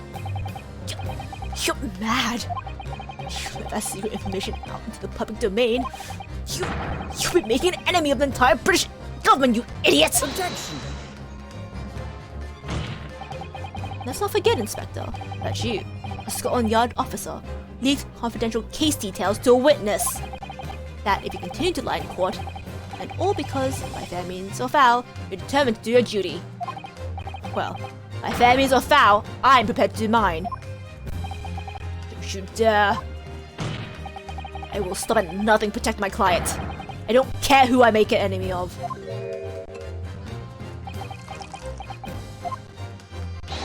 My lord, if you please, the court must hear the sounds made by the music box. Come on, Van Zlink, for Pete's sake! Stop him! Objection!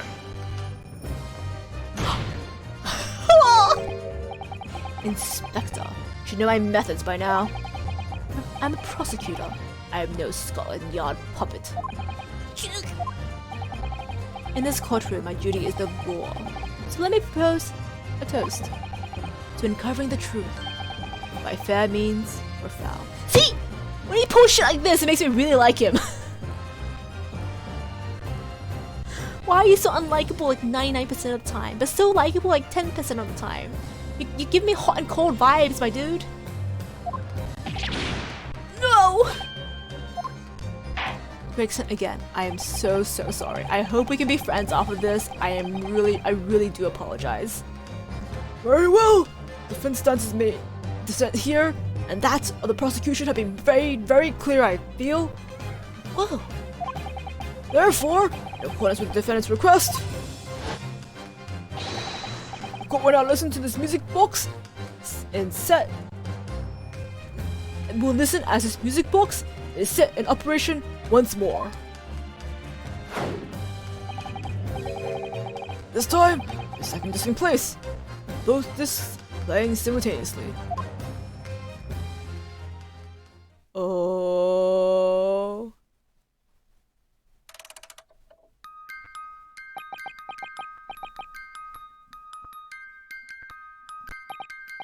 Oh, listen to that. It's unmistakable now.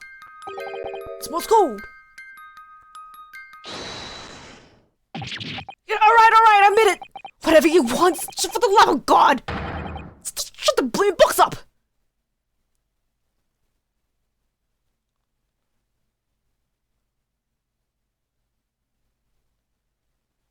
I got him. Let me ask you again then, Inspector Gregson.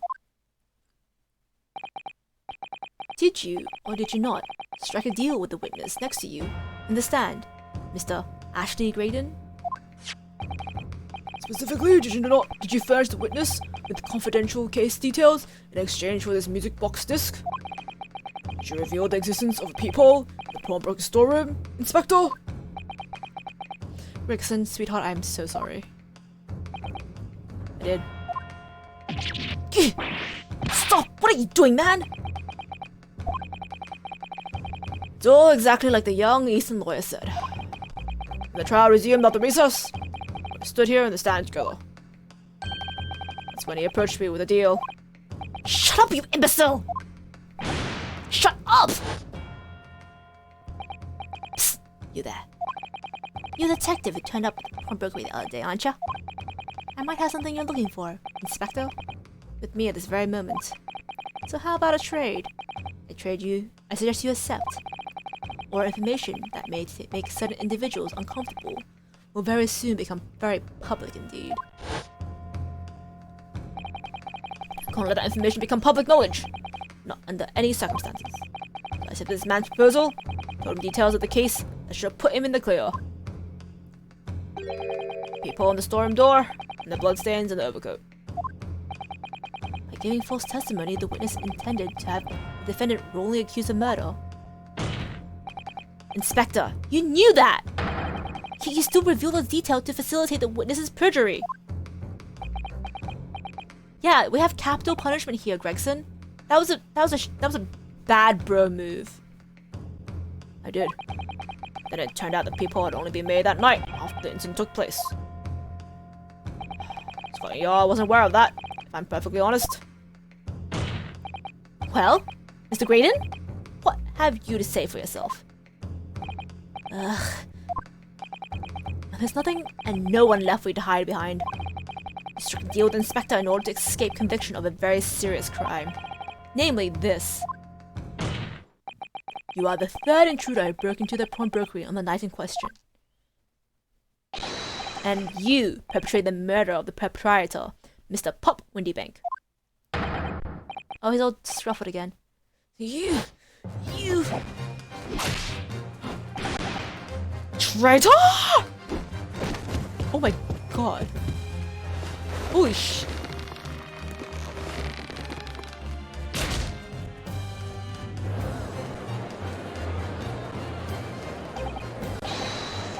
Did you just break Gregson's neck? Gregson? Sir?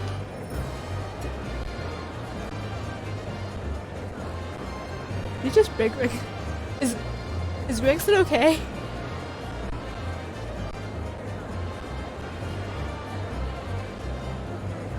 I would have frustrated that man at once. Gregson okay? Gregson?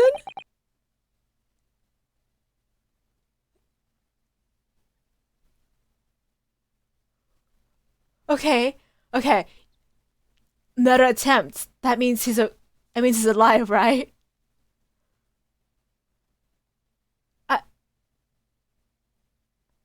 You see, I was convinced that cane was like a sword cane or something.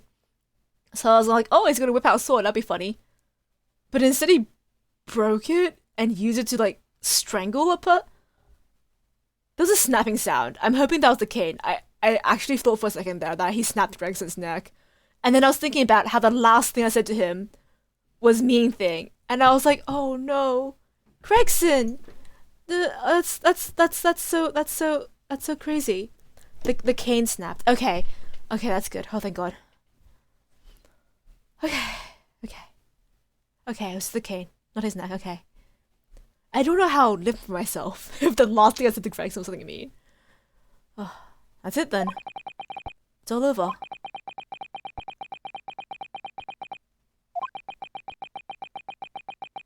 Yeah, he really just attempted murder straight in court, didn't he?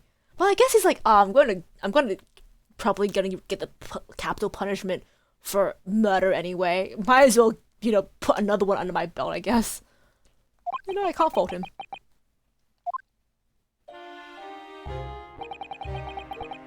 I despise my life growing up. No! No, don't give me a sad backstory now.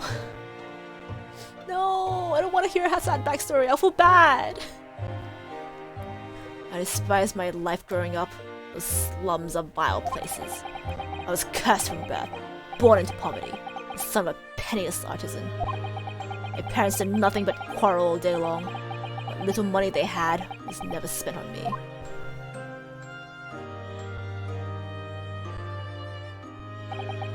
So I set about studying to better myself, to one day escape that hellhole. And you eventually became a communications officer. I admire your determination. Then you decided to try to sell government secrets? Why?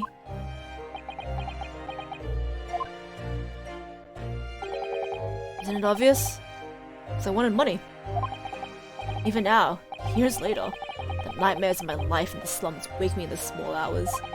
I wanted to drown them out with more money than anyone who lived in that squad could ever imagine. And one day, I met him. Mr. Magnus Begilded. You're a fiend with this quite a talent, you are. I have money to throw you away if you're interested. All you need to do is go along with me little plan now. I was to steal the Ministry's telegraphic message logs, and the guild would buy them for a handsome sum. I was responsible for inspection of the Ministry's communication office. It was a simple enough task. The lure of the devil's offerings. How easy it is to succumb. You must have surely realized the seriousness of the crimes you were committing. For that reason, I took great lengths to ensure that my actions were untraceable. By using the music box.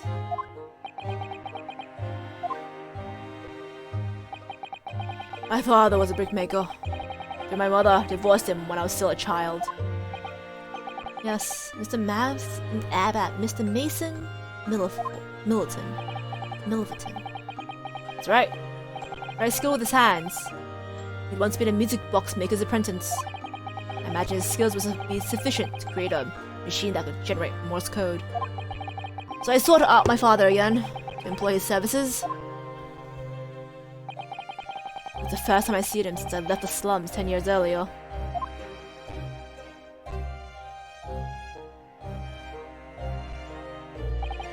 Look at you, Ashley. What a fine gentleman you become, eh? He was a different man to the one in my memory. A thin, frail old man. But poverty had never broken him, never corrupted him like it had me. I was sure that he wouldn't help me if I told him the real reason. So I made up a story. I got some work for you, father. I need some music box discs made. Music box discs, eh? A musician friend of mine has written some music he wants to sell to the public. I brought the score with me. There's two, actually. I'd be delighted, son. It's been 20 years since I did any work like this, though. Fetch me my tools, would ya? They'll be in the loft. That's how I had him make the two discs, thereby splitting the information in two. We taking considerable precautions indeed. It was to protect myself as much as anything. It meant that I could deal with McGill in two separate transactions. The first involved the first of the two discs and the music box for playing them. I exchanged it with the Gilder for 10 guineas. Only? Then, when I see the second disc, you'll pay 1,000 guineas. Okay, that makes more sense. So, what happened on the omnibus 2 months ago? Was the second part of the deal the exchange of the second disc? Yes. I saw the man information that way a number of times already. But it seemed he'd become reluctant to part with his money. That doesn't quite make sense, Mr. Graydon. For why was it that on the omnibus 2 months ago, your father, Mr. Milverton, was the one dealing with Mr. McGilded, not yourself? When I received the 1,000 guineas after my first completed dealings with Mr. McGilded, I decided to give 200 to my father for his troubles.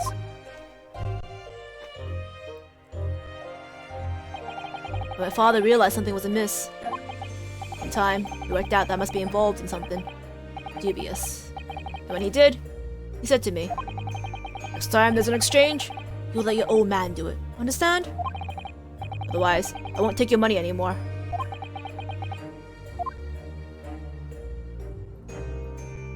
Crime of being too honest. That's my father's way of dealing with it, I suppose. Climb into the omnibus, hand over the second disc, and take the money from McGilded. That's it. He had no idea what was actually on the discs I asked him to make. He never knew. Just like I never know why everything went so horribly wrong that night. All I know is that the disc was taken from him, and he never returned home.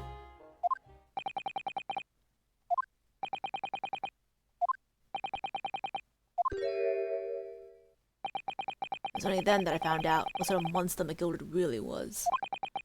So after 10 years of not once uttering it, I swore on my father's name. To exact revenge. Revenge?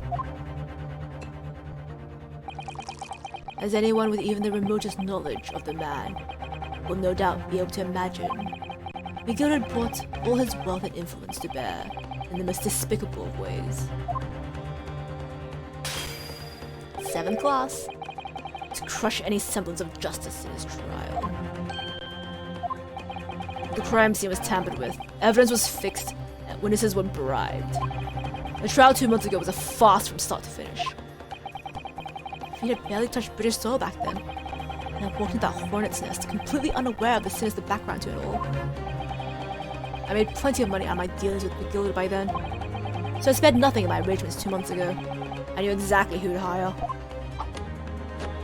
Oh, his cane got fixed. If you're willing to pay the price, there are people in the city willing to do anything you ask. McGilded himself has showed me that. Are you saying that? I think he had the picture now.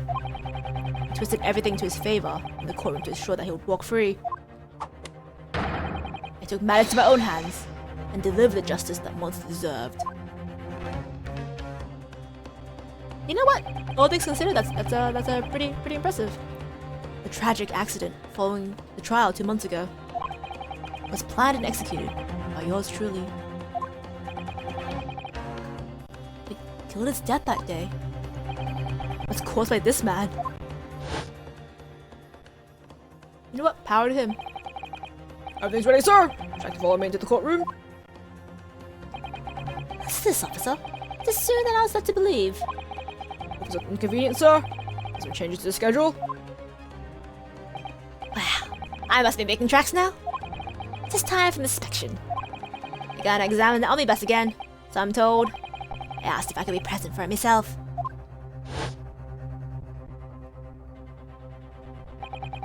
So that policeman who came to tell McGilded he could examine the omnibus again. That's right, an impostor, hired by me. McGilded used his wealth to manipulate the trial. He paid people to adulterate the omnibus with all manner of false evidence. He threatened witnesses to lie in their testimony.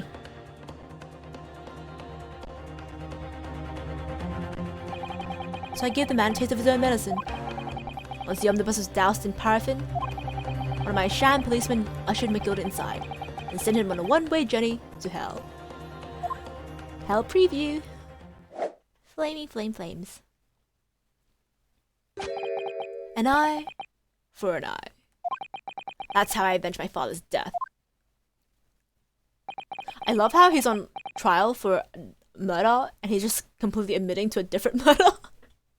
I guess he's like, nothing more to lose. Well, why not? I mean, it was pretty cool that he planned this, revenge. So he's like, might as well let everyone know. The spine killing accountant dude! But that wasn't the end of it for me. There was a loose end, you see. A loose end? Yes, I should think it's obvious. The second disc, which my father had taken in exchange with McGilded. Ah, yes. was indeed no mention of it in the man's trial 2 months ago. Clearly because I had been removed from the scene of the crime.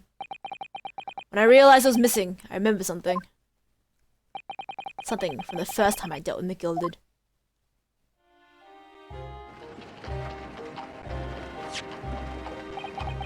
Just the first 2 discs. Just the first 2 discs, and the music box you need to play them. Well, look at that now. An ingenious little invention. So, as promised, 10 guineas for you, young man. What's this? Wendy Banks brokery? Aye, it's the pawnbroker's ticket, so it is. Use it to redeem any article I deposit there for you. There's no need to give a name, stand in 1 ticket, and tell the fiend the watchword. I'll put a jewel in the pawn for you. I'll fetch a good 10 guineas if you sell it, so well. Never heard of a pawnbrokery being used in quite that way before. Are you not, Mr. Graydon? London's pawnbrokeries are very useful places, you know. Each one's like an extremely secure vault.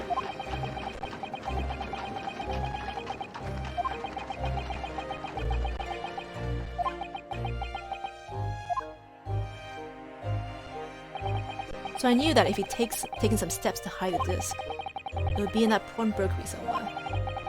On that night he killed my father, he must have entrusted the ticket to someone. Yes, to Ginny. I remember now.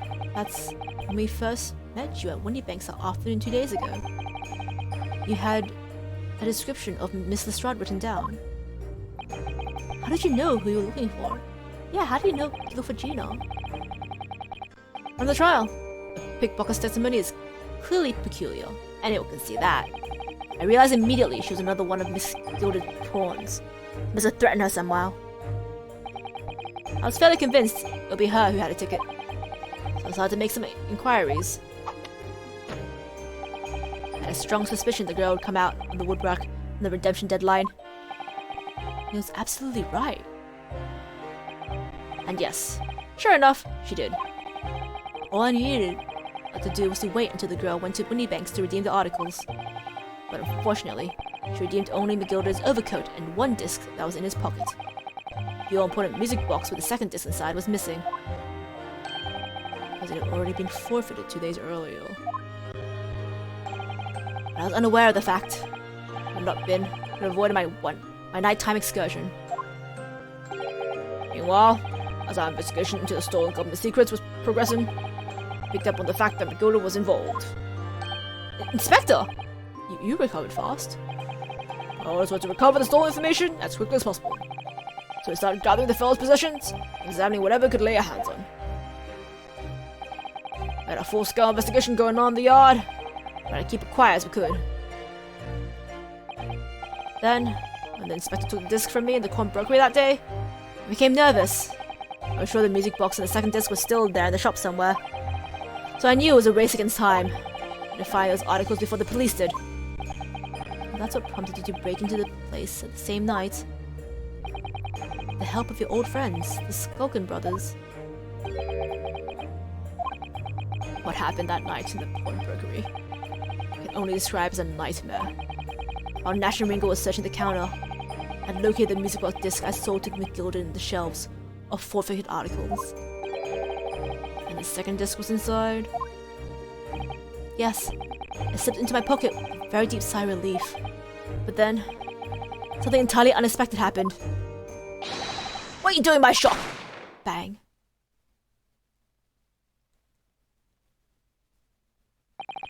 Gunshot rang out in the shop and I felt sharp pain in my left arm. Broke fire his gun, and the bullet pierced your limb. Yes, exactly.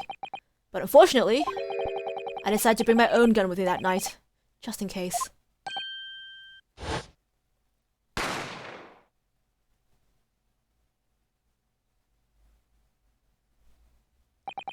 Before I knew what was happening, I'd fired back.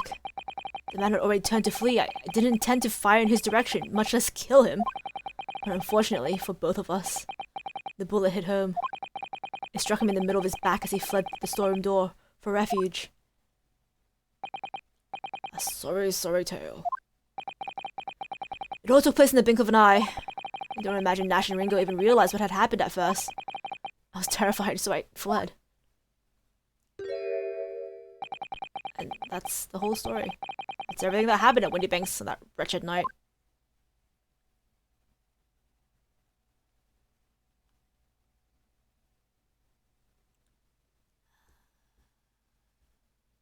Well, so you admitted to one premeditated murder, and then we have one case of manslaughter?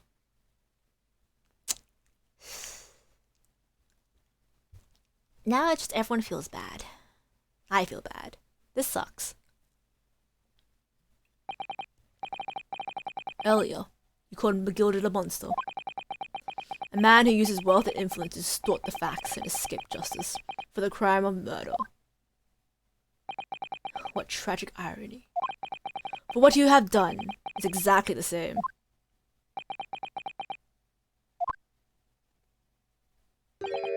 And worse, you want to pin it on someone as well.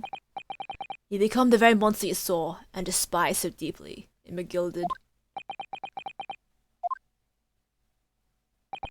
Yes, I think I have.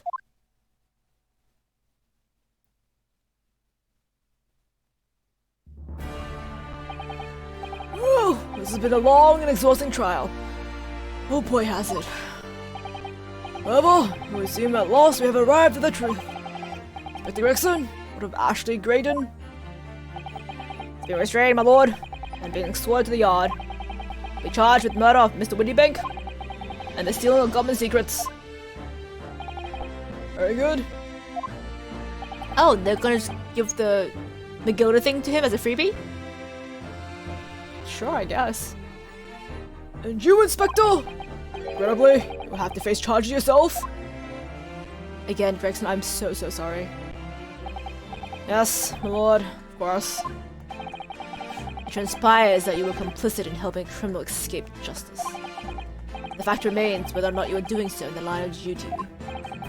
The crime is a serious one, Inspector, and inexcusable. Now to the defendant, Miss Gina Lestrade. Yeah? It's time for the final adjudication. Is the jury ready, Mr. Foreman? Yes, sir! Cabin squad, standing by, sir! This is really it now. The last pushed, the final call, the finishing whistle. The men are ready to deliver their verdicts. Thank you, Mr. Foreman. Very well. Ladies and gentlemen of the jury, you now declare your final decisions to the court. Not guilty. Thank you. Not guilty. Thank you. Not guilty. Thank you. Not guilty. Thank you. Not guilty. Thank you. Not guilty. Thank you. Ah, thank you. Thank you, thank you, thank you, thank you. Finally.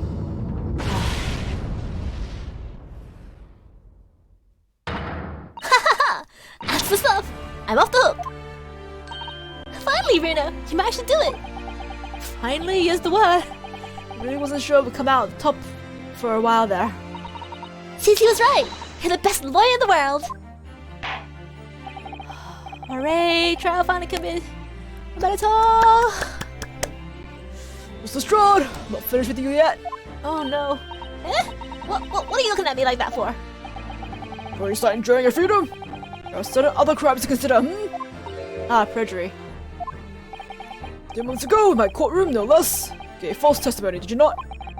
And in relation to the trial today, not only did you unlawfully enter Windy Bank's pawnbrokery, you also attempted to abscond with Mr. McGilda's property, it seems. Eh? I never done nothing of the sort! Of course not. It's not like you were gleefully wearing McGilda's coat in your cell yesterday or anything.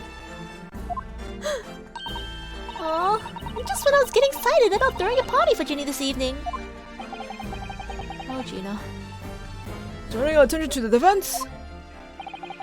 Telling that, when playing together, the music box disc containing a message in Morse code was...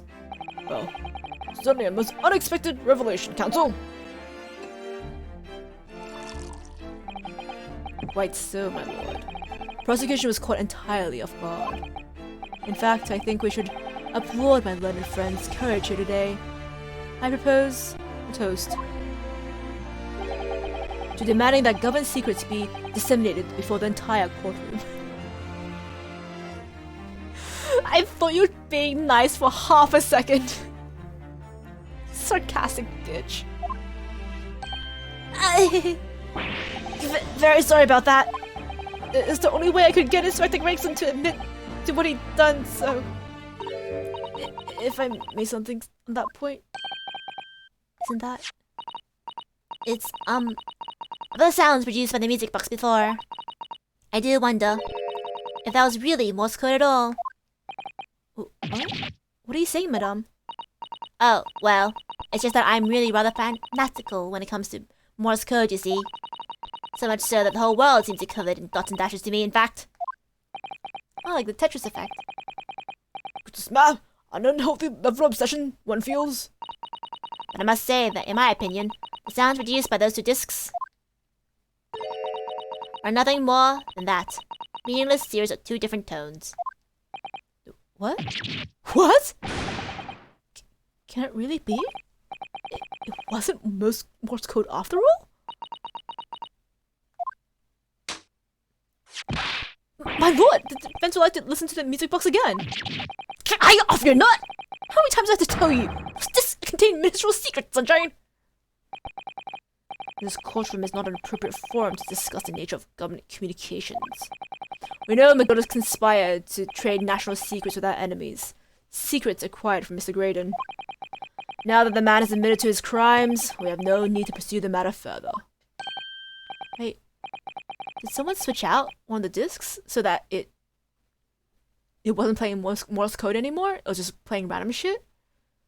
Ugh, this is really gonna bother me. Cause I remember the disc did seem like a slightly different color, but I thought that was just like a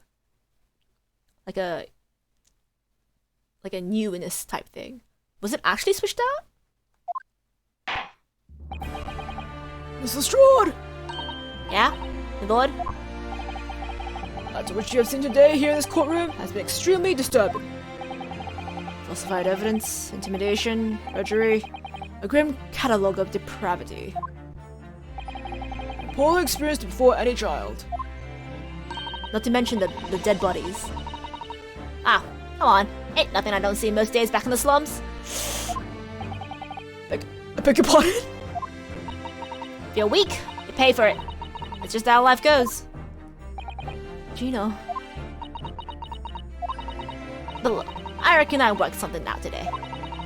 The world ain't fair, but if you want to change it, you gotta start at home. You gotta change how you are yourself. Says wise. Oh, it's a very laudable lesson, I would say. I eagerly look forward to the born again Miss Lestrade never gracing my courtroom again with her presence. Fuck. Now, with regard to the murder of Mr. Pop Windybank, proprietor of a pawn brokerage business on Baker Street, I hereby declare the defendant, Miss Gina Lestrade, Not guilty. Yay!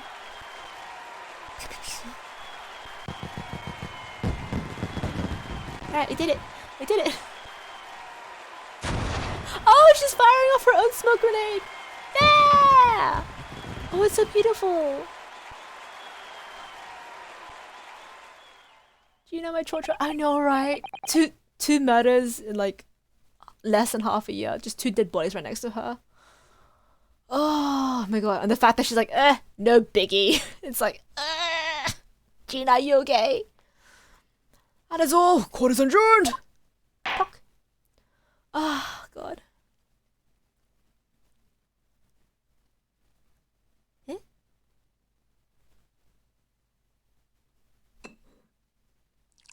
Oh, are we sharing a glass of wine?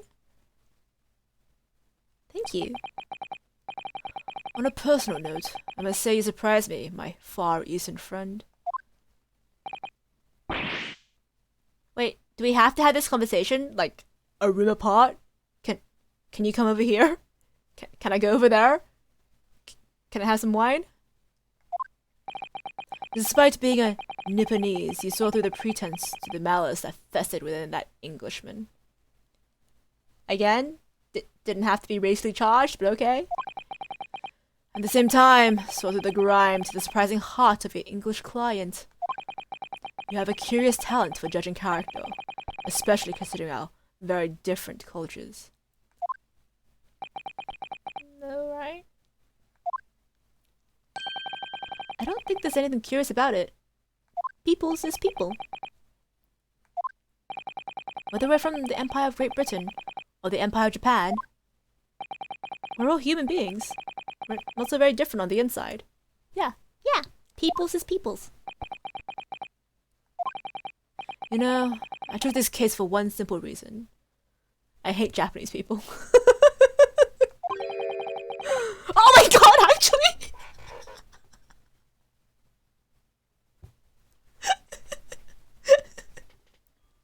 To look swords with you once again here in the courtroom. I'm hoping that's in a good way, not in a racist way. Oh my god, do you have a crush on me or something? Oh my god, Dykes, that's so embarrassing! Oh my god, man, Dykes! You did? When I encountered you for the first time 2 months ago, it reminded me of toasting friendship and trust with another Nipponese, only to find my trust betrayed. Okay. So what's euphemism for? I know, right? Oh my god. No, but this is like the definition of racism. Where like one person wrongs you and you're like, ah, yes, this entire race is bad. It's like, bruh. Bruh, I think you need some deep self-reflection there. Do you need me to talk you through it? I'm very sad about your friendship and trust being betrayed, but you know, people aren't monoliths. I don't think you should treat them as such. I think we should have a talk. Though through you, I hope to look into the eyes of the man I once knew and try to understand. Baroque needs therapy to deal with his issues. He absolutely does. You know what? If you need to talk, I'm here to talk, okay? You mentioned something similar earlier today about total betrayal at the hands of the Japanese. What happened exactly? Well, you may ask. And one day, when the time comes, you will learn the answer, whether you like it or not. What was that threat? I mean, I would like to hear your answer. Come on, you can talk to me, buddy. We're friends now. We're pals now. Pals. Alright. Then I'll wait for the day, if I must.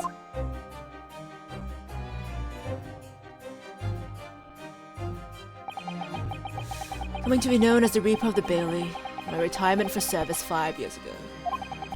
It gives me cause to wonder if our meeting has some deeper purpose. Post-trial, still smashing glasses. That's the 8th glass. 8 glasses, 1 bottle. So farewell, my learned Nipponese fellow. Until we meet again. Alright. Again, it's really funny about this conversation, because we're like shouting at each other from across the room.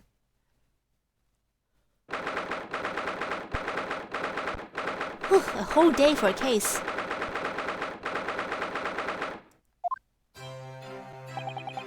It's done. It's over at last. But where's Iris disappeared to? Oh, Carly. Oh, Gina! Congratulations, Gina. I knew it all along. I knew that you were innocent. Well, did what you said, Mr. Naruto? You believed me. Right, to the end. You're as odd as your name. What's odd about it? I told you I had faith in you, didn't I? No one ever asked before, you see? Kept the promise, I mean, properly. But that's awful. I figured something out today. All my life, growing up in the slums, I never trusted no one. That's just cause I've been scared of being stabbed in the back. I mean, the more you trust someone, the more it hurts when they let you down. Yeah, I can understand that. After all, I had a taste of that in the trial 2 months ago. Yeah, I chose to trust someone and paid for it. That betrayal left a big scar. You know though, Gina, I worked something out quite recently too. Trusting in someone else is really an exercise in learning to trust yourself. And when your gut tells you it's the right thing to do, your trust is rewarded. There's no better feeling in the world. I think I have you to thank for reminding me of that valuable lesson. Oh, well, if you say so. Don't make a fat lot of sense to me, though. I'm trying to say that putting my faith in you, Gino, has been a real pleasure. Crying out loud, pack it in. But I suppose I sort of feel the same way. Aww. I mean, sometimes trusting someone else is, you know, alright. Thanks. We're friends now, we're friends forever. Friends for Kazuma. Kazuma. Is the way I see it, Ryunosuke. Defense lawyer is only as good as his faith in his client. And that comes down to how much faith he has in himself. Kazuma! After this experience, I'm starting to feel like I understand what you mean. Kazuma! I wish you were here!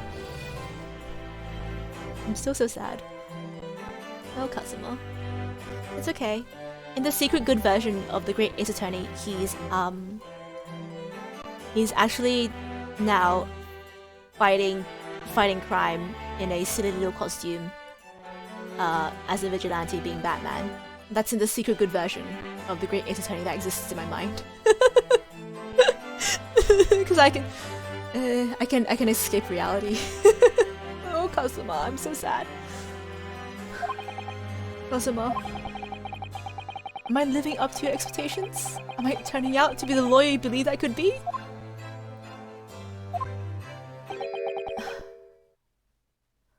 Who's parting the interruption? Bailiff? What the deuce does a man have to do to be noticed around here? My dear fucking Sherlock.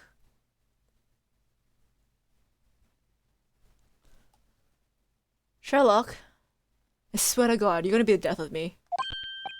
That voice! It's too late for that voice now, Miss Naruhodo. I've been standing here patiently in the corner of the room for an eternity! You didn't have to. Aha! Yes, it was me all along, I would have said when you finally noticed me. But you people! Their incessant babbling! Yeah, Mrs. Holmes? I love how the bailiff is just looking at us like, what the fuck? Aha! It was me all along! Do you see? Is Iris looking for you? I'd assumed you'd be taken back to the hospital, to be honest. Indeed I was. Sherlock.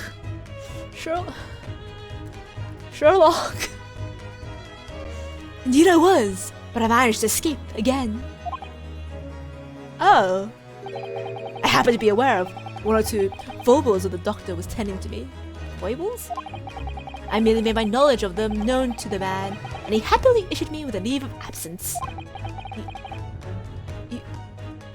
How very above board. But enough of my adventures. That's a fine victory, Mr. Naruhodo. Your tireless efforts justly rewarded, I feel. Congratulations are in order.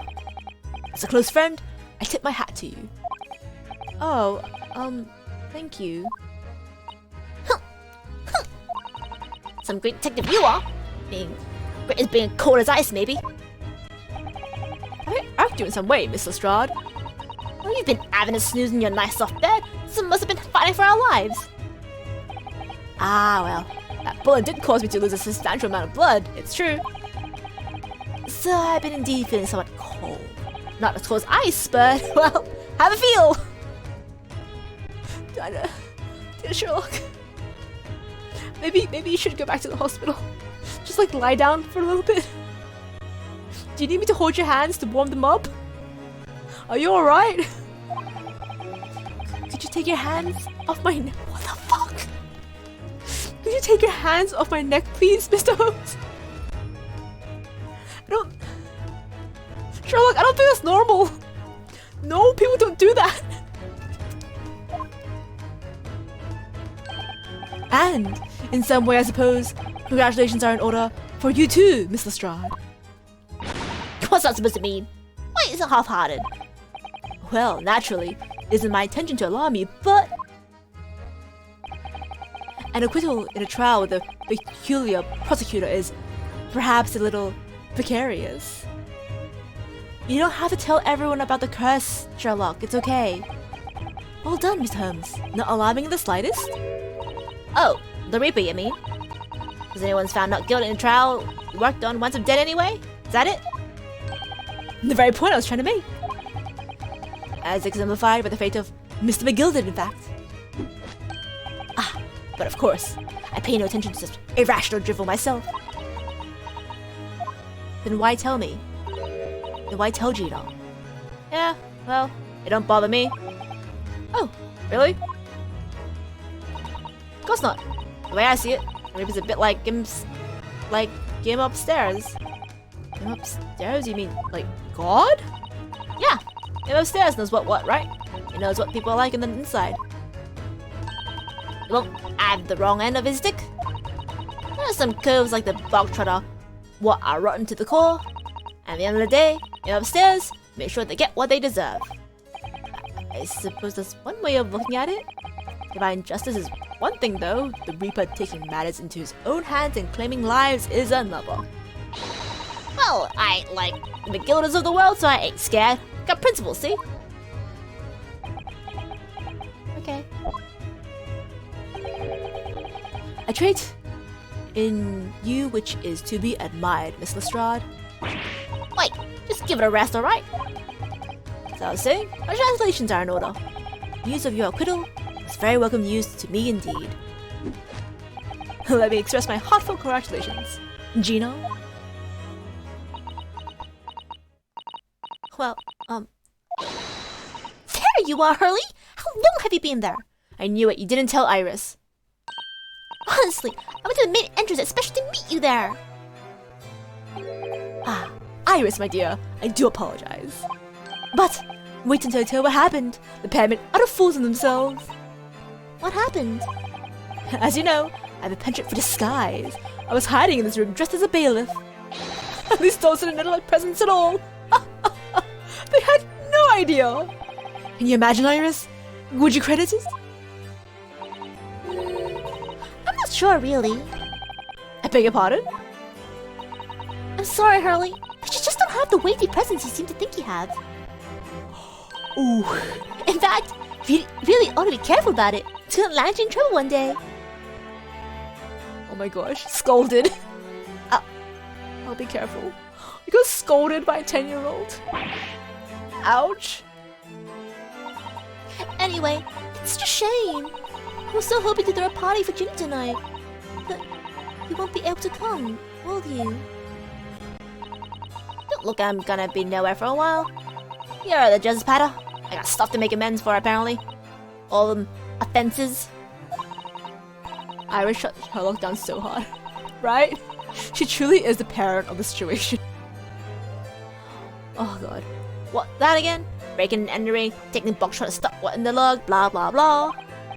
Yes, I think you find that basically, being a pickpocket is the main offense. Diving in an offense? It's a job, isn't it? I don't think so. Gino. Still, has me thinking about all this. Maybe I should start looking for another line of work.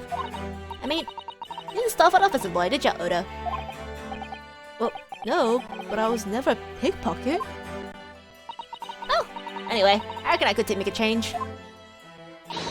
And do something for them lot like me in the slums. Something that'll make a difference for them. Yeah, I believe in you, Gina. It's a wonderful idea, Ginny. I'm sure you can do it.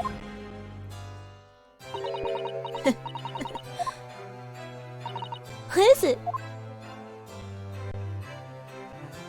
Oh, Ginny. Hug, hug, group hug. Nothing. Miss Gina Lestrade. Prison catch has arrived, ma'am. Move to the rear gate at once. Group hug before we go. Right. Well, looks like I'm out then. Yeah. Goodbye, Gina. And good luck. Group hug, group hug. Odo? Yeah?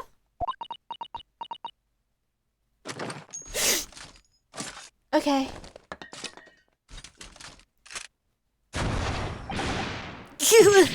What was that for? I don't know. I mean, I don't know what to say, so... Ah, indeed. Perhaps the situation calls for a phrase hitherto missing from your vocabulary, Miss Lestrade. Thank you. You're welcome. On occasions such as this, I would recommend a simple thank you. Oh. Yes, it's good advice, Ginny. Right, I see. Well...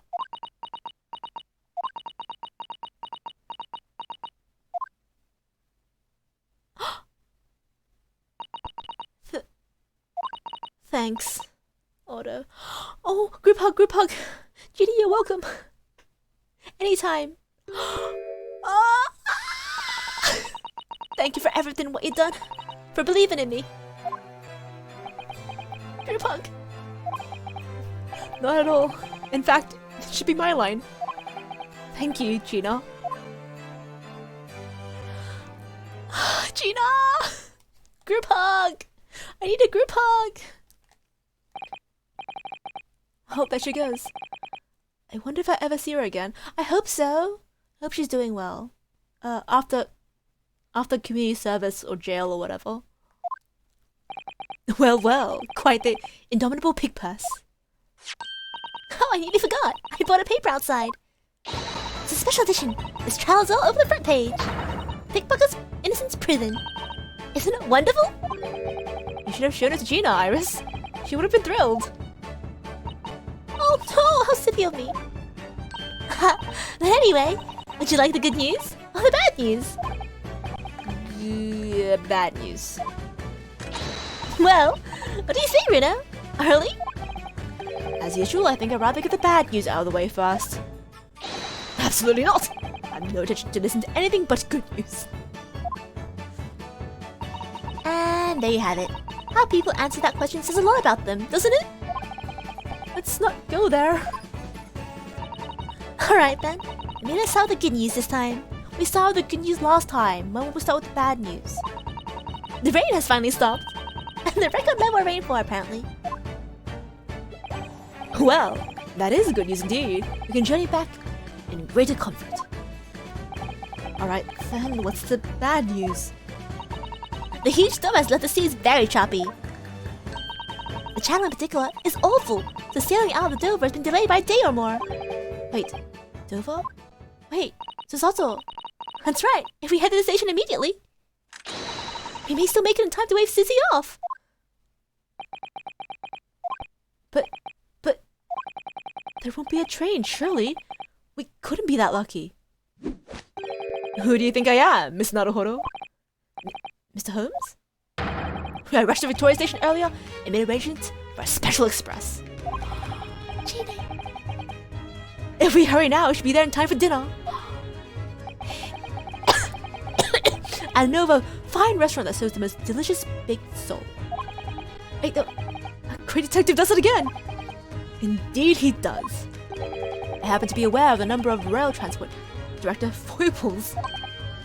You blackmailed! I immediately made my knowledge of them known to the man, and he happily laid on the locomotive. Elementary. You get results? Just an idea. But it might be wise to stop manipulating people that way. What are we waiting for then? To London, Victoria. Okay. Yeah, Shows is going around threatening everyone. Just blackmailing absolutely everyone. Oh my gosh. I mean, he gets results. I'm in for it just to help us. But I'm worried about the enemies he might make. Someone's gonna try and murder him one day, okay? And like it will be completely justified. I worry for him. Sato-san? That took somewhat longer than I anticipated. Susie's boat must be about to leave now. Miss Susato, where are you? Susie! Look, over there! Looks like she's reading something. Oh, it's that green book of hers. Hold it! Miss Susato, wait! What are you doing?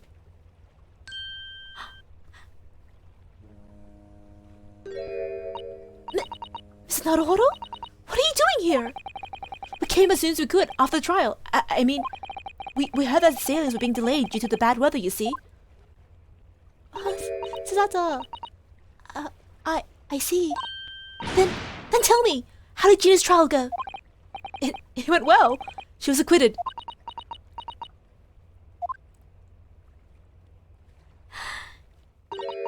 That's wonderful. Really wonderful news.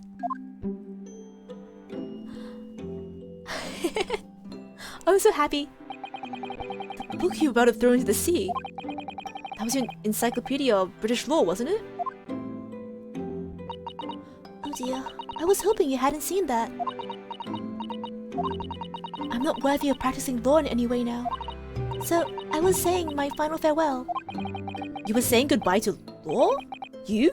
Susato-san? Would I be correct in assuming? It's because of the peephole, Miss Susato. I deliberately altered the scene of a crime, and then I tried to hide the fact. What I did is utterly unforgivable. That reminds me. How did you even come to have this, Susie? On the evening of the incident, Mr. Holmes had invited Gina to dinner, if you remember.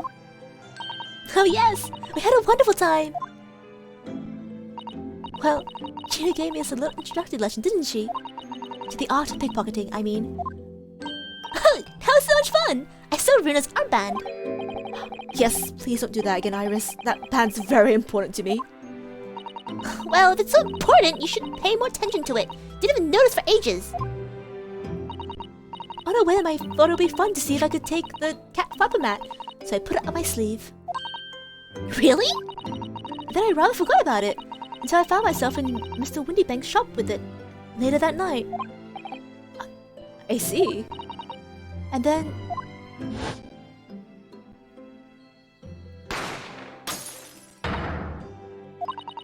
Mr. Holmes! Mr. Holmes! Leave me, Mr. Naruhodo! Right!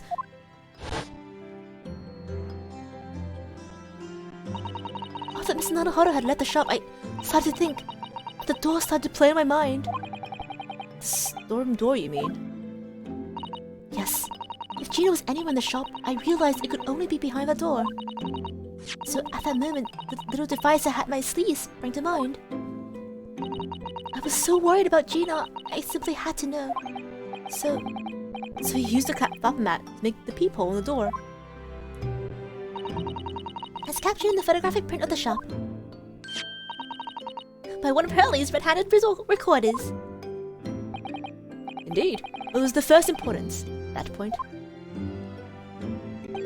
Precisely when the peephole was made, that information would prove that Mr. Naruhodo's greatest weapon. Though naturally, without proof, it would have amounted to nothing. But when I looked through the hole in the door, the sight that met my eyes made my blood run cold. Thoughts started to run in my mind. I remembered that the trial 2 months earlier, trial of Magnus McGilded, I thought about how he had manipulated the evidence and arranged false testimony to secure his freedom. It made the British justice system feel very dark and sinister to me. And then a terrible thought occurred to me. What if some wicked criminal was planning to do the same thing now? Because from the appearance of the crime scene, it looked exactly as though Gina had shot Mr. Windybank. Even though I was sure she would never have done such a thing. You were worried that the true culprit would try to frame her for the crime? That's right. But then I realized it would be very difficult for anyone to give false testimony in this case. What do you mean? Well, the crime appeared to have happened behind the door of a locked room. For someone to claim falsely to have witnessed it there would have been a way to see beyond the door. For which a peephole would have been the very thing. Only the people I had made wasn't actually there until after the crime had been committed, of course. The criminal would have known that, so it wouldn't make any difference. But the possibility of a rather ingenious trap was there, was it not? A trap? Is that why she did it? So, is that why you kept it a secret, Susie? You never mentioned it that you had made the peephole to anyone, not even the police. I know. I knew at the time what I was doing was wrong. A criminal offense, even. That's why I decided to confide in Mr. Holmes. If Mr. Naruhodo was completely backed into a corner, with no other possible means of escape, the truth about the peephole could save him. That was my plan. She really does think of everything. But then, why didn't you just tell me everything before the trial began? My dear fellow, you are not thinking straight. If she had done that, it would have rendered you complicit in the whole escapade. You could have been disbarred if you had been seen to knowingly tamper with a crime scene. So Mrs. Sato decided to shoulder the burden of the responsibility alone. Oh my god, Sato, I know, she's such a sweetheart. At the same time, I still stand. It wasn't a crime scene when we arrived there, okay? Like, not yet. I don't think she should be punished for it. God. Also, what a convoluted way of things coming to a head, right? Only in an Ace Attorney game. For your sake, and Miss Lestrade's. Oh, you're the sweetest person ever, Susato. Oh. Susato. The truth is, when it happened, I did it because I lost a little bit of my faith in the law. Oh? I was worried that the right person wouldn't be convicted of the crime. But the moment I allowed myself to think that, is the moment I lost my right to call myself a judicial assistant. Oh, that's why she was so worried. What he did isn't comparable to what he did. Graydon is the one who lied in the witness stand, using that peephole as a way to implicate Gina. And besides, if the peephole inconsistency hadn't existed, I'm not at all sure that she would have been acquitted in the end. Mr. Sato, what you did saved Gina's life. Well, with your kind words, Mr. Naruhodo, you've saved me too, from my regrets.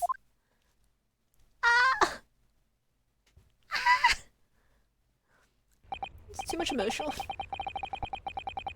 Well, we must all be thankful that Miss Lestrade's freedom has been assured. Yeah, exactly.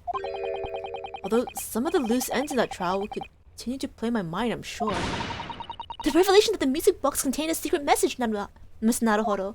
What a triumph to work that out. I'm full of admiration. Well, actually that argument wasn't quite as compelling as I thought it was.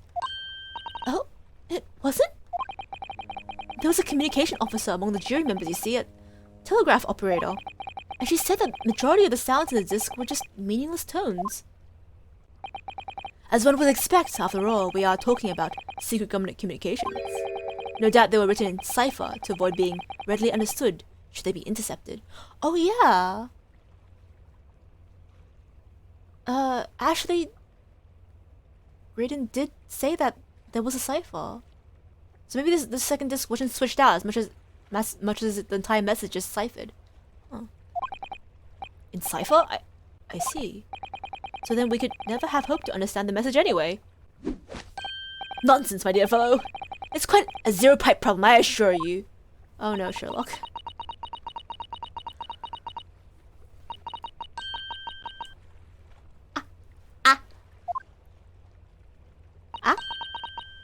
So? Yi?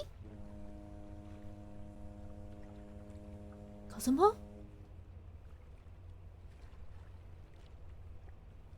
What? Wait. Why is Kazuma in the... Wait. Why was Kazuma in the secret government... Wait. Wait. This guy did say that he had a arrangement with Kazuma. Kazuma alive? Boy, I sure hope so. But I doubt that's it. Is it just a remnant? Because this thing is old. It's like over 2 months old, this message. So they probably... Asogi. Did Kazuma have... Because remember how Kazuma said he had a special mission? Right, me too. I'm also taking any scraps I can get. Remember, in the good version of Ace Attorney, Great Ace Attorney that exists in my mind, Kazuma is now Victorian Batman, fighting crime, wielding his sword, doing great things. But unfortunately, we have his sword, and he's probably dead. But what the fuck? Yeah, he was embroiled in some conspiracy, right? So, what was it that he was supposed to do? So much so that the British government has information about... What the fuck? Let's find out Ace Attorney 2 Keck. But I literally was like, oh yeah, everything's all tied up. It's all good. You know, like we can... Like we don't know what government conspiracies were leaked, but it's fine. And then suddenly they throw me this. Asogi? Kazuma? What? Well, that can't be a real word, can it? How funny. Oh, Iris. No sleep, let's go immediately. I can't, I got work tomorrow. Wait, Iris, what did you just say? Oh, I just said Asogi. Does that word mean something to you? Mean something? Asogi was the name of my best friend. What? But how? How do you know the name, Iris? I wrote it down during the trial before. And so the message played on the music box. Oh my fucking god. She transcribed it on the fly? She really is a genius. Wait, how did she decipher something? You didn't even know the cipher. You didn't even know the cipher. How did you crack it? Holy shit. Iris is 9,000 IQ. I thought the message probably wouldn't be written out in plain Morse code, so I tried various ways to interpret it. But whenever I tried, the words just didn't seem to make any sense. That is, in English at least. Oh. It suddenly occurred to me, you see. There's more than one Morse code, not just the English variety. Various countries around the world have altered and added to Morse codes to use in their own languages. I don't believe it. Are you saying? That's right. I've only actually seen the chart of Japanese Morse code once before. Once before, and she... But I think it's based on the Iroha pentagram, isn't it? You mean to say that in Japanese Morse code, the message says Asogi? Yeah, I think so. Sorry, I didn't remember all the Japanese Morse code. Iris, would you let me see that? Mrs. Sato, do you know it? Do you know Japanese Morse code? Yes, I spent some time studying it. All the girls are just hard carrying the guys on their backs. This 16-year-old is carrying me. That 10-year-old carrying Holmes. Because I'm quite sure Morse code will become ever more important for international communications. Right you are, young lady. Then I might recommend, my dear madame, that you focus your efforts on the English version. Holmes, come on. Be as that may. Iris, show me the message, please. Of course.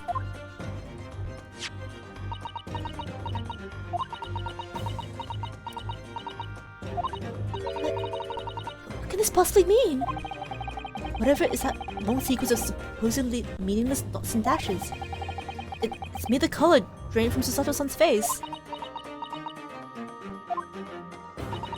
There's no doubt that this message was written in Japanese Morse code.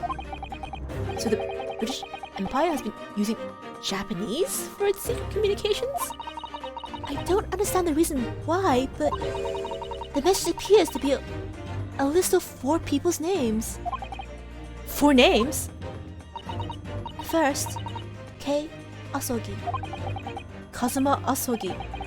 Why was his name on that disc? The second is A. Chin. Shin? I don't recognize that name. The third is T. Gregson. Tobias Gregson. Gregson? Ah, it would seem Tobias Gregson is the third man on the list. What is his name doing in a secret government communication as well? And the last name? Don't please say it's Naruhodo, I swear to god. R Naruhodo? No way. It's just so strange, so unexpected. Oh, what is this, Lizzie? Don't keep us in suspense. Sato? Is it your name? The last name is J. Wilson. John Wilson.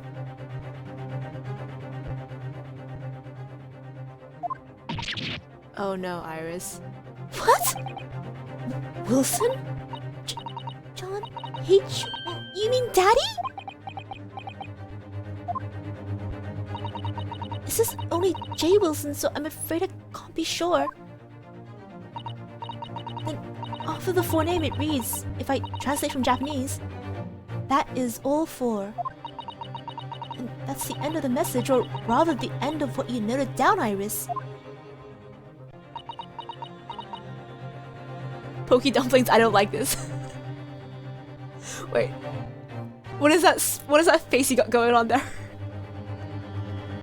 Is this good or bad news? This isn't a kill list, is it? Please, please, please. No, no, no, no. I was mean to Gregson. He can't die. No, I need to say sorry to him. I can't believe it. Who would have thought that those discs contain Japanese Morse code? Not to mention this strange list with some disturbingly familiar names. It would appear this particular message is a communication of some sort between Great Britain and the Empire of Japan. So Daddy could be in Japan then, where Susie and Runa came from. Girl.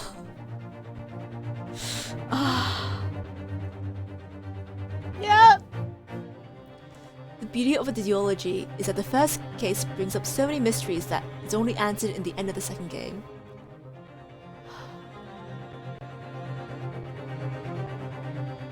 I still feel so bad about Iris and her dad. Oh my god. I guess that will be solved next game, right? Because we haven't got any more time in this game. Oh, well. No, that's not very likely, really, is it? Oh, Iris, I'm so sorry. I mean, there are thousands of people with the surname Wilson, and there must be lots of J's among them. Yeah! Professor John H. Wilson, Assistant Professor of Medicine at Imperial Yume University. But we can't tell Iris about that now. We just can't. We can't. This is so strange. Somehow, in solving the case of Mr. Windybank's murder today, I feel as if I rolled back a boulder at the mouth of a very dark cave. I do wonder if perhaps it's a dark cave we shouldn't go wandering inside. But I want to know, Susato. Oh, we have to go. Safe journey. Oh dear, the ship is going to sail soon. Yeah, it seems so. I'll sail on that steamship first to the port of Dunkirk, in France. Then I'll change onto a larger passenger vessel bound for Japan. You're really going then, Susie? We wish you a safe passage, Miss Susato. Thank you so much. I wish you all the very best. And as to you, Miss Susato, I had hoped to have you always by my side, to guide and support me. Mrs. Naruhodo!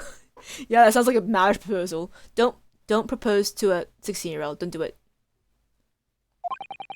Please, come back soon. As far as I'm concerned, you're really the very best judicial assistant in the world. Nay, the universe. I'm quite sure I'll be back before you know it. Really, Susie? Oh, now don't forget, Iris. I made you a promise I've yet to fulfill. A promise? Breakfast! Oh, manuscript. I was thinking about the breakfast he promised to make us, and then it never happened because of the murder and everything. But your manuscript. Ah. Oh yes, the Hound of Baskervilles. I'll be waiting for you then, Susie. A promise is a promise. Definitely, Iris.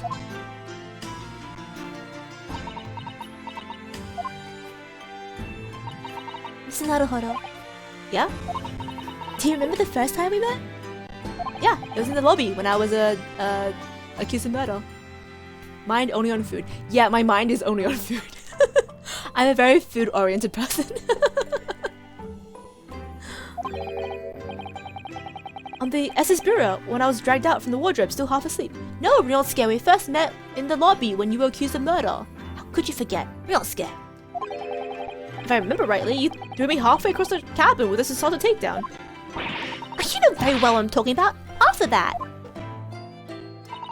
It's strange, but being thrown together as we were in that case, I somehow felt straight away that you were the perfect person to continue Kazuma-san's great legacy. Susato. My instincts are right. I really want to believe. No, I'm sure that. I'll be back soon. Farewell until then. We'll see you soon, Susato.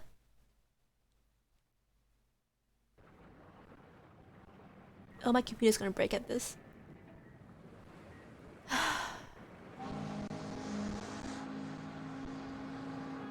Somehow we seem to have come to the end of the adventures of Ryunosuke Naruhodo. Bye. Or the first volume, at least. Looking back now, it feels as though fate A waggy has head. led me on this journey.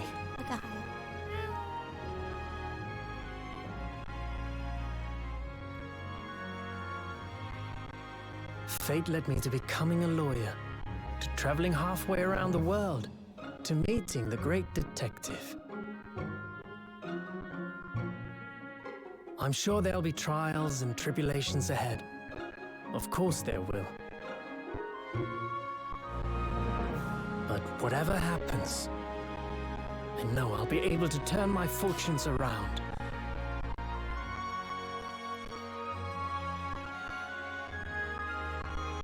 After all,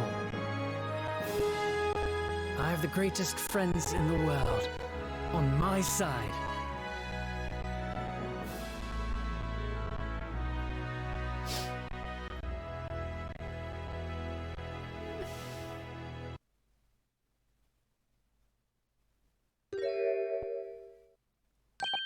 Ah, yes, Mr. Naruhodo. Now, before we begin, I want to ask, where the fuck were you hiding that violin? Where? Where? Sure hope that ain't the Titanic. Don't jinx it. Susato will be fine, I swear. She better be fine. Yes, Mr. Holmes? I have some rather awkward news. The railway company has decided to sue over the special express train, apparently.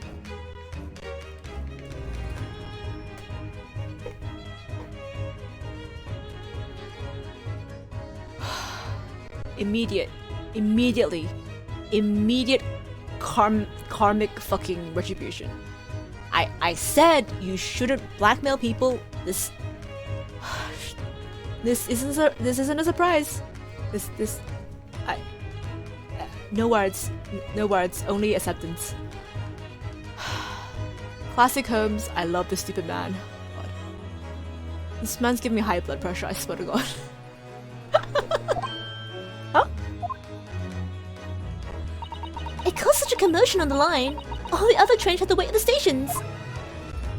But really, we would have never made it to Dover in time otherwise. Anyway, I explained everything, and how it was all your fault. Sherlock. Huh? I believe a formal complaint should be delivered to your office tomorrow. But not to worry, my dear fellow. According to Mrs. Sato, You love defending yourself in court. huh? It's alright. I'm perfectly happy to testify. You really didn't look like the sort of man who'd do something so outrageous. See? Iris, why are you on his side? Iris? Mr. Holmes? Yes? A word, if you don't mind. Yeah, just over here, near the dock, and then I'm gonna push you right into the water. I hope you can swim. I hope your bandages are waterproof because I'm pushing you straight in. So certainly, any word you'd like. Bellow it out, my dear fellow. Oh yes, I love Bruno's words, and I know just the one he'll use here. Classic objection. Then, I really must say... Objection! Classic. Classic AA ending. Eh?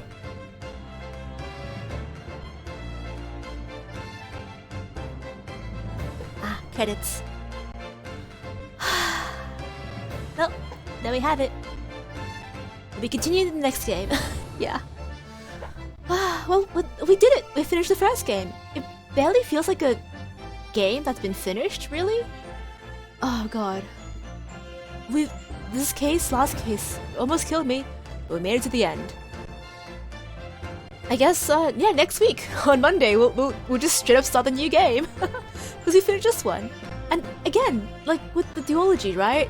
This doesn't feel like a finished game as much as it feels like the prologue has been fully set up now for, you know, the true game to kind of continue and to be solved, I guess? To be continued for real. Next game. Oh god, I'm excited. And oh god, this case did take so long. Game 2 is gonna be so freaking juicy. I bet. I hope it is. I hope it's so freaking juicy. It makes the first game feel a bit empty because there's so many loose ends. Yeah, like this is like full setup mode. With the government secrets, the Iris's father even, the Hounds of Baskervilles never got fully answered either. Did I enjoy the game though? I did enjoy the game. This game has absolutely lived up to my expectations. Like, I am so blessed to finally be able to play this game. So happy for it, and I truly feel like it was worth the wait. I had a great time. I loved all the characters, and this is by far the best animated Ace Attorney game I played. So like seeing all the wacky animations, oh my god, especially in the last case. Freaking Ashley, that man was so fucking twerking. Love that guy. Cosplay when? I don't know. Do I want to make a cosplay? I don't know, do I? Some of the costumes are kind of nice, aren't they? The costume design in this game is really good in my opinion. Like, I really like the kind of steampunky, but not quite. This is like realistic steampunk. Does that make sense? Because there are steampunk elements. The actual Victorian fashion wasn't this. I don't want to say nice, because Victorian fashion was nice. But it wasn't this nice, if you know what I mean. Like Iris's and Sherlock's outfits, they seem very steampunky. And Sasato's kimono is really nice as well. But yeah, I don't know. It's been so long since I've done any sewing. Would I make anything? Who knows? Maybe. to be announced. To be continued. Oh, and Gregson, I'm so sorry. Oh wait, shit, they're saying stuff. Have I been reading this? Whenever I see the one-line short now, I get a standing ovation. Wanna hear it? Not bad, I suppose. For an amateur. That is a pretty good one. There are still more characters next game, so maybe you'll get ideas. Oh, the Shakespeare guy! Fucking... He's coming back, right? There's no way they're gonna drop a character like that and just like never bring him again, right? This is fucking crazy. The fucking Shakespeare dude. Right? Oh my god. I'm looking forward to his return. Oh. Gosh. Oh, Joni is actually in... Yeah, the Shakespeare guy, he's there. Yeah! I wonder what his name is. His name wouldn't be he wouldn't be the Shin guy, would he? It'd be crazy if he was. No, I'm assuming there's probably more characters we have yet to to meet that will fill those roles. They probably wouldn't just bust all the characters here in the first game, now would they? But still. Oh, Rolly and Patricia. There they are. I hope they're doing well. Bad boy meow, looking out for Londoners, then drop halfpennies and my lovely wife. Oh, Pat. Oh, Rolly! They're kind of endearing. I'm gonna assume Shin is the Nipponese friend that Van Zykes refers to. Oh yeah, that's true. Because he's the only person with the only other Asian person that we know of, right? We haven't even got like a face or a name. Oh, hey, Gina. Looks like I've been some time for a bit now. But Iris comes every day for a natter, so it ain't too boring. And she was going on about all them cases what Sholmes is going into. Criminal investigations are kinda interesting when you get into them. Oh, is she gonna pursue a life in as a police officer? Because Lestrade in the Sherlock books is an inspector. Is she gonna be an inspector? I hope she is. Doesn't even need a full hand to count on the Nipponese characters. Yeah, right? There's like exactly 3. Oh, hey, Graydon. The regrets? Eh? Oh, he's with Nash and Ringo. The 3 Muscat what's it? Milk in the neighborhood for all it's worth. Wait, shit. Seeing the trio do their little funky dance together, it suddenly makes so much more sense. Oh my god, I love him so much.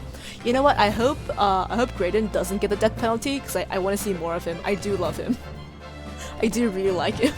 He sold me with his character animations, really. Susato. Past 6 months have been a time I should remember forever. Painful goodbyes, wonderful encounters. I've come to realize that's what life's all about. Naruhodo-san, I promise. Your assistant will return to you one day. But for now, I'll leave you with many memories. And a heartfelt wish that life will treat you well. Oh, she's so sweet. God. I already miss Susato. I'm gonna keep her desk nice and... No! My heart. Oh, Wakahai is there too. Oh my god, I'm gonna cry. Oh my god, I'm gonna cry. Oh my god. Oh my god, I'm gonna cry. It's my family. Oh, Kazuma. Proof that Kazuma's alright. Confirmed. Oh, Kazuma.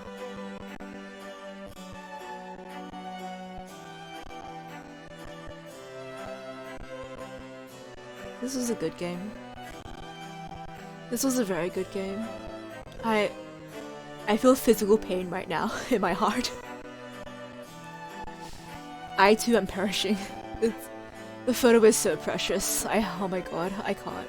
Oh, and everyone we met along the way. No, no, no. Oh my god, no. If Kazuma disappears in a few seconds, I'm gonna fucking cry. I swear to god. Oh, and I was wrong. The entire Shanghai thing with everything, it wasn't actually important. I thought the revolutionary was back. Maybe like the Brit will come back as well, right? Jezebel Brit? But no, I was wrong.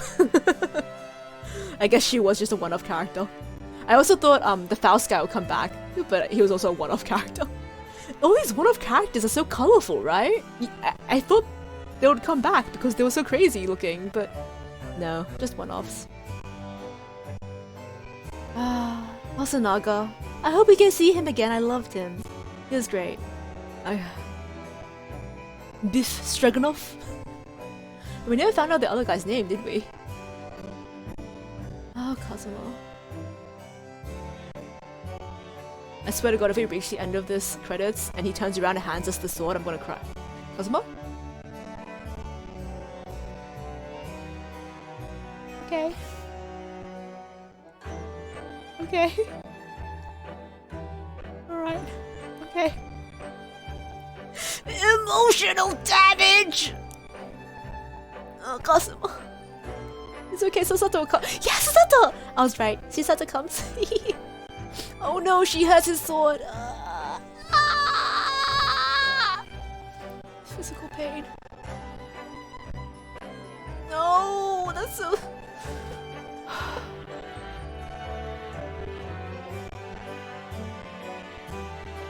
Now I have the sword.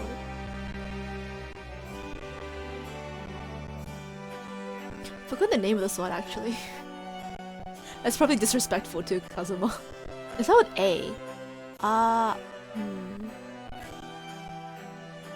Azu something? I forgot. Maybe it's the Asogi clan sword. It's a special sword. I'm gonna keep it well. Actually, is it katana or is it a tachi?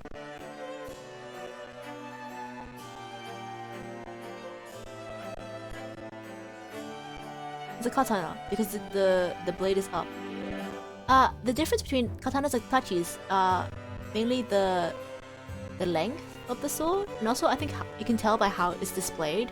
If it's displayed with the blade facing downwards, it's a tachi. If it's displayed with the blade facing upwards, it's a katana. It goes back. The sword's name is Karuma. Okay, I was completely wrong. I was completely wrong. Yeah, standard katana length. Yeah.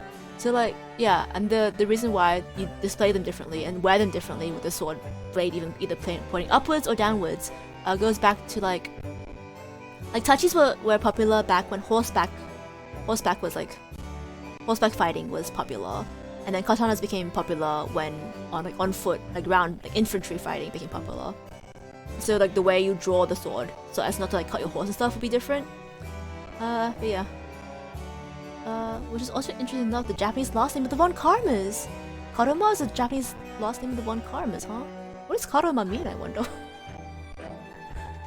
Huh. Von Karma's name is the name of the sword. That's fascinating. Oh hey, you can see Baroque with his fucking big ass boots. Oh, Sherlock and Iris. Oh my god, Iris toppling along with her little legs. Oh my gosh, and the JoJo characters posing. He has such JoJo characters, I do love them. Hey Gina, you wanna join us for a walk? No, you're just gonna shoot me? You load so slowly, I'll be gone by then. Okay, bye-bye. Oh, Gina. Eh? Cable car and tourism company? Huh?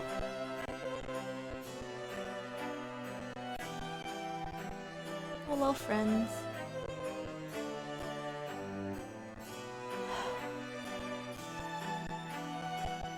Oh my god, Iris's walk animation truly is so cute.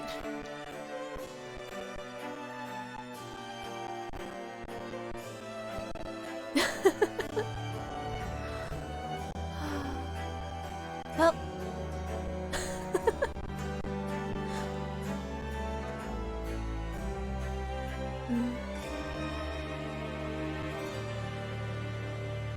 That was adorable. That send-off? Well, I guess we'll see them next game. And I'll see you guys next game too. It's been like 6 hours. It's time for me to go to sleep. Thank you everyone for joining in.